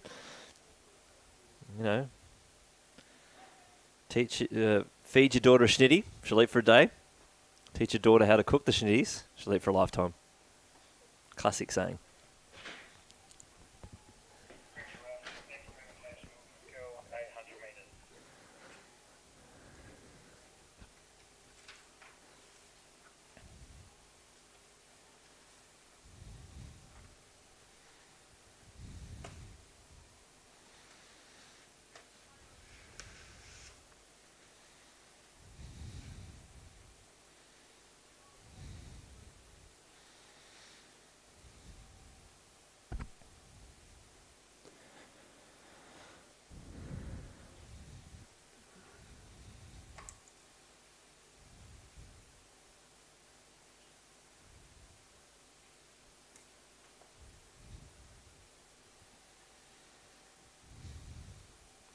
So we'll be on a bit of a stretch of medal ceremonies now. It'll be the girls' 800 metres next to go.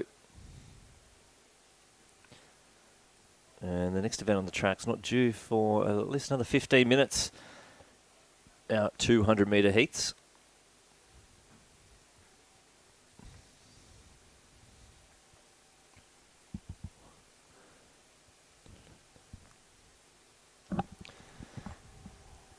And replacing Ben up in the booth is Na Anang. Welcome, Na, up to the penthouse. Thank you so much for having me. It's nice to have your view just for a little bit. It's not a bad view. It's not bad. It's probably one of the most picturesque tracks. You've got the city in the background. I know, it's the a conditions beautiful... are great today as well. It's a beautiful Melbourne day. It's unbelievable.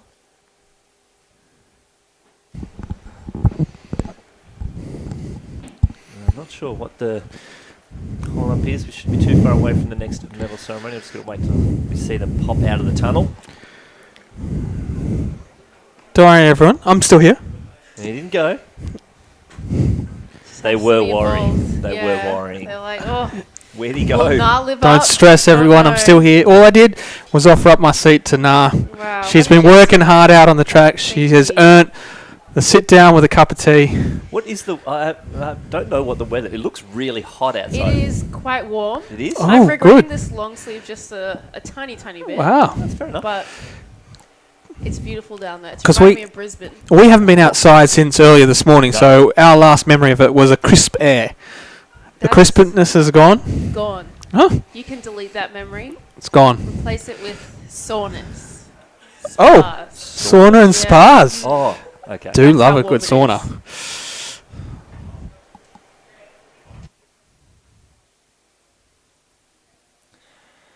The next presentation at the 2022 Coles Australian Little Athletics Championships is for the girls under 13 800 metres. Medals to be presented by Colin Segoda, the Coles Little Athletics Australia Board Director. Taking out the bronze medal with a time of 2:21.43, representing Victoria, Cassie Farley.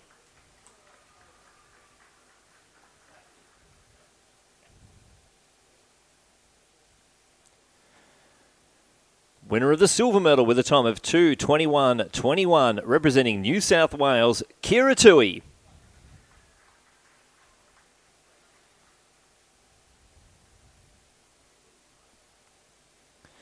And taking out the gold medal with a time of 2:20.37 from New South Wales, Philippa Quarrell.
So we just got the girls warming up there for the heats of the 200 metres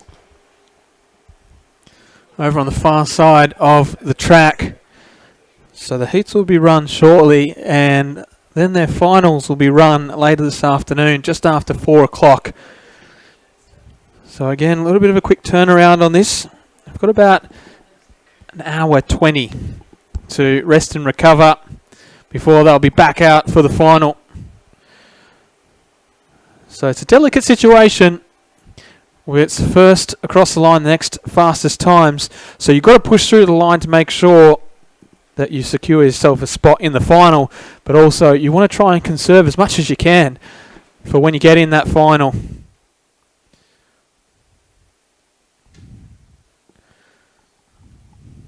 Because with only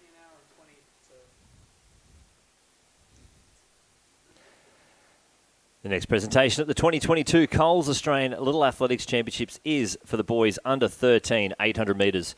Medals will be presented by Colin Segoda, Coles Little Athletics Australia Board Director. Taking out the bronze medal with a time of 2:12.73 from New South Wales, Trent Alley.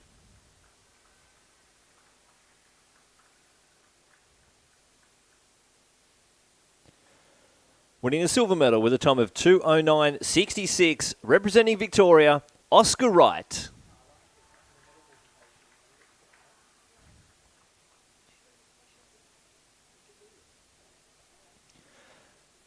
And taking out the gold medal with a time of 2:08.40, representing Queensland, Alexander Wayne.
Well, the next event on the track will be the first of 3 heats for the girls under 13 at 200 metres. First across the line plus the next 5 best times to make their way through to the final.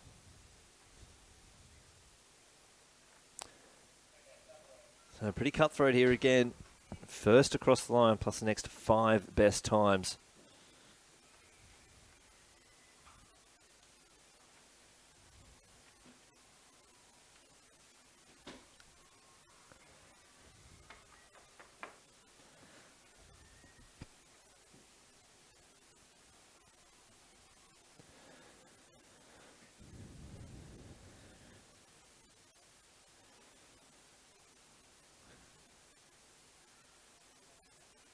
So from the inside, it's Berry, Lanane, Wilkinson, Norzadeh, Harrison, Hardy and Workman.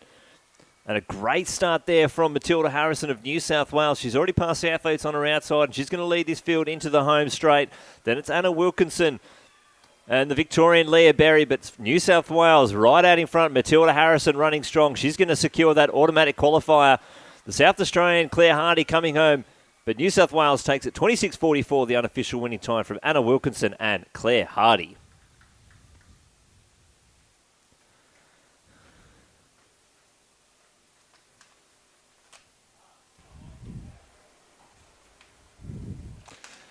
It's tough when it's first place only. It is. It is, because in the end, if you're not first, you need to be pushing all the way through the line to make sure you're fast enough to make it through that final, especially with 3 heats out on the track. Yeah. It is quite cutthroat, but... Yeah, but it kind of emulates what happens at a senior level, you know. It was a similar position we had at Nationals this year. It was very cutthroat for the 200 especially, so these girls are getting some real-life experience. And I think I found out why, but you go ahead. Okay, I'm not going to go into why, but as Na said, it's great practice for a national level, because even at that level, in a program that is so tight, you don't have semi-finals in the 200, and it's heat straight to final. And even at AA's national level, it's still first and next fastest through to the final. So this is perfect. It is. Every race is a final, if it's only first across the line. But they're not seeded via times. They're seeded one per state and territory, which is why it would be just first place. Because if you have 2, it's not necessarily the 2 fastest. Whereas 1 is definitely. Right. Thank you, Detective. Yeah, no, we've worked it out. The backbone of Athletics Australia. He's pretty proud of I'm himself. putting it out I there. am, actually. Can you not tell? It is quite obvious. Again, just another reminder out there, if you are looking for the field action, head over to the dedicated field stream where we've got it all happening out there. We've got shot put, we've got high jump, we've got javelin. It's all on, and there's some great action underway. So there's a dedicated one. Head over to that. You won't hear us, but you'll be able to see everything live from the field. That might be better for some. Just the quiet sounds, ambient sounds of the track. Yeah. They didn't come to hear us, they came to watch. So That's true. We're just trying to bonus. we're just trying to inform I feel people. like we enhance the experience, though, as much as possible.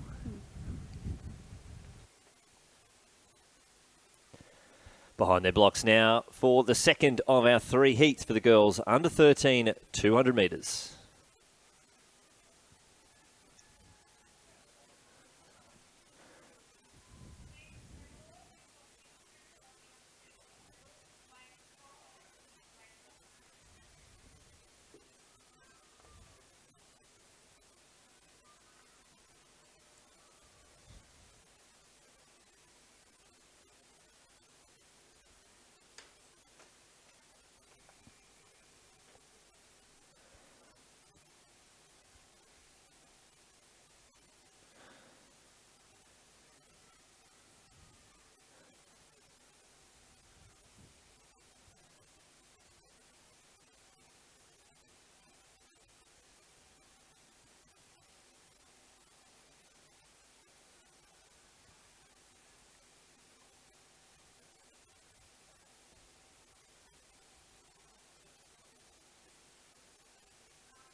So away in the second of our heats, Courtney Brown, Hayley Fuss, Alira Lubis, Chelsea Kelly, Laura Wong and Charlie Allen. And it's the Queenslander Allen getting the best of the starts as they come around the bend into the home straight. Laura Wong just on her inside. And then Hayley Fuss and Alira Lubis having a great battle on the inside. The South Australian Hayley Fuss trying to get up into second place, but Charlie Allen's holding on and looking strong. And Allen's going to take the win from Wong, Fuss and Lubis, 26.35. The unofficial winning time for the Queenslander, Charlie Allen.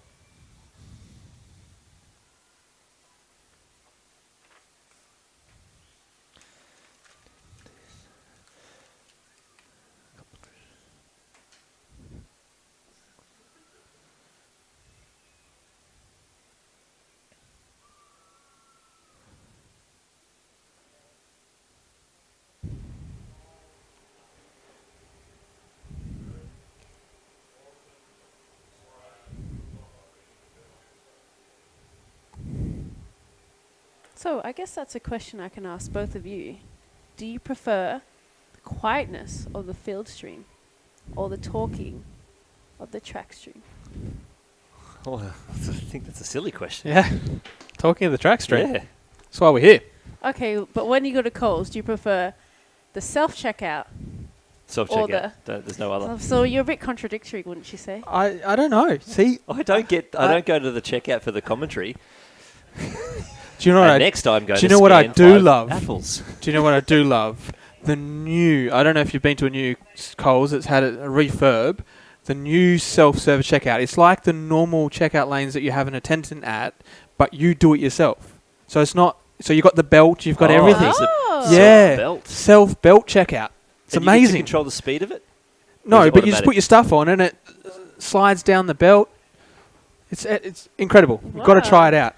So you get to be one of them. And do you know how sometimes the self-service ones where there's lots of them in a row, the weighing scales and all that sort of stuff, and the way you scan, sometimes a little lag, you don't get that on the belt one. It's like theirs. So you scan it, it's like boop, boop, boop. My issue is the weight of things when I put it in the baggage area, and it's Doesn't too light. not and there. It just like Doesn't exist. Slam it down. Wow. Doesn't exist on the self-belt. Wow. Well, you've sold me. Yep. So if you haven't been to a Coles yet that has one of those self-service belt checkouts, you got to get going and have a go. Sign I loved me it. up. I loved it. It's my new favourite. I look forward to It's it. like a hybrid. Yeah. It's a crossover between the two.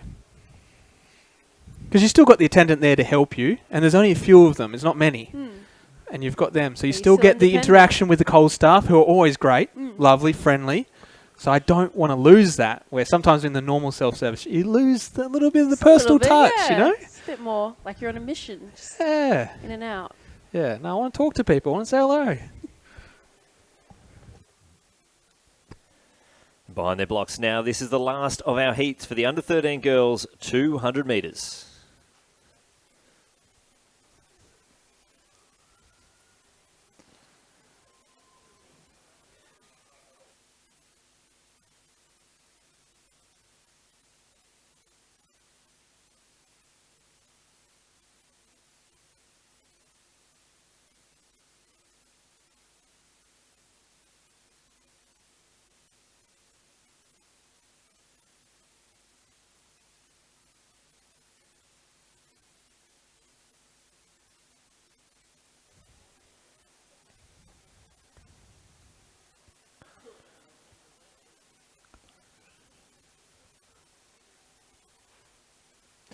So the last of our heats, it's Walson, Sprague, Philpott, Charles, Gopala, Krish, Taylor and Bauer.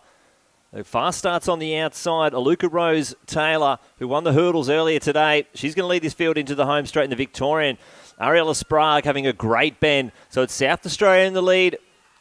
Then we have the Victorian, the West Australian, Kate Philpott, and having a good battle, Indy Bauer. But it's going to be South Australia taking the line, 25.88, the fastest time of those heats for the South Australian, Aluka Rose Taylor.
The next medal presentation at the 2022 Coles Australian Little Athletics Championships in the boys 1500 metre under 13 race walk. Medals to be presented by Anthony Reid, Coles Little Athletics Australia Board Director. Winner of the bronze medal in a performance of 7 minutes 48.26 seconds from the ACT, Nicholas Christian.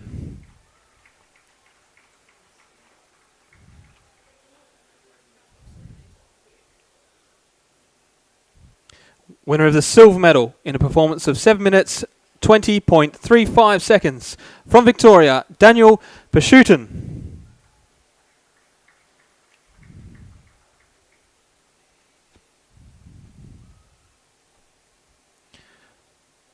And winner of the gold medal in a performance of 7 minutes 13.39 seconds. From Victoria, Max Davidson.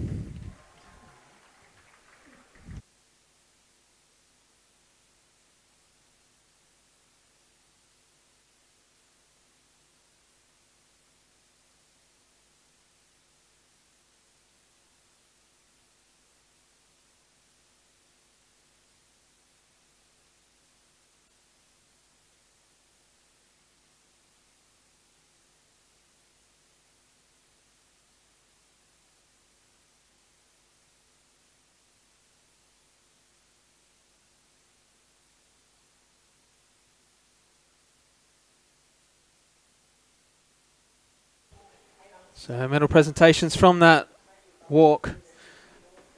Davidson charging from the front. And he goes home with a gold medal. Yeah, it was a pretty impressive race for those boys in these hot conditions. They held their own. There was no vomiting at the end, so look, they're winners in my eyes. Everyone's a winner. In the end, just to make it to this championships, you're a winner. Exactly. I never made it in my Little Athletics days, and There's a lot of top athletes that have performed on the international stage that did Little Athletics and never made it here. You know, it's a tough competition to make. You know, the competition's red hot, and you know, well done to all of the athletes here that have achieved this. They're here representing their state or territory because they are the best there is to offer.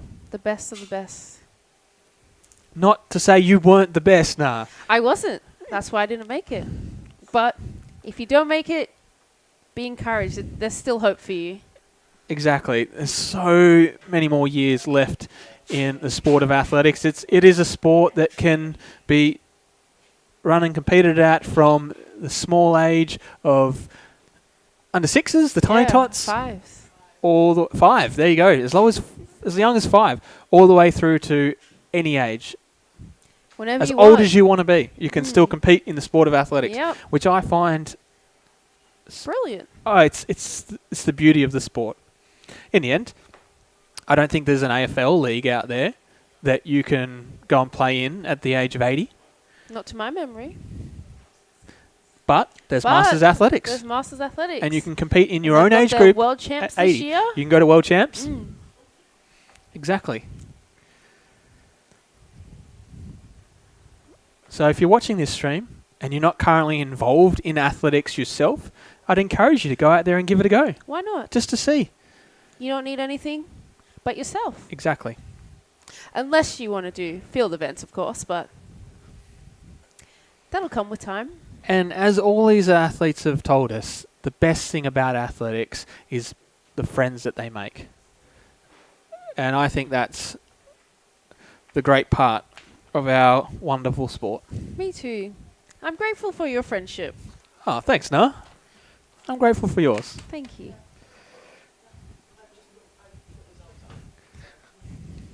And we put up with Matt.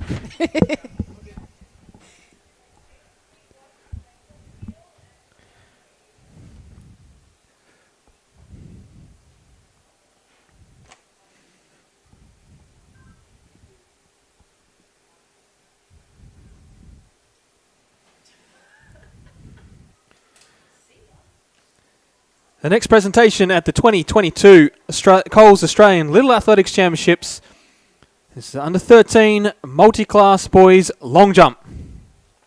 Medals presented by Anthony Reid, Coles Little Athletics Australia Board Director. Winner of the silver medal with a performance of 15.0%, representing New South Wales, Nate Castelli.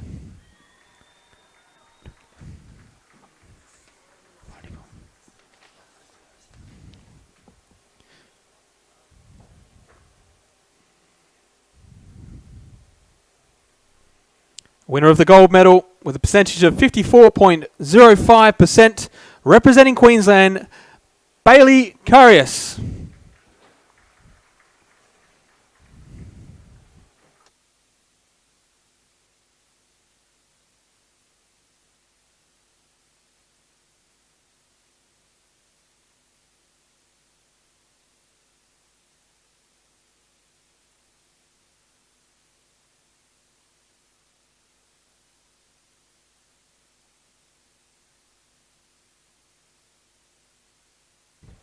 So it's not the first time we've seen Carius up on the medal dice. He's performing so well at these championships. I'm sure we'll see him again. See Castelli just having a bit of trouble with the jacket, but he's off now. We've also seen him as well. And again, I'm sure we'll see them a couple more times throughout these championships.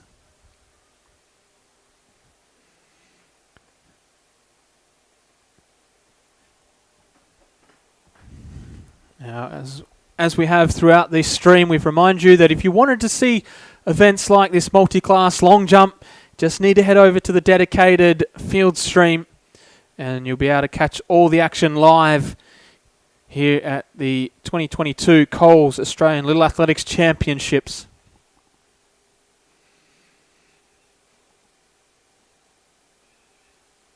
And it's fantastic that we've been able to find a live stream company that's able to bring us both track and field streams, so none of the action is missed. You can see Carius and Castelli look like they're pretty happy with their medal performances, and as they should be.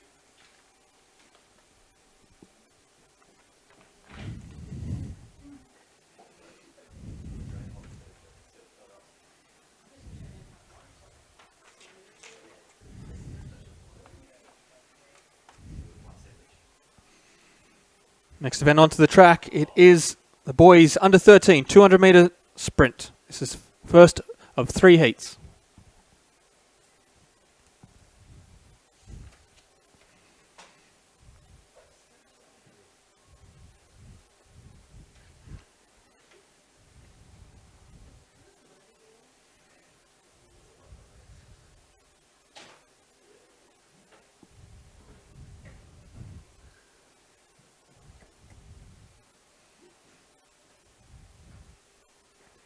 So away from the inside, it's Sarah May, Martin, Malias, Proudford, Vernon and Shaw. As they come around the bend, it is Proudford from New South Wales leading the charge. The Victorian Malias on the inside of him, trying to push him now. The Queenslander, Sarah May, trying to come through as well. But is the Victorian Malias. He's gone to the front and he's going to take the win here. 24.98 unofficially on the clock. For Matthew Malias, time does not matter. He will find himself through to the final later on this afternoon. Jack Proudford, he'll have to wait for the times now of the next 2 heats.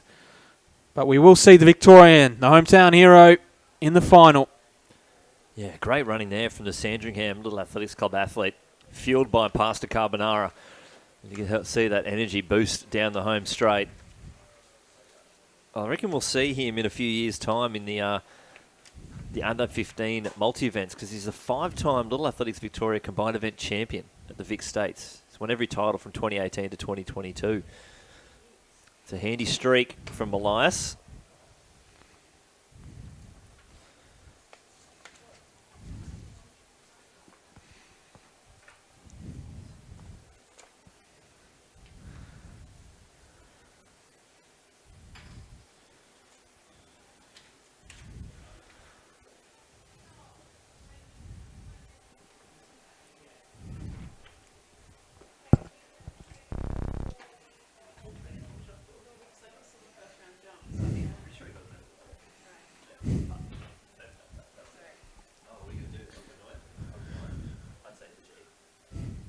So there's the start list for the second heat in 13 boys 200 metres.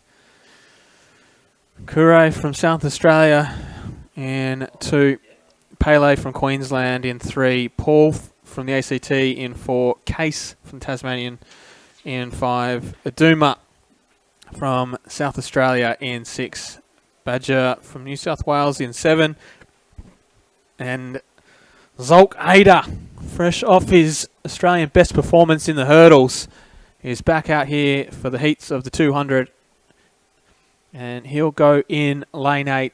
So he'll be the one to watch in this heat. Be interesting to see how hard he goes and whether he runs through the line or he conserves a bit of energy knowing that he's got a final. Because in the end, this will be 4 200s today, plus he's got a relay. Like, that's a lot of running. At some point, you've got to conserve a little bit of energy. I just don't see him doing that. I think he's out here to make a point, to get some records, so I think he'll go for it. Well, the Australian best performance in this event is held by James Gallagher from West Australia at a time of 22.76. Now, for an under-13 athlete, that is quick. It's probably a slow day for Gallagher as well. Well, at the time, for those who remember what James year? Gallagher, there was a relay event where he came storming home from behind, and it was impressive to watch. But 2013, you ran 21.7 in December. Incredible. So this would have been a couple of months beforehand. So he's run 0.8 quicker later in the year.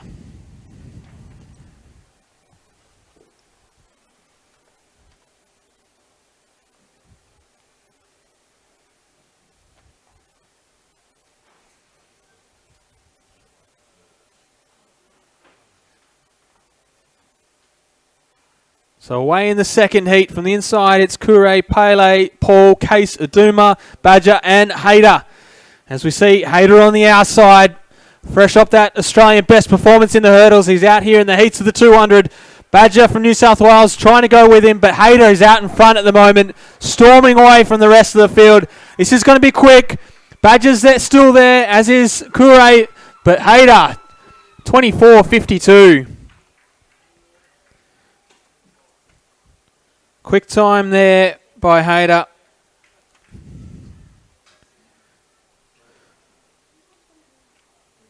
So again, we may see him enter the final as one of the favourites in this event.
And there is our start list for the third and final heat here in the under-13 boys 200 metres.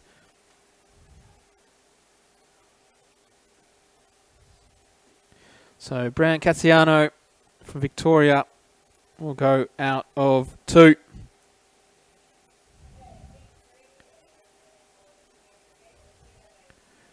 And we've got Earhug from West Australia in 3, Barwick, the Tasmanian in 4, Cashin from New South Wales in 5, Dowling, the South Australian in 6,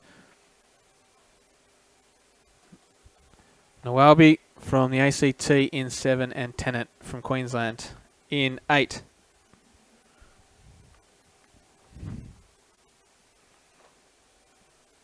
So far, Hayter setting the target time to be the fastest through to the final at 24:52 unofficial. Now in the first heat they weren't too far behind. 24:98 from the winner of that heat.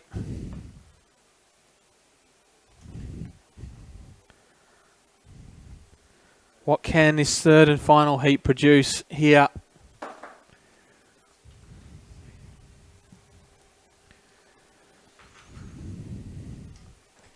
With conditions that are still fairly favourable for quick times. Not too much wind about. Any wind that we do have sort of coming across the track and down the front straight, that'll help the athletes. And as Nar said, it's still warm out there. Yeah, it's pretty good conditions. I have to say, Victoria has had the best conditions, I'd say, of the entire country. Yeah. Probably this season. Especially on the East Coast compared to New South Wales and which is Queensland. odd. It's very odd. It's not something it's you're used to. unsettling. Yeah. The whole world's been turned upside down.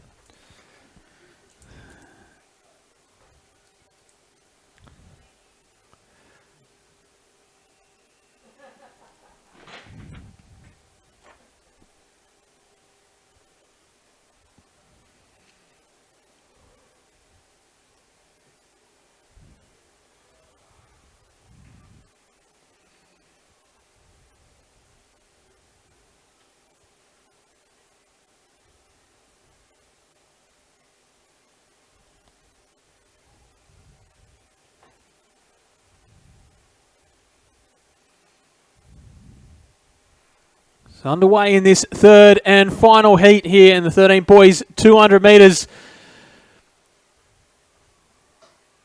Nwobi from the ACT, blinding start, will lead him into the straight alongside Dowling from South Australia. Now Dowling starts to move to the front, and on the inside, Brian Cassiano from Victoria moves to the lead. He's going to come down and have a nice little win here, and he'll be safely through to the final, 25:46, unofficial on the clock.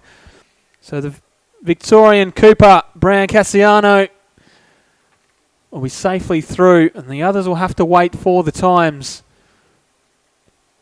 So two Victorians with heat wins, and we'll see them in the final later this afternoon.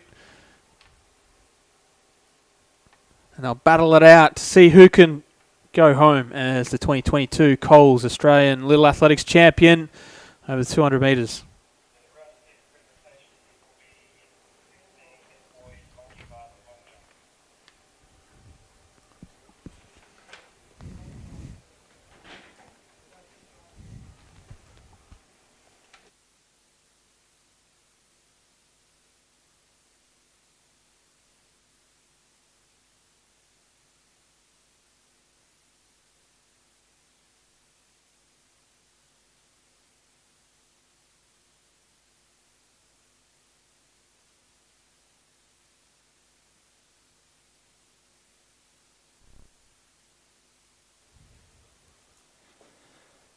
The next presentation at the 2022 Coles Australian Little Athletics Championships is for the under-15 men's multi-class long jump competition. Medals will be presented by Anthony Reid, Coles Little Athletics Australia Board Director.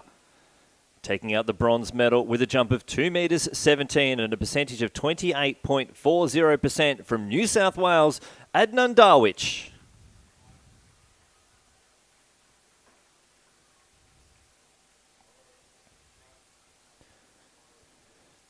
Winning the silver medal with a jump of 2.84 metres and a percentage of 37.17% from New South Wales, Lowndes Motler.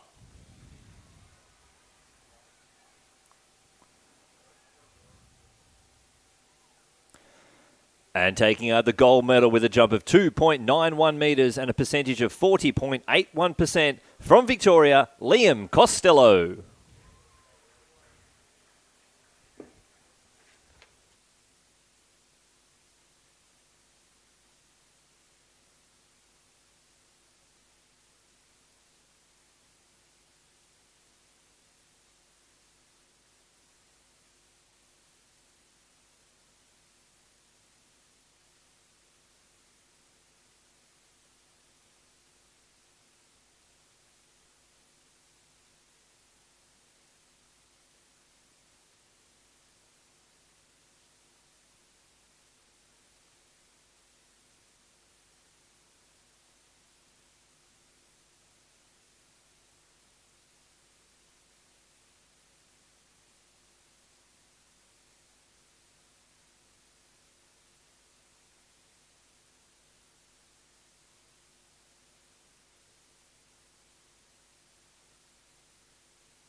So as you saw those results scroll across the screen there from our boys under 13 at 200 metre heats. Those finals will go just after 4 o'clock.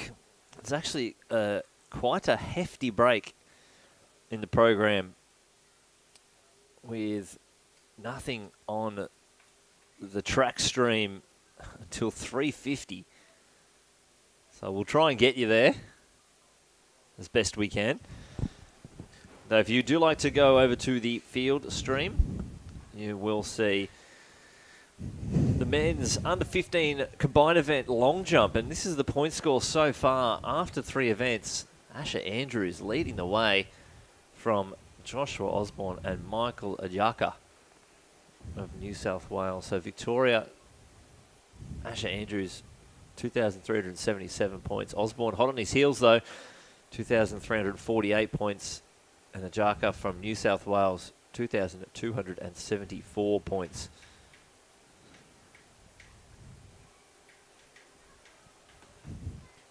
It's close at the top. It's definitely close. There's only a small amount of points in it, and that can be made up on any one of these events. So that event is well and truly still alive. And that's what makes it exciting, you know. We love those head-to-head battles, those yeah, close finishes. And as we've seen with these combined events, you know, how important it is to push to the line in every single event. And let's think back to the Olympics when we saw Cedric Dubler encourage Ash Maloney in that 1,500 metres, the final event of the Olympics. Iconic. It is iconic. You know, because Cedric knew how important it was for Ash to make sure that he performed well in that 1,500 in order to secure himself a medal.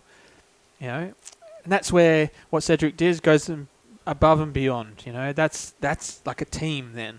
You know, he put his own event to the side and said, I'm here to help you, Ash. I'm here to support you. Let's get you this bronze medal.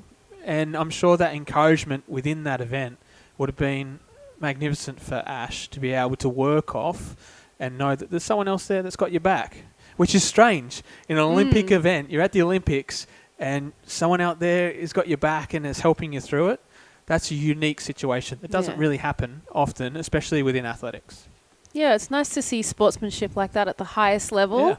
And, you know, at the end of the day, we're all just people out there competing. So it's nice to have people in your corner when you're all the way in Japan competing what feels like by yourself. You've got a team there. We're in your corner now. Oh, thank you. But it's been nice to see the kids getting around each other, encouraging each other after each event. Exactly. And through the athlete bios, that's all we're seeing is the fact that they just love it. They love it. Because they love their meet friends. their friends. And as Matt and I reminisce, the high jump mats, sitting on the high jump mats at the end of athletics, watching everyone pack up while you're sitting there sucking on a frozen choc milk. Oh. And you just no happy. Zupa Duper.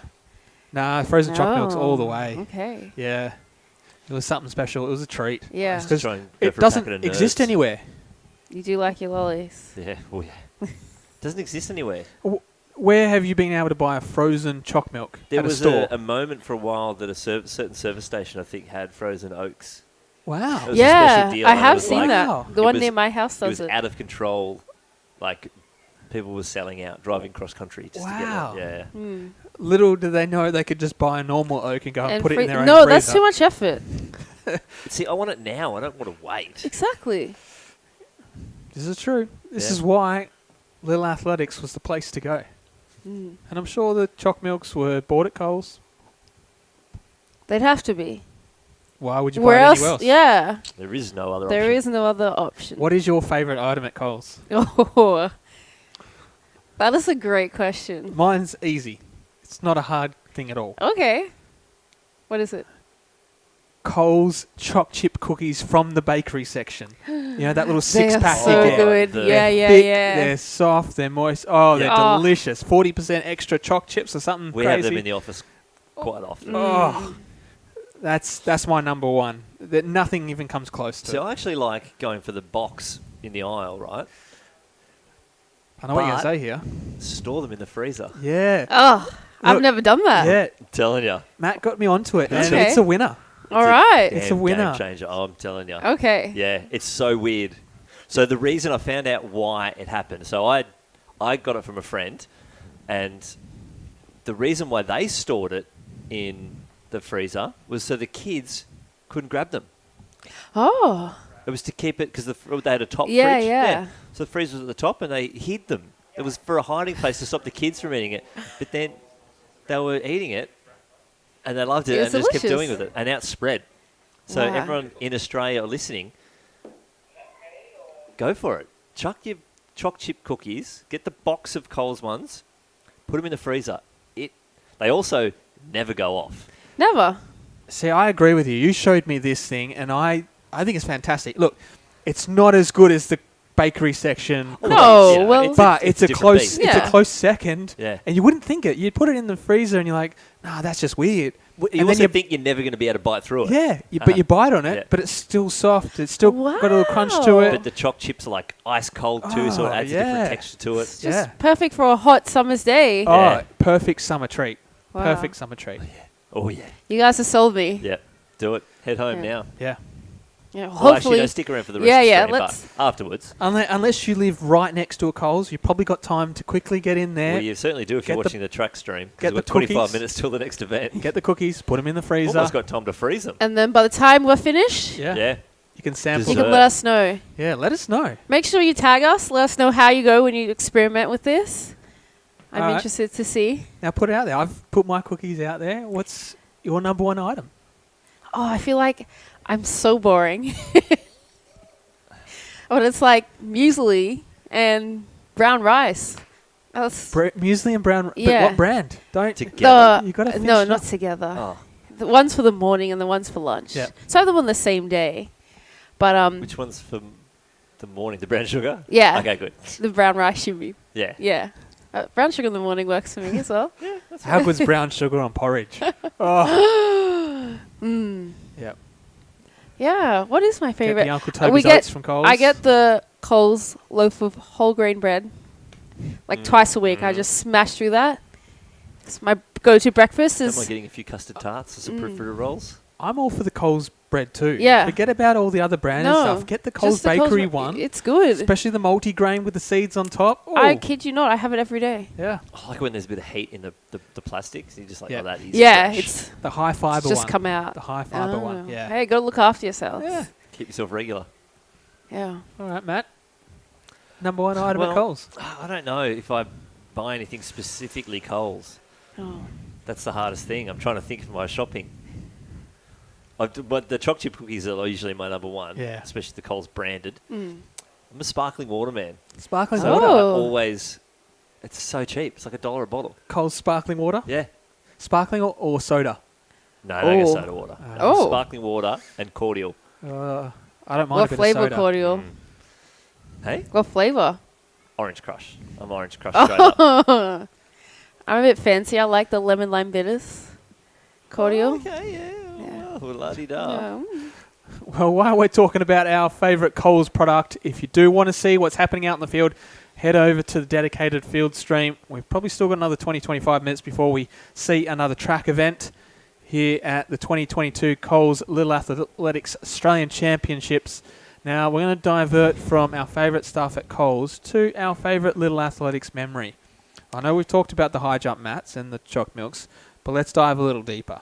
All right, now give us a memory from those days. Oh, Think I back. have so many fun memories. Now, I went to formerly Casual Little Athletics, represent my KLAA crew, but now it's City North Little Athletics, so shout out to my City Northerners. I don't know how to say it. Northerners, there we go. My favourite part was when after you'd got a few PBs, you would get a snag, or you'd go into the little reward shop and you'd get your little trolley burger, or wow, a okay. little trolley I do like a little pizza. trolley burger, yeah. Yeah. All right. And back in the day, you get your little McDonald's meal and Yep. you go get the Happy Meal for free. Yeah. That was like yeah. a real motivator for me. Yep. And the Sunny Boys, do you ever have Yeah, Sunny Boys? Sunny Boys. Oh, it's just There you go. nothing beats it on a Oh. hot summer's day. Yeah, I agree. A snag and a Sunny Boy. Matt, give it to us. I've got to say, Gossy Little A's on the Central Coast of New Represent. South Wales.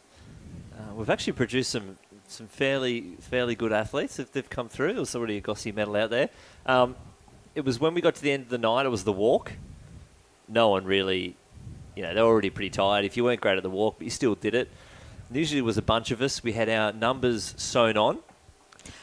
You always had to go to Mum, just leave the top open. Yeah. Yeah, I know. And where it was you're a going little with bit of this. a pouch. And you went to the shop firsthand. You threw a couple of, then maybe some nerds, a little bit of a Mars bar out there, and you're out there just shushing around the whole track, eating some nerds, having a Mars bar as you do the 1,500 metre race walk. Wow. It was iconic. Oh, we walked and the completely parents are differently. like, yeah, can we go? And we're like, I'm just got to do the walk, Mum. Oh, I There's love about this. 3 of us across the Yep. field. Wow. Yeah, mate, just There soaking you it up. go. I think I was too competitive. That was not my experience at all. It was do or die. So Yeah. Wow. I'm getting that technique. I'm crossing the line. I'm not saying we weren't doing the walk. No, I believe you. But we enjoyed it. We enjoyed our time out there. See, I'm going to go back, and I don't know. Look, I haven't been around a Little A Centre recently to see if this still exists.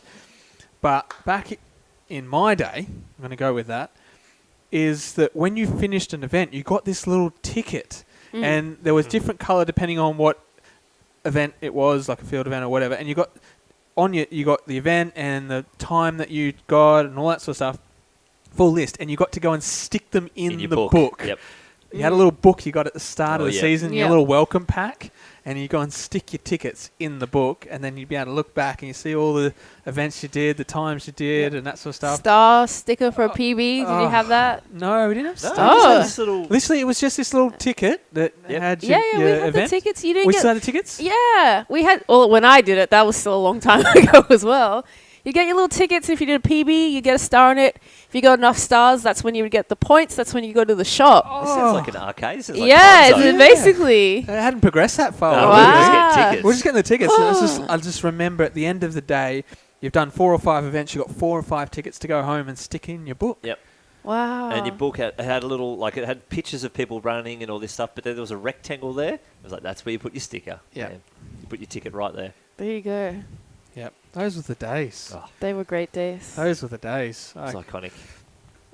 I recently dived through some old items of mine, and I pulled out my old uniform from the ALAC when I went to ALAC in 1999, competing for Western Australia. Like, this is a while back now. Pre-millennium. Some of these kids weren't even They born. weren't Some. even- some. All of them. None of All them. of them. There's a lot of people in Three this officials stand. here that weren't born.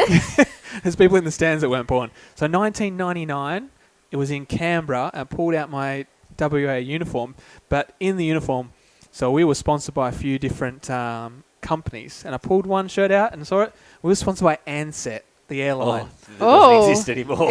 Pre-Virgin Blue, Virgin, then Virgin Blue. Pre those days, Ansett Australia. Yeah, Wow. I got this shirt and a hat from Ansett. There you go. That's vintage. Yeah. You could Yeah, sell yeah. that. Yeah. So, and it's still in great nick. Doesn't fit, but I used sure? to try and just get the lowest number I could every year. Yeah, of course. I think 40. 40 was my number that I was pretty pumped to get. I was like, I need that every year. oh wow. Because there's nothing worse at the start of the season when you had a weird number that just didn't feel right. And you're just like, oh, what number are you? It's like, oh, See, ours were done 1752. based on centre. So your centre started from a certain number. Oh. So you couldn't. It's not like it started from one every Oh, single no, our centre. centres were just the same. Yeah, no, number. ours. It was like all in WA. Everyone had the same number range, so we couldn't really dictate.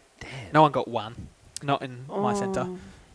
We started with R. Maybe they started alphabetical or whatever. Ah, that's but not a number. That is. so unique. R being Rockingham, we would have been down the number chain. Gotcha. Okay. I'm not saying R is a digit, a number, or anything like that. It sounded like. Yeah, it sounded like you did a little bit. Just a little bit. It's okay though. And I remember our sponsor back then, Masters Milk.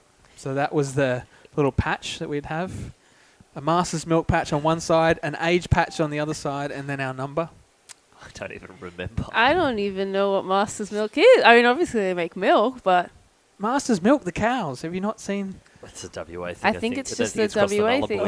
Oh, have we not got Masters Milk over here? I don't think so. no. Wow. Oh, Masters Milk. That's why we don't have frozen chalky milk. Yeah, over that's why. Maybe that's the issue. Maybe that's the issue. So if you don't know what Masters milk, go and Google it. And the Masters Just cows. Masters or MAR Masters? Is that Big MAS. M? Did it come over here and be called Big M? Oh.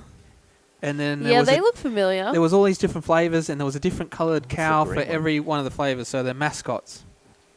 It was great. Is the green one lime or... Oh, yeah. A couple of cows. There you go. There you you go. learned I something new. didn't realise it was only a WA thing. I thought it was everywhere. Look, it might be, but I'm Maybe. a Zimmel girl because I'm lactose intolerant. Yeah, so... Doesn't help, does it? Yeah, no, it doesn't. Sorry. Ah, well. You're missing out with chocolate milk. I'm just going to put it out there. Hey, I still have chocolate milk. Oh, It's just different. It's just different. Yeah, Sure, it's still just as good. exactly. But yeah, no, there's some fond memories from Little Athletics. And that's the thing, is these kids here, they're building those memories. We're sitting here talking about these memories 23 years later, and I'm sure all of these kids here will be doing the same thing in 23 years' time. Oh. 3 athletes from down here, maybe in these seats in 23 years' time, talking about their Well, I didn't even experiences. get to hear, so... Yeah. So who knows where they'll go? Yeah. So with Little Athletics, when did you finish? Did you ride it all the way to the end, or? No, so I finished after under 13s. Right. Under 13s was my last year, which was ALAC, and then I actually stopped and went and did some rugby before coming back to athletics when I was 17. Oh. Yeah. I took it to the limit. It was under 15s at the time. Yeah. Finished with a 200-metre hurdle state title. Oh, wow. Ooh. 5 flights. Okay. What did Zook run today? 25.50? I think it was like 25.49 or something. Yeah, I bet it was. No, actually it was 25.2 hand time. 25.2 hand Ah, time. Yeah. He good is old- 13 though, and I was 15. Yeah, so he's 2 years younger. And then I got a bronze in the long. And then in the 100, I think I won my heat, but a cameraman walked out in front of me and I had to sidestep him. And I tore the arch of my foot. Wow. And that was day 1. It was over. Wow. Yeah. Oh, I'm sorry. So it was a bit devo. Wow, there you go. But look, I finished off with a gold and a bronze There on you go. day 1, so it was a big day. Yeah. I sort of excelled a little bit more at the younger years. Right. Oh, So I won some early state titles in under bloomer. 9s, 11s and 12s. That was 60-metre hurdles was my specialty. Oh, so was mine. The last year, under 11s, before it went up height. Oh. So the last year of the lowest height was the only year I was good at hurdles. Right. As soon as it went up, that was me gone. I unfortunately had to go against Justin Molino Oh, in my region. So Okay. that's a bit tough. who's, what is he, 4th or 5th all-time 110-metre hurdler from 13.5 over the open That's a tough one. height? Yeah, so to face his region. Hmm. Yeah. We had, who were the big dogs that when you went to your zones and regions? Ours was Manly Warringah. They were out of control. They had a track at Narrabeen, and they were just next level. They were like Wow. USA. It was like Oh, going to the really? Olympics, and they were Wow. America. Oh yeah. Wow. We didn't really have one centre. We had a few. There was Perry Lakes, who Wow. their home track was Perry Lakes There Stadium you go. before Oh. it got Yeah. unfortunately got knocked down, and they were very, very strong, as were Hammersley. So it's another place just on the beach. And the third one that was another strong one was Kingsway. So they were probably the 3 strongest through my days. Yeah, I would have to say Aspley Little Athletics Club. We had a budding rivalry with them. Yeah, 2 North That's side. where Cedric Dubler went, so that's how I met him. Oh, to Little nice. Athletics. And Strathpine. Yep. They had Strathpine. a Okay. bit of a crew, so we always were head-to-head with them, but we always won because... Oh, so you were the America. Yeah. Sick. We had a good crew. I mean, we had a lot of girls that would beat me quite significantly and were very, very good for the young age, but have now all moved on to other things. But, yeah. Wow, there you go. Yeah. Good times. Yeah, really good times. Yeah, I remember an athlete from the past, Kylie Bent. So she won the 1 and 2 at that Little Athletics Championships in Canberra, and Her and I went to World Juniors together, so she progressed through. She was a very good athlete at a young age. Very good. The other one that was at that ALAC, I'm going to give you one guess. One of our best athletes. Sally Pearson. Sally Pearson. Was Sally McClellan at the time. She was there in Canberra in 1999. Wow. Mm-hmm. She take it out? No, she didn't win. That's the Oh. thing. Oh, because Kylie would have won. That's the thing, yeah. Wow. She didn't win. But Good. You know, that's the spurred encouraging her on. thing for all these athletes out of here. Yes, you may not take home a medal at these championships, but doesn't mean you can't go on to be one of the world's greatest. Mm. Everyone's got that opportunity. Yeah. You know, everyone's here because they've got talent within the sport. So any one of these could end up being our next world champion or Olympic champion. Mm. Started here for Sally, and look where it ended up. Just kept going. Yeah.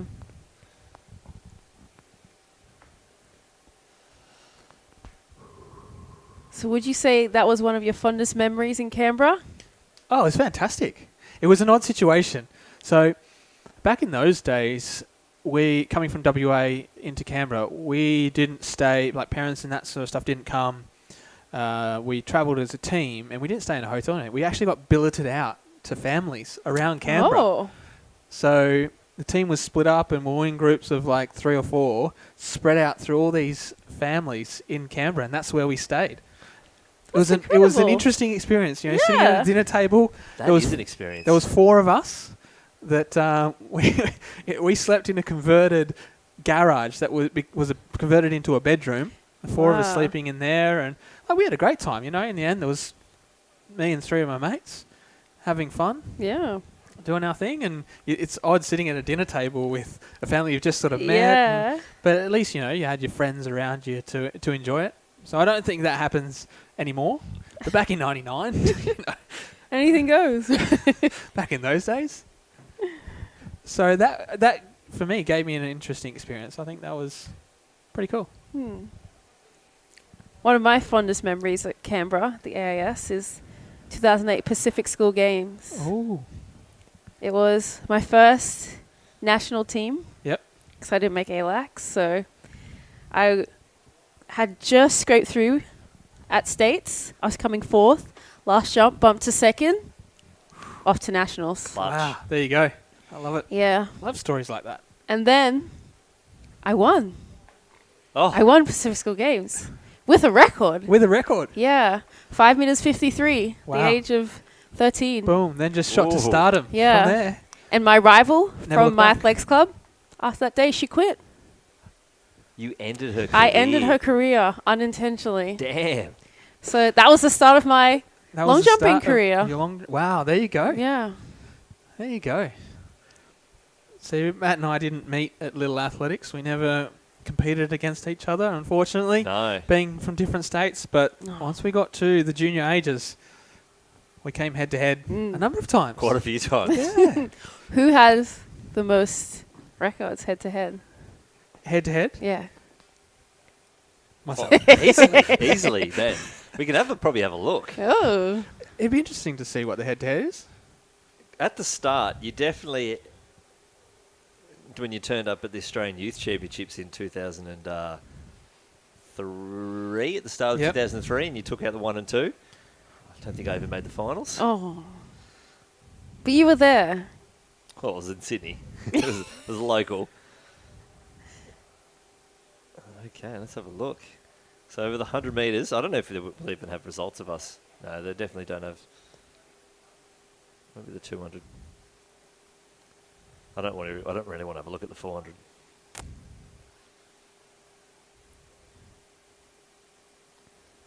Oh, here we go. Ugh. Drum roll, please. Oh, it's 1-1. That's 1-1. There you go. Bang.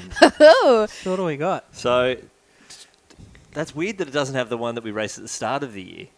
Yeah, it's got the all schools. Yeah, that's better. I like this one better. Guys, if you could see the grin on both of their faces right now. There you go. I'm happy with that. 2003 Australian All Schools. I ran 21.54. Got second, and Ben ran 21.59. We shared a medal dice that day. Wow. That's actually not a bad little.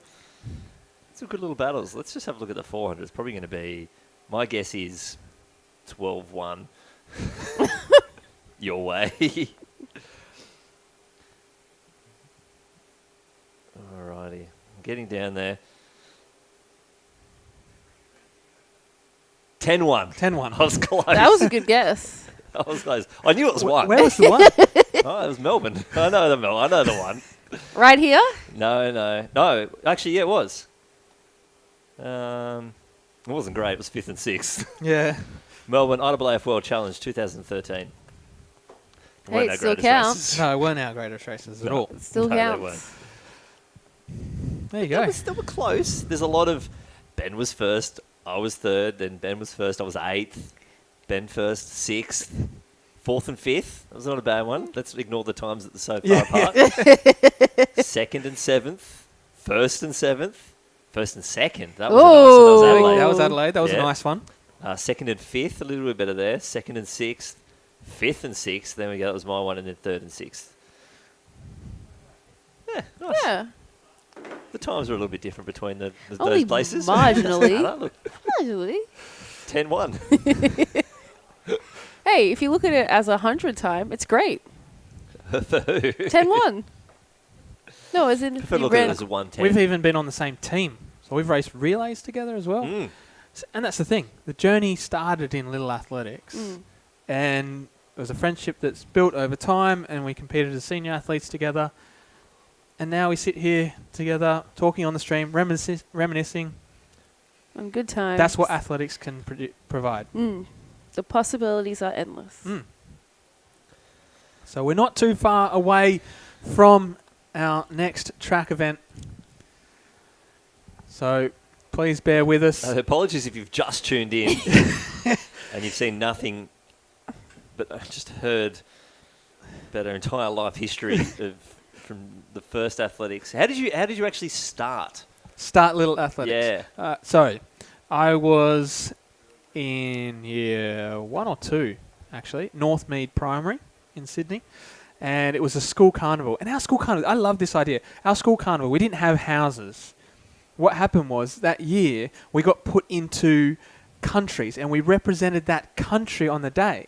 Ooh, so okay. we had like a bib, Yeah. but the bib was the country flag. So I was actually representing Spain that day. That was my country that I got to represent at my school carnival. I still think to this day it's a great little idea. Yeah, that's not bad. So we'd all have a march sing and we'd have all the countries come out. And it was actually really good. So I competed for Spain. Yep. So I've represented Spain. And It's a bit of a stretch, but continue. Yeah, it's true. I performed all right. Yeah. I won a race. And my parents were standing there and there was another set of parents standing next to them. And they just said, "Oh, does your son do Little Athletics?" My parents were like, "What is Little Athletics?" And they had a little chat, conversation, told them all about Little Athletics. Next thing you know, I'm registered at Riverstone Little Athletics. There we go. And it went on from there. Wow. So it was all because the right set of parents were next to my parents that day after I'd won a race in year 1 or 2. And boom, in Little Athletics after that. Incredible. How did your Little A's career? Well, I have 2 older brothers that both did the sport. One's retired. Sorry, not retired. One has stopped doing the sport. And the other one I still train with. So Titi, he's a triple jumper. So they both got into Little Athletics from school. And naturally, I just followed them because When you're old enough? when they're old enough, you just follow your older siblings. So what age did you start? 5. Wow, from the start. From the the very start. beginning. I haven't stopped. Oh, I love that. You never took a year off? I never took a year off. I took off the under 6s. Under 6s? Yeah. I needed the break after 5s. Came It's just back too into stressful. 7s, refreshed. I was ready to go. So you know what this means now? You can't stop. No, you actually have No, I have to stop. No, you can't. Yeah. You have to go all the way through. You got the street. You can't end this. No, I'm happy to end the streak. You could break the record. There's probably a record for this. No, I think and you're on your way to achieving that. No. I very much do not want that record. Thank you so much. You might already have it. And now you've got to extend it. I'm very much not happy not having this record. So I would love to know how many other athletes are out there still going that started from the very beginning. It'd be interesting to know. Yeah.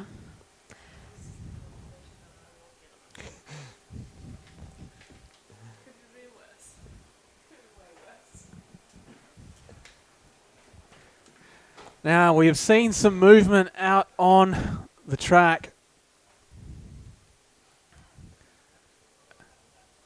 So it's almost time for some 200-metre finals. So thank you for bearing with us.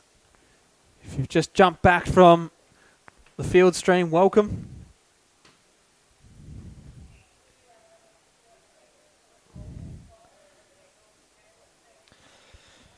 Yeah, it will be a combined girls and boys under 13 and under 15 multi-class 200 metres. 2 athletes in each of those age groups and genders. Shouldn't be too far away from the start of that, due to go at 3:50.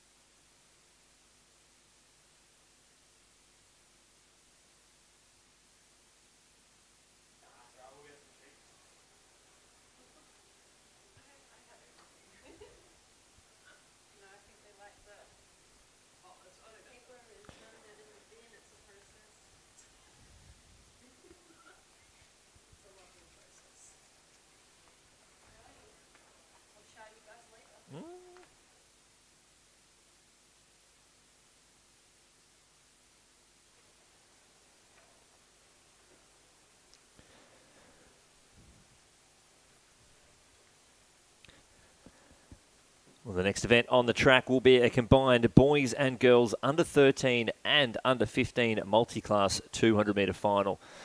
In the inside lanes, it is our girls under 13 multi-class event. In lane number 1, representing Queensland, Matilda Campling, and lane number 2, also from Queensland, Hayley Kennedy. In the inside lanes, it's the boys under 15 multi-class 200-metre athletes. In lane 4 from New South Wales, Adnan Darwich, and in 5 from Victoria, Liam Costello. And on the outside, it's the boys under 13 multi-class 200-metre athletes. Lane 7 from Queensland, Bailey Currius, and in 8 from New South Wales, Nate Castelli.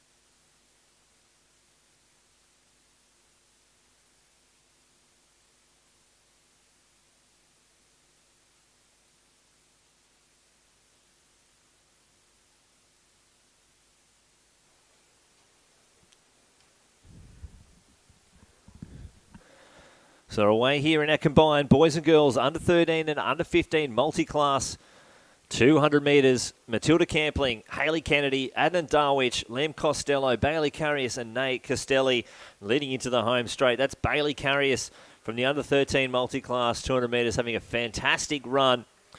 Adnan Darwich also moving beautifully, and then Matilda Campling from Queensland as well coming up the inside. But Currius takes the win.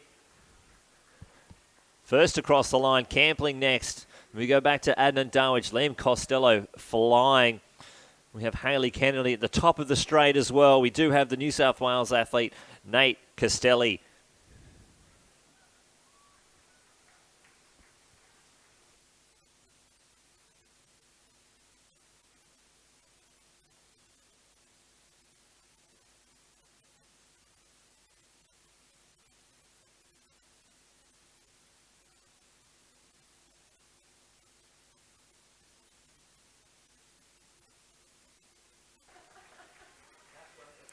There's a big effort here from Nate Castelli from New South Wales. We've seen a lot of these athletes compete across a fair few events here, and the 200 metres will wrap up their day one. So Nate Castelli from New South Wales next across the line. That under 13 boys multi-class 200 metres.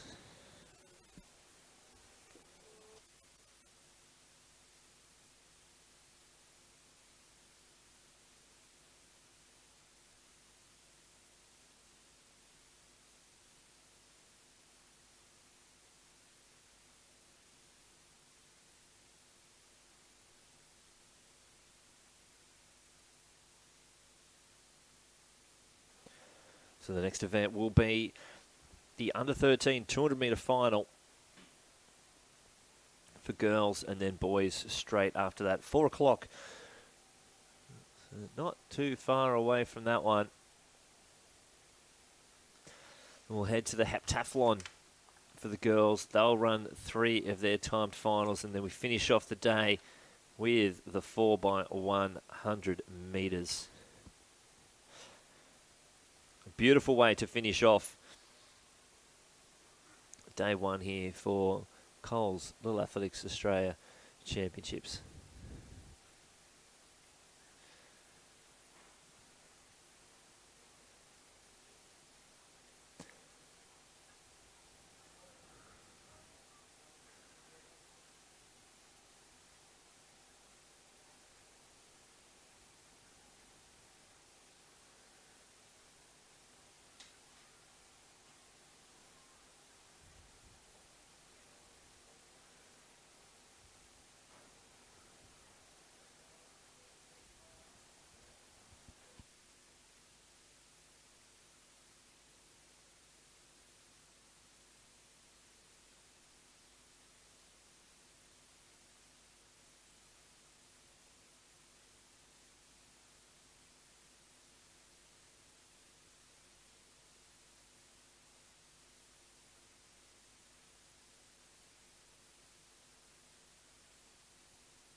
Next event on the track, it's the final for the girls under 13 at 200 metres.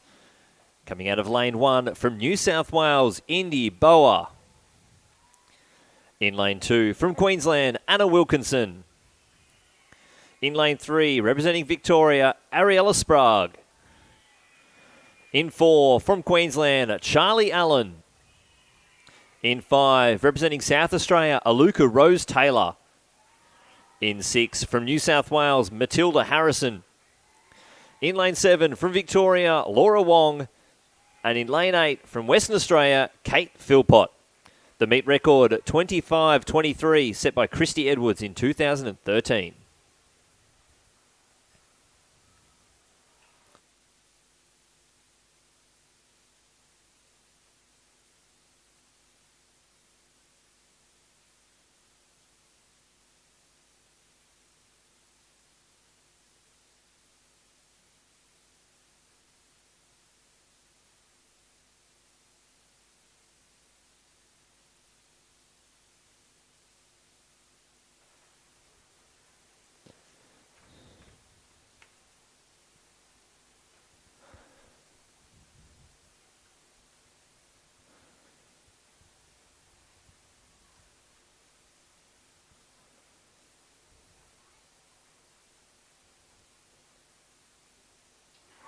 So it's Boa, Wilkinson, Sprague, Allen, Taylor, Harrison, Wong and Philpott. The girls under 13 at 200 metres.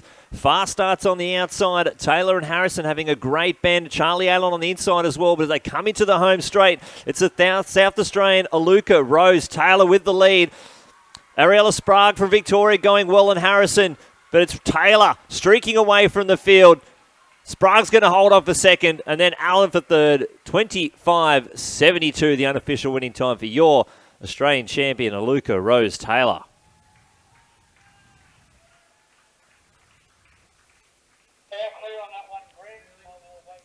No, she came in as a favourite for that event, and she hasn't disappointed.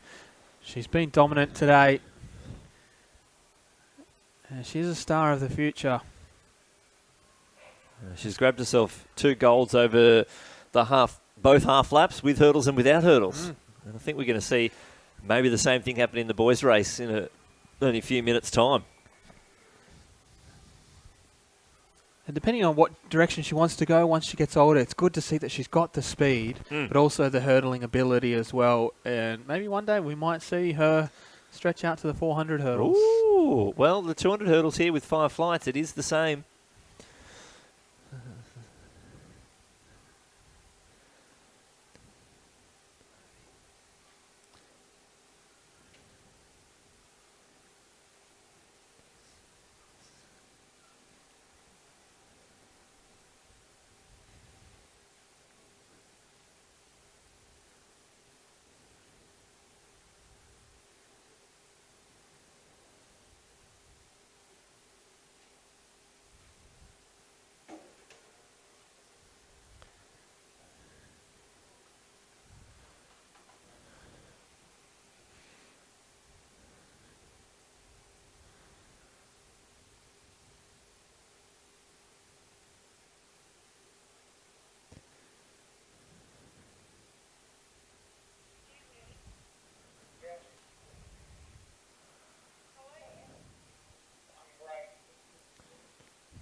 So you can see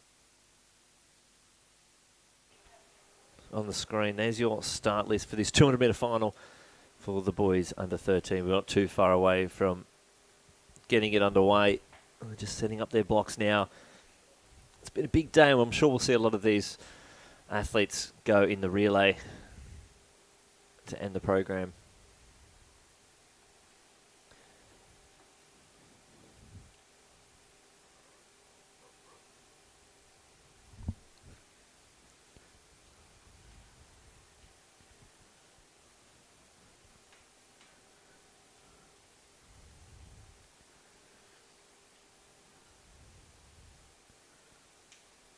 So we're getting to that time in the program as the sun starts to set. These athletes have been here for a long time. This is a big day on the track here.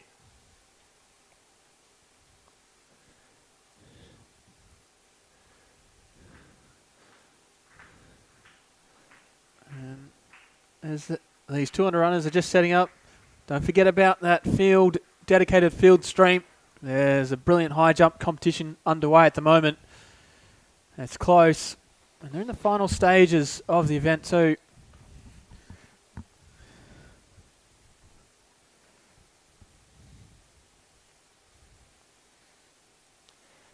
Next event on the track, it's the final for the boys under 13 at 200 metres. Coming out of lane 1, representing New South Wales, Thomas Cashin. In lane 2, representing the Australian Capital Territory, Daniel Nwobi. In lane 3, from New South Wales, Jack Proudford. In 4, representing Victoria, Zulk Hayder. In 5, representing Victoria, Cooper Brancatisano. In 6, from Victoria, Matthew Milius. In 7, from New South Wales, Cameron Badger. And in lane 8, from Queensland, Leonardo Serame.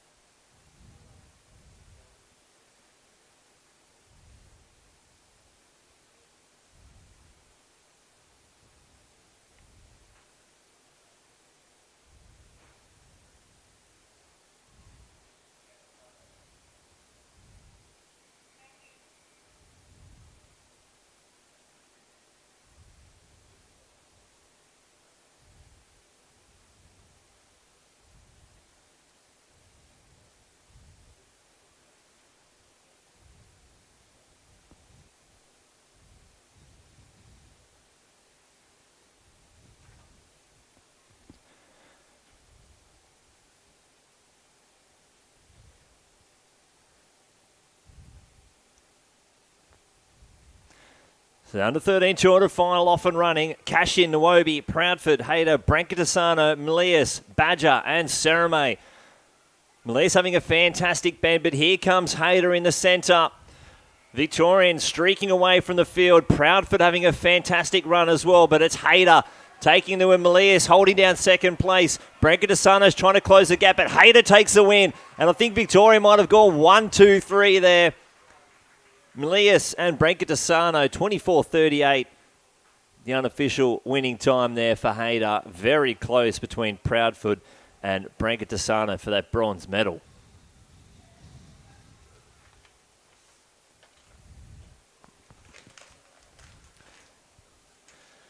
Well, that would have been our first clean sweep of the weekend. I would think some fantastic 200 metre running. They're going to be hard to beat in that 4x100 metres. You have to say at the end of the day.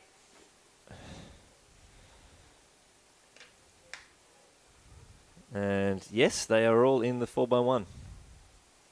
Joined by Nelson Benigo. I think they're the favourites.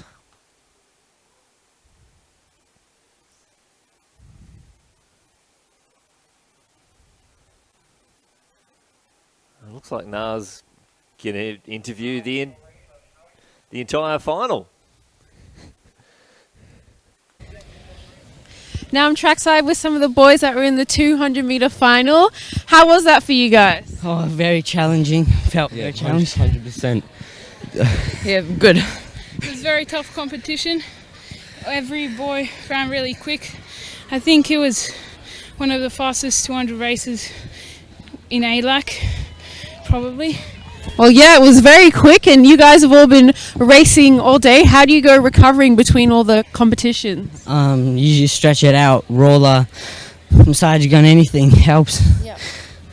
Yeah, basically, yeah, what he said, just stretching, staying calm and all that stuff. Yeah. You also like what they said, stretch. Just sit down, just be in your own place and just relax. Yeah, same here. Just doing the massage gun, rolling, maybe doing like a bit of light jogging as well. Awesome. There's some great tips for some young athletes that are wanting to do more than one event. And how are we all feeling for the relays later? I'm very excited. Yeah, feeling pumped. Excited. Yeah, very excited. Who's going to take it out? What do we think? Has to be us. Victoria. Yeah, maybe Victoria. No, you can't say it as a Queensland. Maybe not. No, definitely. No, definitely. But yeah, good challenge as well. Oh, well, congratulations, boys. We look forward to seeing you in the relay later. Thank you. Thank Yeah, you. thank you. Hey, honesty. Thanks. Back to you guys. Two of our states here, Queensland and Victoria. Sir, mate, not fully confident in his Queensland team. Obviously, he knows that the Victorians are going to be strong, with the three of them taking out the medals in that competition.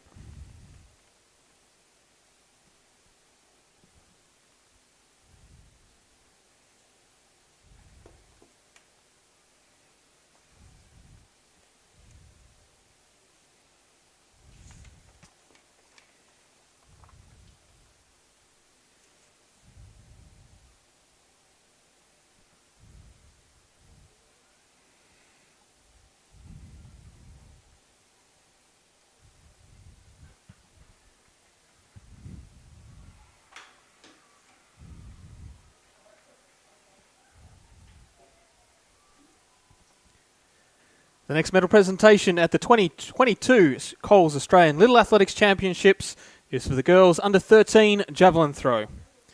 Medals to be presented by Joseph Young, Coles Little Athletics Australia Board Director.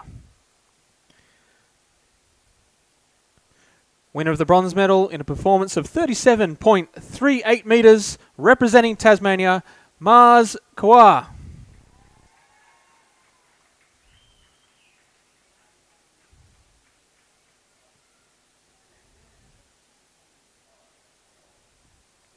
Winner of the silver medal with a performance of 37.50 metres, representing New South Wales, Talara Joseph Ryogi.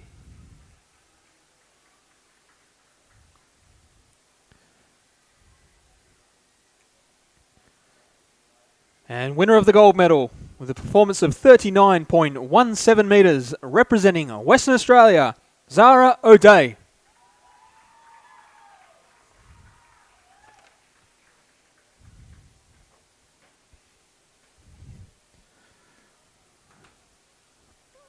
So that looked like it was a pretty good battle in that javelin event. And that was available for viewing on the dedicated field stream. All medal presentations will take place on the track stream. But if you want to see those events in action, head over to the dedicated field stream, where you'll be able to see everything that's going on from those championships.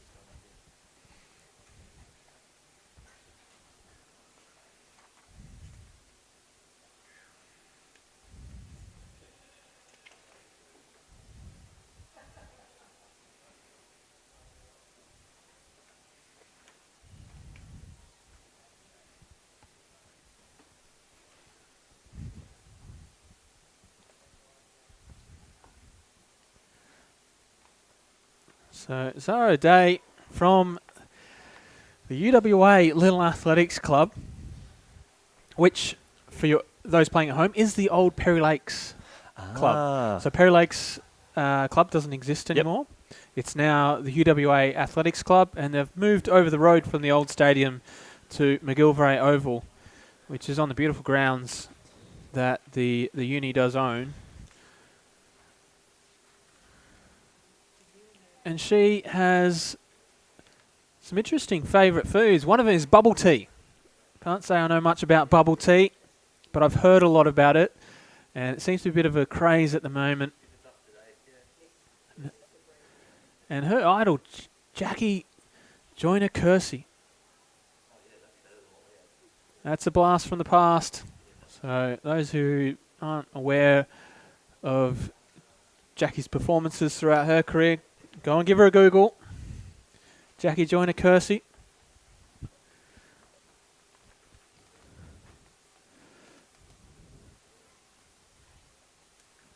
And just before these championships, and I'm not sure if it's, I wouldn't say it would be during these championships, but when she was filling out this athlete bio, she was actually in a moon boot. So she's come from a moon boot to take out a national title here at the Coles Little Athletics Australian Championships. Oh, maybe she did a standing throw. That would be impressive. Commitment. That's elite. As you see on the screen now, it's now time for the under 15 girls 200 metres, which is the fourth event as part of this heptathlon. So the final event for the day for these athletes before they'll go home, have a night's rest and come back out for the final three events tomorrow. This is the one you sort of got to push through. There's an equal Australian best performance in this event, set back in 2005 and 2009 by Olivia Toro and Ella Nelson, respectively, in a time of 24:24. Damn, that's moving.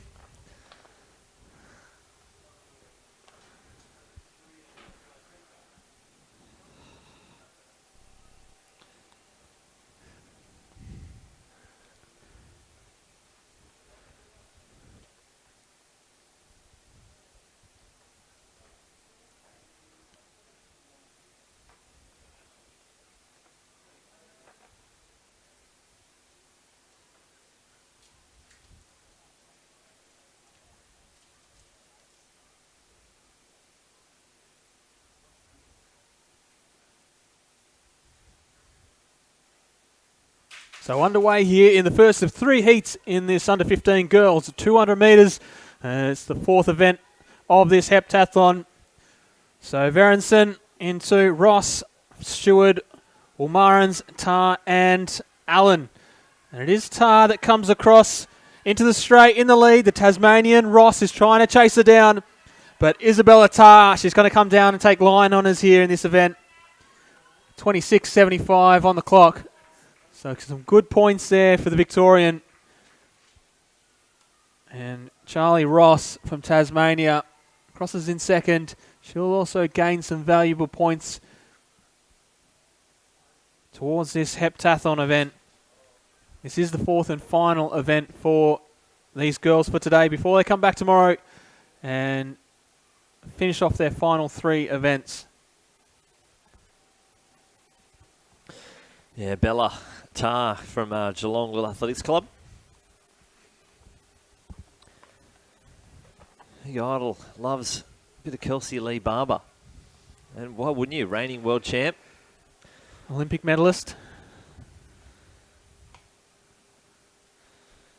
I'm a big fan of the favourite food, pasta carbonara. Oh, Carbonara's a classic, isn't it? do There's actually a love fair a good few carbonaras in there too. Yeah. She's returning from a fractured fibula as well. Wow. So good on her. Getting back out there. Like Nah, started in the sixes, so she started from the beginning. I wonder if she could one day break Nah's record. Well, Nah sounds like she's ready to give up now. So, then he has to last a couple more years, I guess.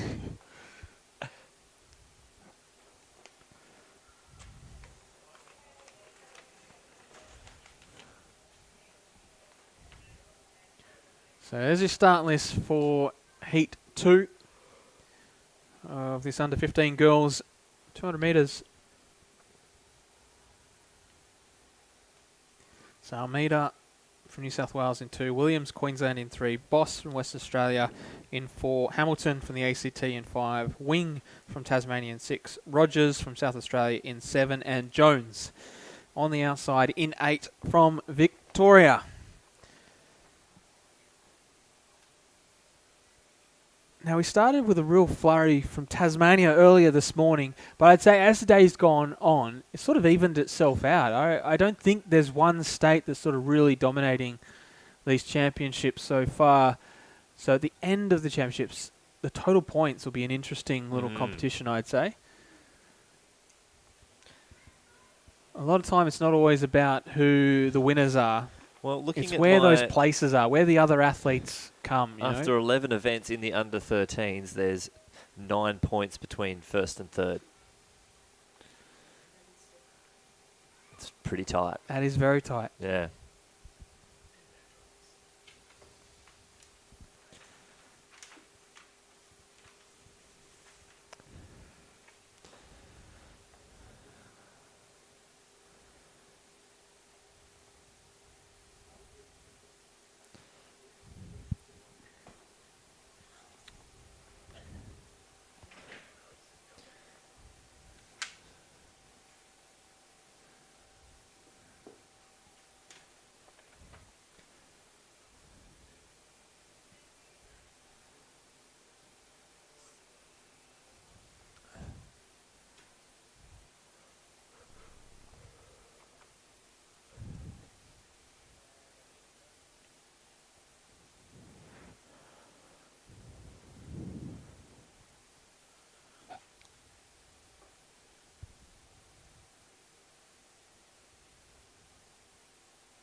So away in this second heat from the inside, it's Almeida, Williams, Boss, Hamilton, Wing, Rogers and Jones. And the Tasmanian Wing storming around the track. Look at her go, ladies and gentlemen. She'll enter the straight well in front. The Queenslander and Williams is fighting on in second. So is Almeida from New South Wales. But this is Izzy Wing. It's her race all the way down. She's going to come down and take a brilliant win here in this heptathlon. 26.02. A good time as well. Monique Williams from Queensland. She'll be second across the line. But what a run there from Izzy Wing from Tasmania. Wow, that's a massive performance. I'm fairly sure from the score sheet we got earlier, she was leading at least after 2 to 3 events. So Wing's going to extend that lead if she can. The Launceston Little Athletics Club athlete. Well, if she runs like that, there's no one's going to catch her. No. Loves fueled by banana bread at the moment. No wonder she's running so fast. It's at the moment, though. It changes a lot. The favourite food changes a lot. I wonder if that banana bread was made with Coles bananas. Well, you'd have to think so. They get enough of them. Why would you use any other banana? Exactly. I've been fueled by Coles bananas today. It's actually a power tumbler as well. A power tumbler? I don't know what that is. No. But it's obviously better than just regular tumbling. I might have to Google that. So there's your start list for Heat 3, the third and final here. So Sarah May from Queensland will go out of 2. Di Giuseppe from Western Australia in 3. Smealy from the ACT in 4. Lovell from New South Wales in 5. Carr, the Victorian, in 6. Belisi from Tasmania in 7. And Watson, the South Australia, will be in 8. So unofficially that was 26.02, if I remember rightly, for Izzy. Can they come close to her in this third 200? Or is Izzy going to extend her lead?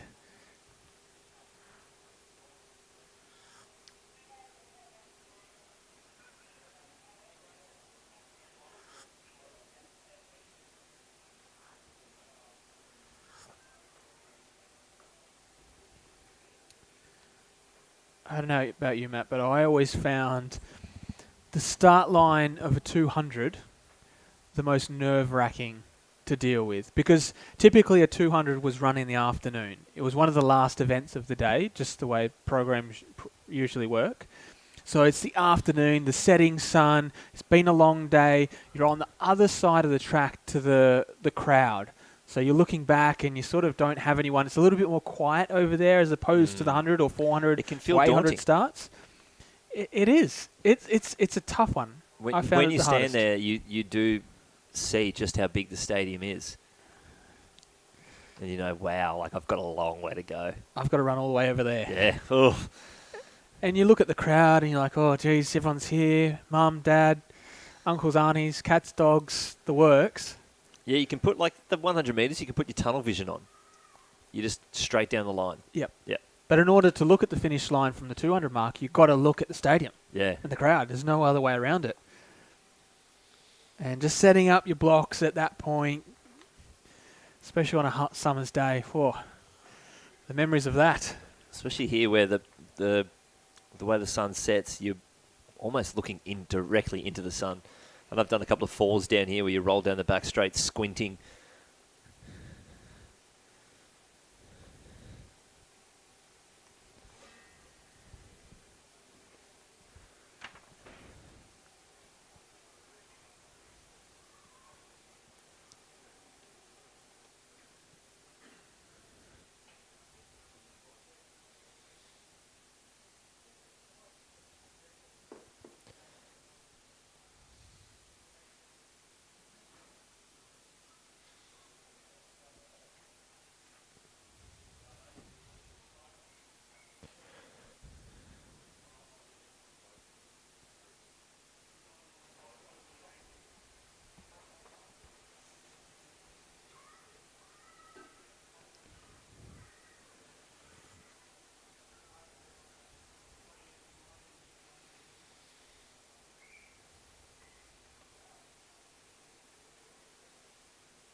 So underway in this third and final heat in the under 15 girls 200 metres. So from the inside it's Sarah May, Di Giuseppe, Samili, Lovell, Carr, Belize and Watson.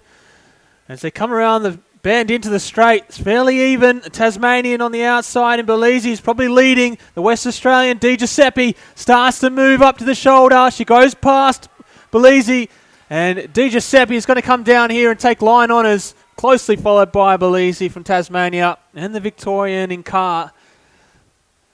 27:23 on the clock.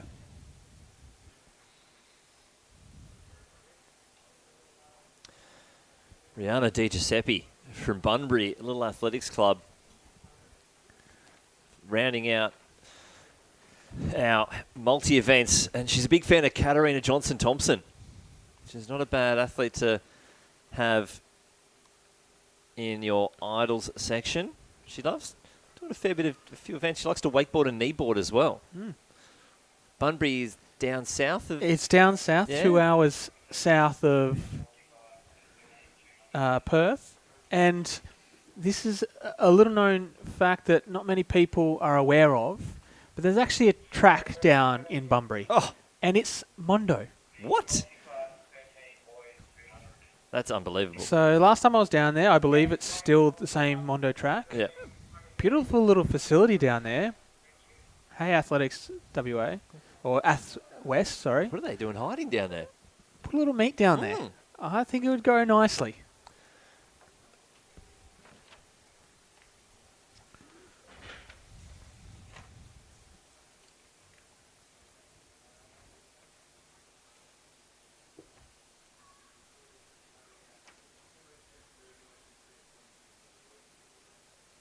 The next presentation at the 2022 Coles Australian Little Athletics Championships is for the boys under 13 multi-class 200 metres.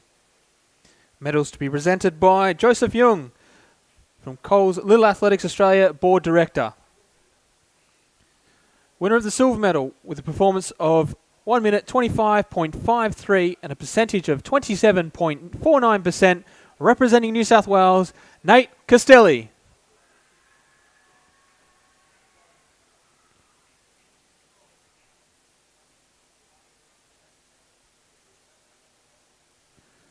And winner of the gold medal with a performance of 29.59 seconds and a percentage of 72.49%, representing Queensland, Bailey Carius.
The next presentation at the 2022 Coles Australian Little Athletics Championships is for the boys under 15 multi-class 200 metres. Medals to be presented by Joseph Young, Coles Little Athletics Board Director. Winning the silver medal with a time of 35.82 seconds and a percentage of 60.91, representing Victoria, Liam Costello.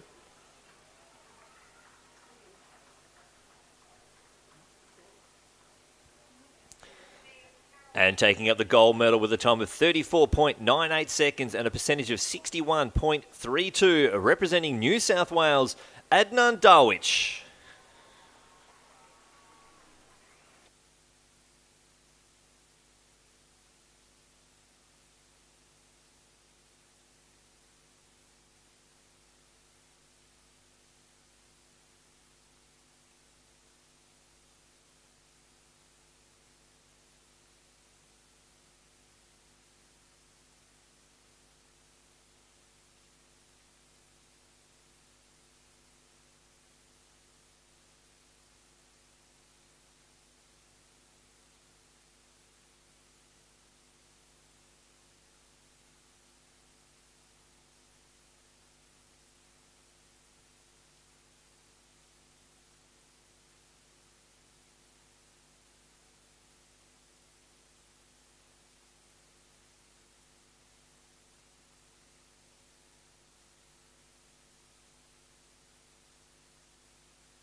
Well, for all those athletes in the under 13 age group, we do have an update for the point score after 13 events.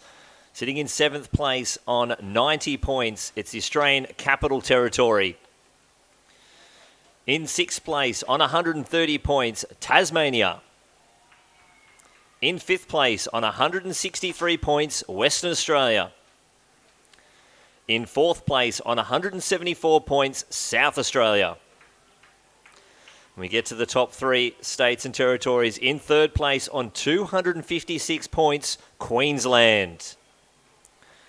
Just 3 points ahead of them on 259 points. In 2nd place, New South Wales. So after 13 events so far in the under 13s on 273 points, Victoria.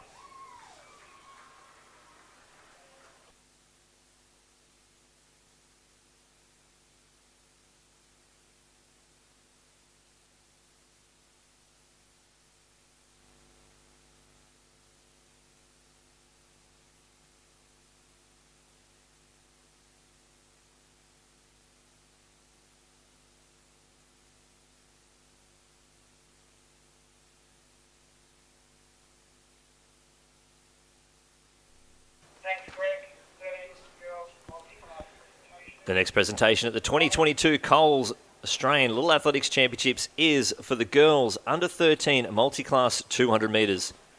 Medals presented by Joseph Young, the Coles Little Athletics Australia Board Director. Winning the silver medal with a time of 39.06 seconds and a percentage of 64.02%, representing Queensland, Hayley Kennedy.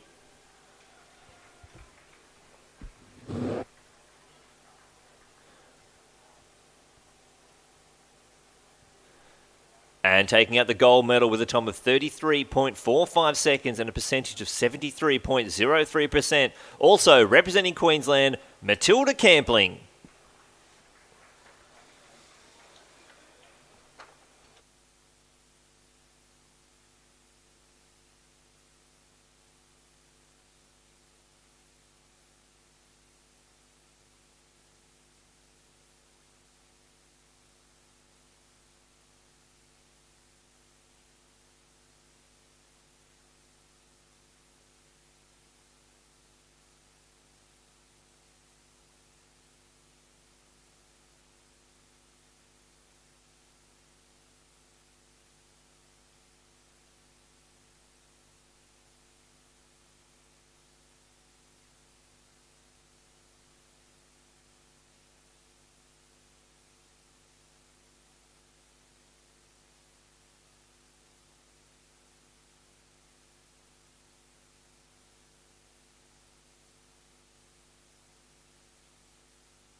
Medal ceremony now at the 2022 Coles Australian Little Athletics Championships is for the under-13 boys high jump.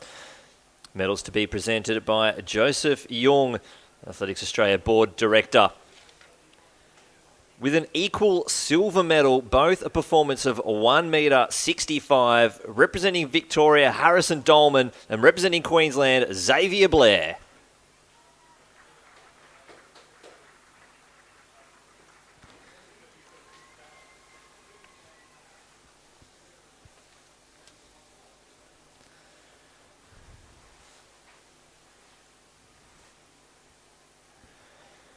And taking out the gold medal with a performance of 1 metre 70, representing South Australia, Finn Spinagle.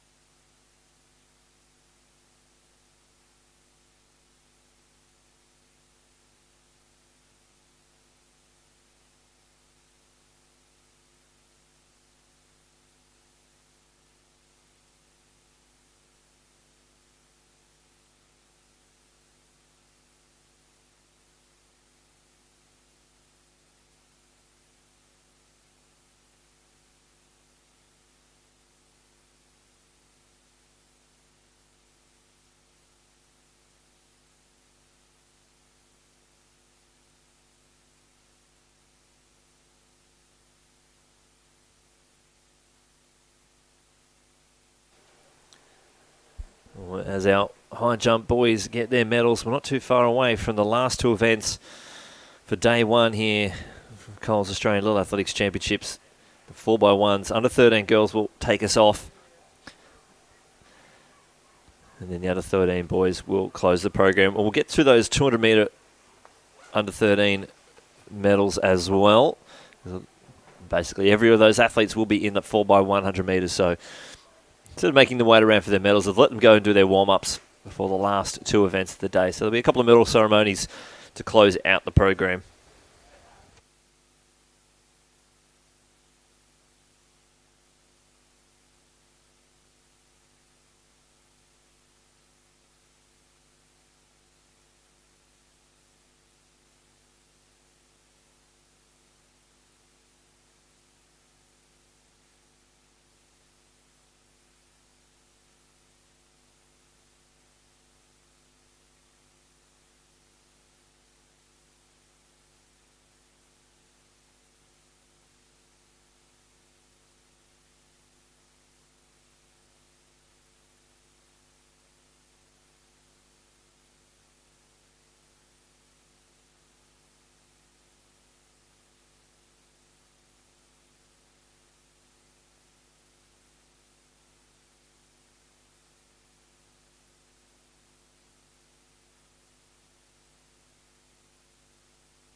So 5 minutes to go. We can see the teams all congregating on that final bend.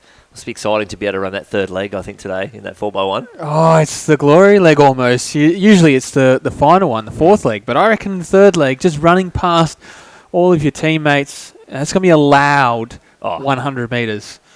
Well, look, they're doing the classic little A's. They're hanging out on the pole vault bags. Oh, it's iconic. It is, hanging out the mats. It's something just inviting of going to lie on a set of mats.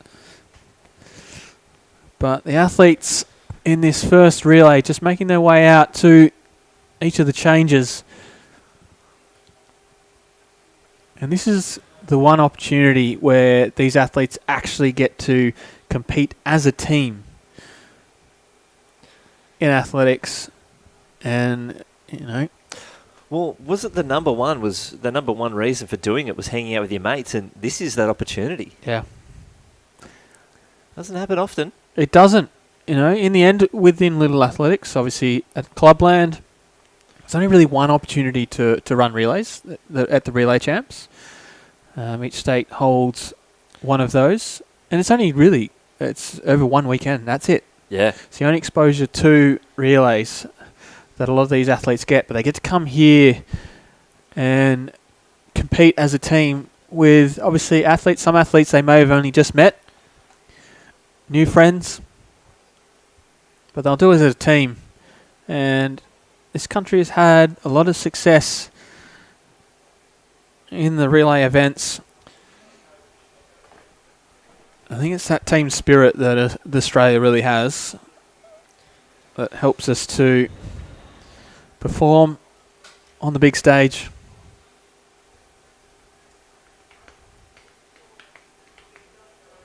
You and I, Matt, have shared a relay baton or two. Mm-hmm. Haven't we? I think we're very close to getting underway. Might take a little bit of time with these start lists, but it's a big field. We're almost ready to get underway for the under-13 girls 4x100 metres. Coming out of lane 2, we have Victoria with Laura Wong, Ariella Sprague, Shara Ross and Leah Berry. In lane 3, Tasmania, Kira Doyle, Kayla McPherson, Annabelle Cook and Courtney Brown. In lane 5 was for the Australian Capital Territory, Chelsea Kelly, Josie Linane, Ruby Jane Ling and Nathinda Gopalakrish. In lane 5, Queensland with Macy France, Anna Wilkinson, Acacia Walson and Charlie Allen. In lane 6, Western Australia, Taya Lees, Kate Philpott, Tolu Tamian and Sophie Williams. In lane 7, New South Wales, Molly Raymond, Matilda Harrison, Indy Boyer and Alira Lubis. And in lane 8, South Australia, Claire Hardy, Akon Bark, Lilia Giannakis and Hayley Fuss. It's your lane draw for the under-13 girls, 4x100 metres.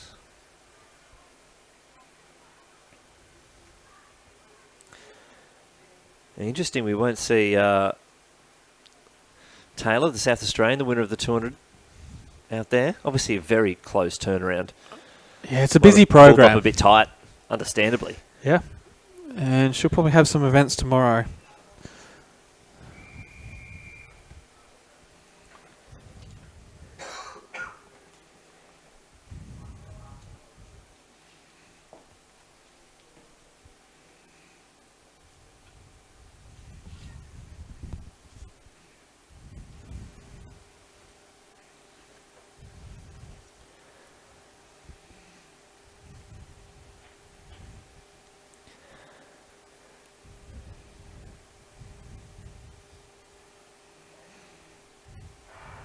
So we're off and racing the under-13 girls 4x100 metres. Fairly even start. The Queenslanders, Macy France, getting the best of going, and Laura Wong of Victoria as they head down the back straight. We'll see which team can change first. And New South Wales getting a great change on the outside. Molly Raymond to Matilda Harrison, the Victorians, also having a fantastic run. Ariella Sprague down the back straight as they get to the third leg. And it's close between the Victorians and New South Wales on the outside. They come around the bend. The support from their team piling on top of them as they come into the last change here. It's Victoria on their inside, New South Wales on the outside. Leah Berry for Victoria gets a baton on the outside. It's Alira Lubis. Here comes Charlie Allen as well. Leah Berry's holding on. Can the Victorians hold on? New South Wales closing harder. New South Wales just on the line there. Alira Lubis, fantastic run. Great run from Leah Berry as well for Victoria. But New South Wales take out the under-13 girls 4 by 100 metres. Oh, spread across the track there, inside, outside. Yeah. It's always a tough one for the photo finish judges, but the Victorians would have been right in the thick of that crowd cheering as well. Yeah. New South Wales had the better of the first couple of changes in that event. Victoria stormed home and almost snatched it from New South Wales. Yeah, they were New South Wales were really stretching out those changeover zones. They were. But they were through safely, which is good to see. I did see the white flags go up, so seems to be all well and good. But this is going to pay massive for the all-important points score at the end of these championships. Because there's two sets of point scores. There's the overall champion and then there's the small states title as well. But there's always historically a great battle between three big states in Victoria, New South Wales and Queensland. And before this, yeah, it was I think it was a 14-point lead to Victoria over New South Wales, and Queensland was 3 points behind that. I reckon that relay's just brought it back a little bit. Double points for a relay? Sounds good. Should be. If it's not, it is now. Quadruple points. No, it's not going to go that far.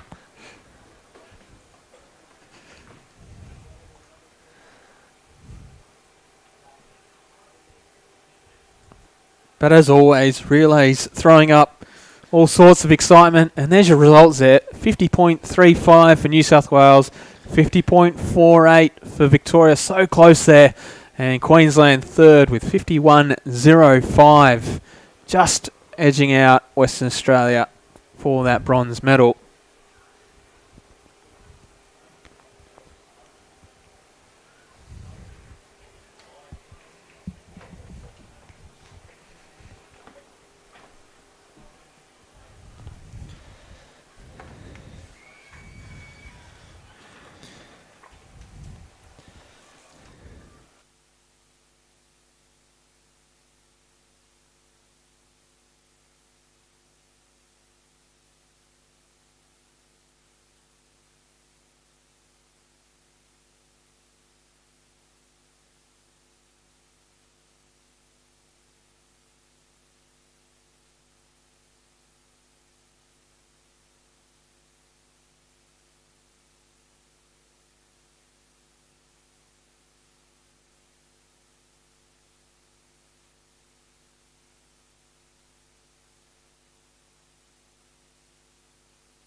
Now I'm live trackside with the winners of the girls under 13 4x100 meters. Congratulations, girls. Thank you. Thank you. Now, coming into this race, did you get any chance to practice before you came in? Yeah, we did some training sessions, yeah. And how did you decide on the order? I'm not really sure. It just some of us had already done a relay before and we already had changes, so we just worked off that. Yeah. Well, it worked really well. Were you happy with the time? Yeah, very. And what else can we expect to see you in over the weekend? Probably win more races, yeah, and train more. Harder. To get a better time. Well, there you have it. They're not finished yet. They've got more work to do and they want to train harder. So congratulations, girls, on your win. Thank you. Thanks. Back to you.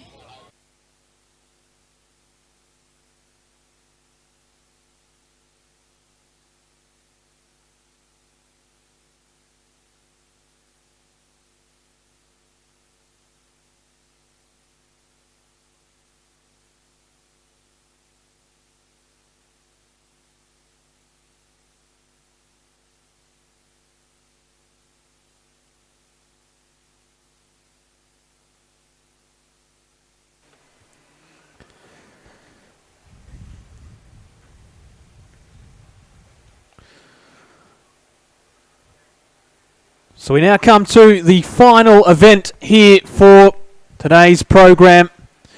It is the under 13 boys 4x100 metres. Running out of lane 2, it's the Australian Capital Territory represented by Isaac Cooper, Daniel Nwobi, Pre-J Limmel and Henry Martin. In lane 3, we have Western Australia represented by Callum Shaw, Paul Hioge, Oliver Clark and Axel Walsh. In lane 4 is South Australia represented by Igbonya Aduma, River Dowling, Jaden Kure and Ken Ferrante Taniwaka. In lane 5 we have New South Wales represented by Alex Sperato, Jack Proudford, Cameron Badger and Thomas Cushion. In lane 6 is Tasmania, represented by Xavier Case, Sebastian Harding, Charles Morgan and Lincoln Talbot. In lane 7 is Victoria, represented by Nelson Banjo, Matthew Milius, Cooper Bransicano and Zulk Hayder. Rounding out the field in lane 8 is Queensland, represented by Emmanuel Pele, Archie Tennant, Luca Gerard and Leonardo Serame.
So just waiting for all the changes to be ready.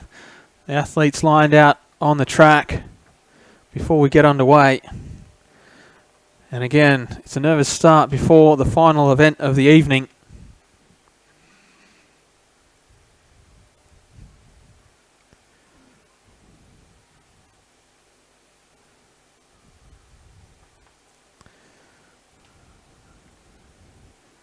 But we're not too far away from a start.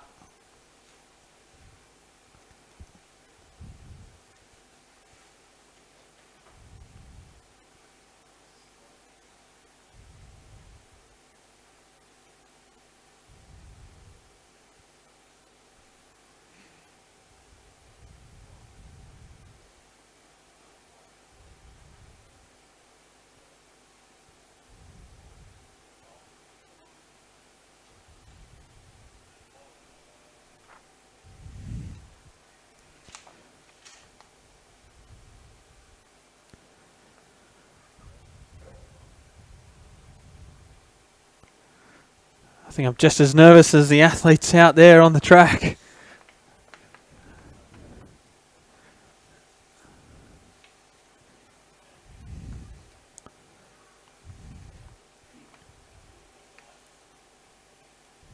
Looks like the final athletes are set and we're ready for a start.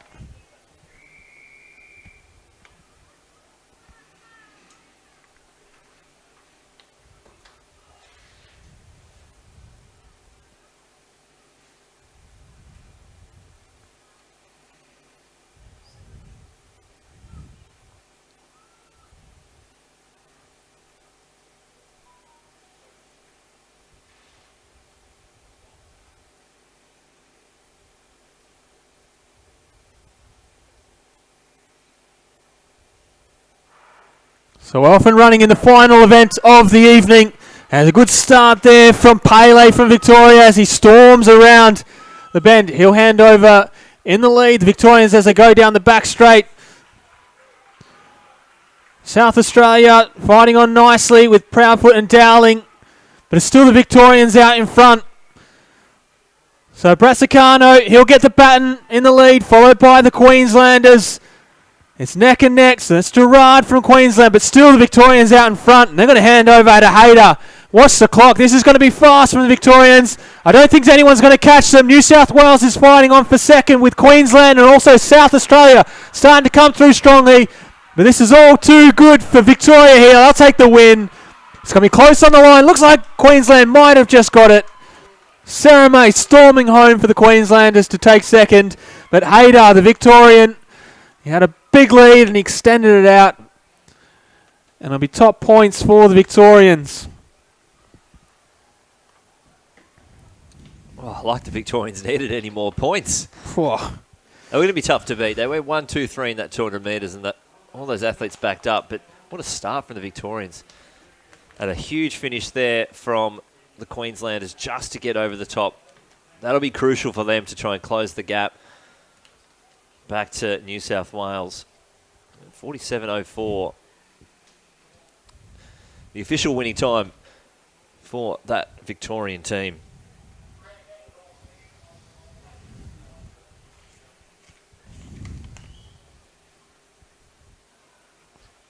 So 47.04, only just off the meet record of 46.97.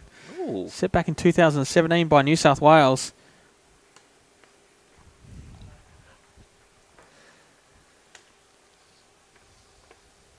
And that same team, New South Wales team, back in 2007, set an Australian best performance of 46.54. That's handy.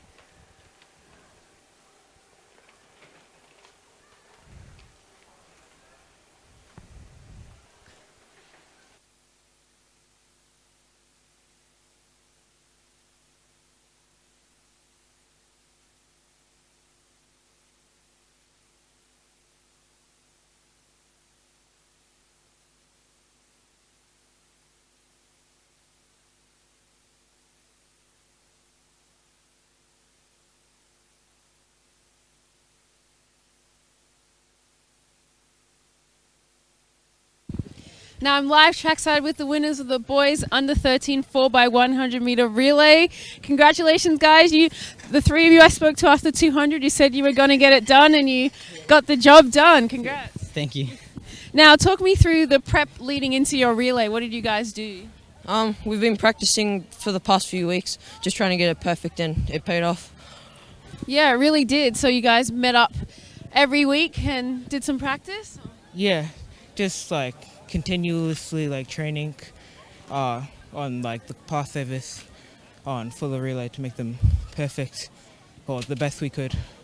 Yeah, well, it worked today. And how does it feel winning the points for Victoria? Feels amazing, just really proud and happy. Yeah. And how are you guys feeling after running the 200?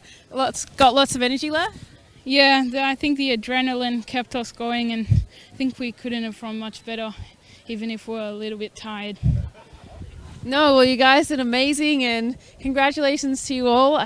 How does it feel as a team to have done such a great achievement? Very good, very good. Yeah. Great. Awesome. Well, congrats, and we'll see you tomorrow. Go and rest up, and yeah, congratulations again. Thank you. Back to you. And final of the 200, we knew the Victorians were going to be strong, taking out the trio of medals in that event. And as they came around into the straight for the final change, they handed over in the lead. And Hayter was in no doubt when he got the baton and stormed home for a brilliant victory.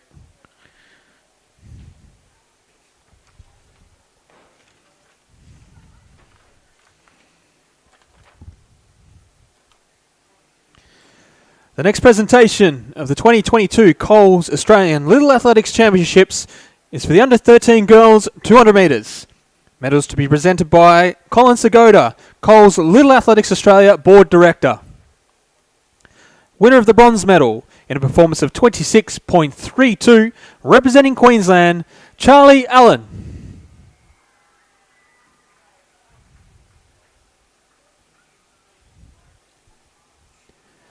Winner of the silver medal in a performance of 26.13, representing Victoria, Ariella Sprague.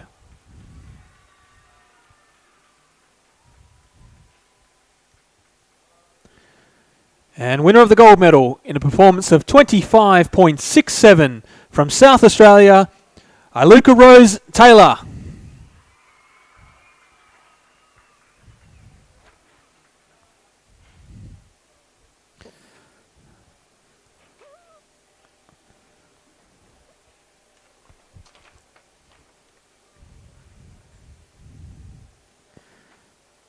So that might have been another reason why we didn't see Iluka Rose Taylor in the relay. She may have been waiting under the tunnel for a medal.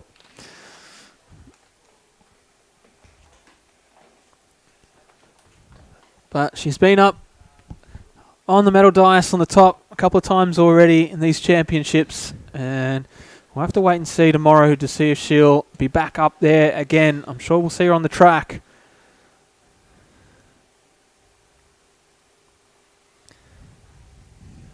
This has got to be the tough part, taking the jacket off.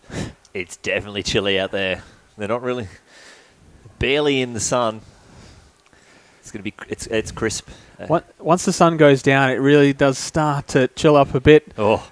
Sarah May, who just stormed home for the silver medal in the Queensland, that 4x1 relay, walking around with a beanie now.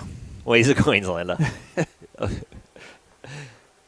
We wear beanies and it goes under 20 degrees. As soon as it gets in the teens, even 20 degrees. What is this? That's a minimum, not a maximum number.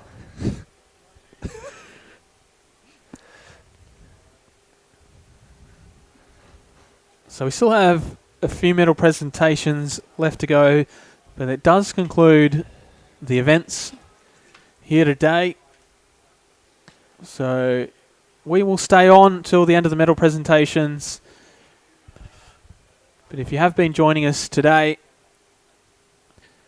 I hope you've enjoyed the coverage. I hope you've enjoyed the events. There's been some brilliant action on the track and in the field. It certainly has been an entertaining day of athletics here at the 2022 Coles Australian Little Athletics Championships, coming to you from Lakeside Stadium in Victoria. Beautiful facility.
The next medal presentation, the 2022 Coles Australian Little Athletics Championships, is for the under-13 girls 4x100 metre relay. Medals to be presented by Colin Segoda, Coles Little Athletics Australia Board Director. Winner of the bronze medal with a performance of 51.05 is Queensland, represented by Macy France, Anna Wilkinson, Acacia Wilson and Charlie Allen.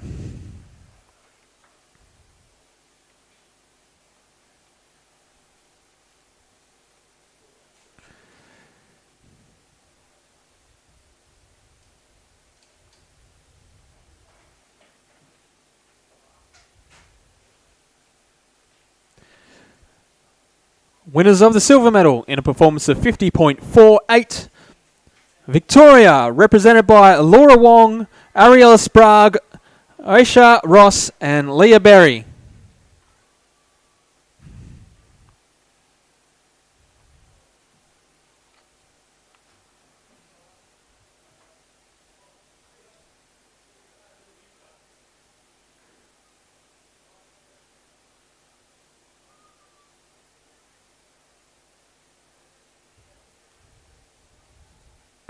And winner of the gold medal in a performance of 50.35, New South Wales, represented by Molly Raymond, Matilda Harrison, Indy Bauer and Lyra Lubis.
The next presentation at the 2022 Coles Australian Little Athletics Championships is for the under-13 boys 200 metres.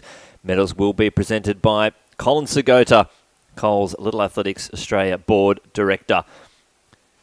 Taking out the bronze medal with a time of 25.19 from Victoria, Cooper Brancadesano.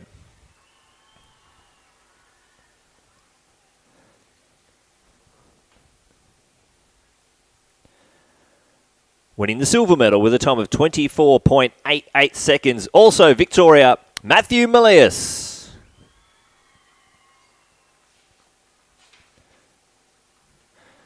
And rounding out the Victorian trifecta with a time of 24.36, Zulk Hader.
And now the final presentation for day one of the 2022 Coles Australian Little Athletics Championships is the boys under 13 4x100 metres. Medals again presented by Coles Little Athletics Australia Board Director Colin Segota.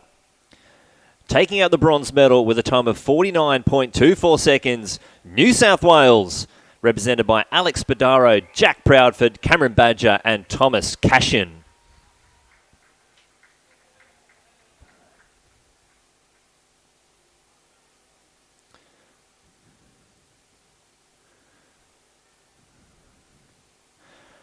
Winning the silver medal in a time of 49.19 seconds, Queensland, represented by Emmanuel Pele, Archie Tennant, Luca Gerard and Leonardo Cerame.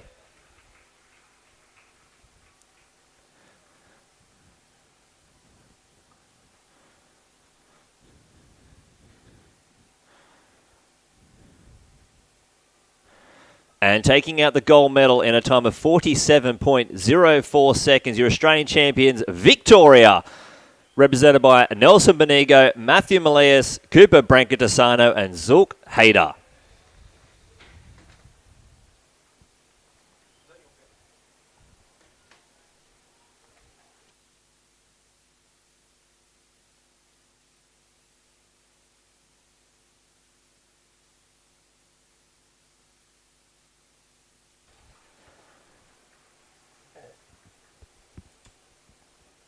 Well, thank you all for joining us day one here at the Coles Australian Little Athletics Championships at Lakeside Stadium.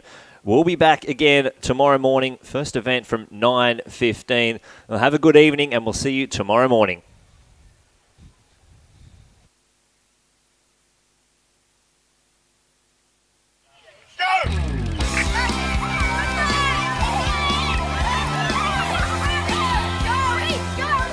Who would have thought doing the groceries could be such great fitness? Collecting, packing, hurdling and racing their way to victory. It was, of course, the Coles Community Round, celebrating Coles' major partnership with Little Athletics. More than 50,000 kids, parents, guardians and volunteers from hundreds of centres across the country got involved. Dressed in all kinds of creative costumes, including Coles bakers, deli team members, aspiring store managers, superheroes, Coles trolleys, trucks, and of course, bananas. Even their pets got involved. Rain, hail or shine, they frocked up for a chance to win the Coles Fashions of the Field competitions. As well as their usual events, they held sack races, shopping trolley relays, and all kinds of banana races and games. There were even races for the parents.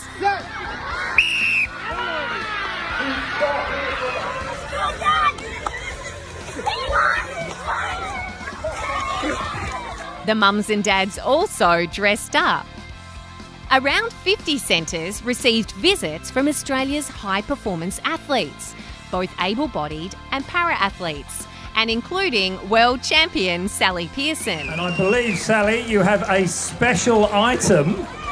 All right, so here's an Olympic gold medal, and please can we have it back at the end? They joined in all kinds of races and had plenty of tips and advice to inspire the next generation. So you actually want to have your finger sort of sitting on that notch. When we wind, turn all the way to the front. 1. We obviously had Kelsey Lee Barber and Matt Denny join us. This feels like a one-in-a-lifetime experience for us and the kids. They're inspiring our little people to do big things. All the kids will walk away from this with amazing memories. The mums and dads who work hard every week running the barbecues and canteens were helped out by local Coles store managers who also helped run events. 427. They raked sandpits, handed out bananas and awards. They cheered on the kids, took part in races and games of tug of war. Since the partnership began 5 years ago, Coles has donated 3.7 million bananas to Little Athletic centres, as well as more than $2 million in grants. Small grants, larger grants. We've had so much assistance from Coles to get new equipment in for our centre. It's been a blessing. As a small committee, it's critical for our growth and going forward in the year. They could be sponsoring elite athletes or, but they're deciding to give back to grassroots, which is great to see. And welcome back to 7 News. Coles Community Round attracted local media coverage, and many thousands of images and videos were shared across social media, celebrating just the second year of the event.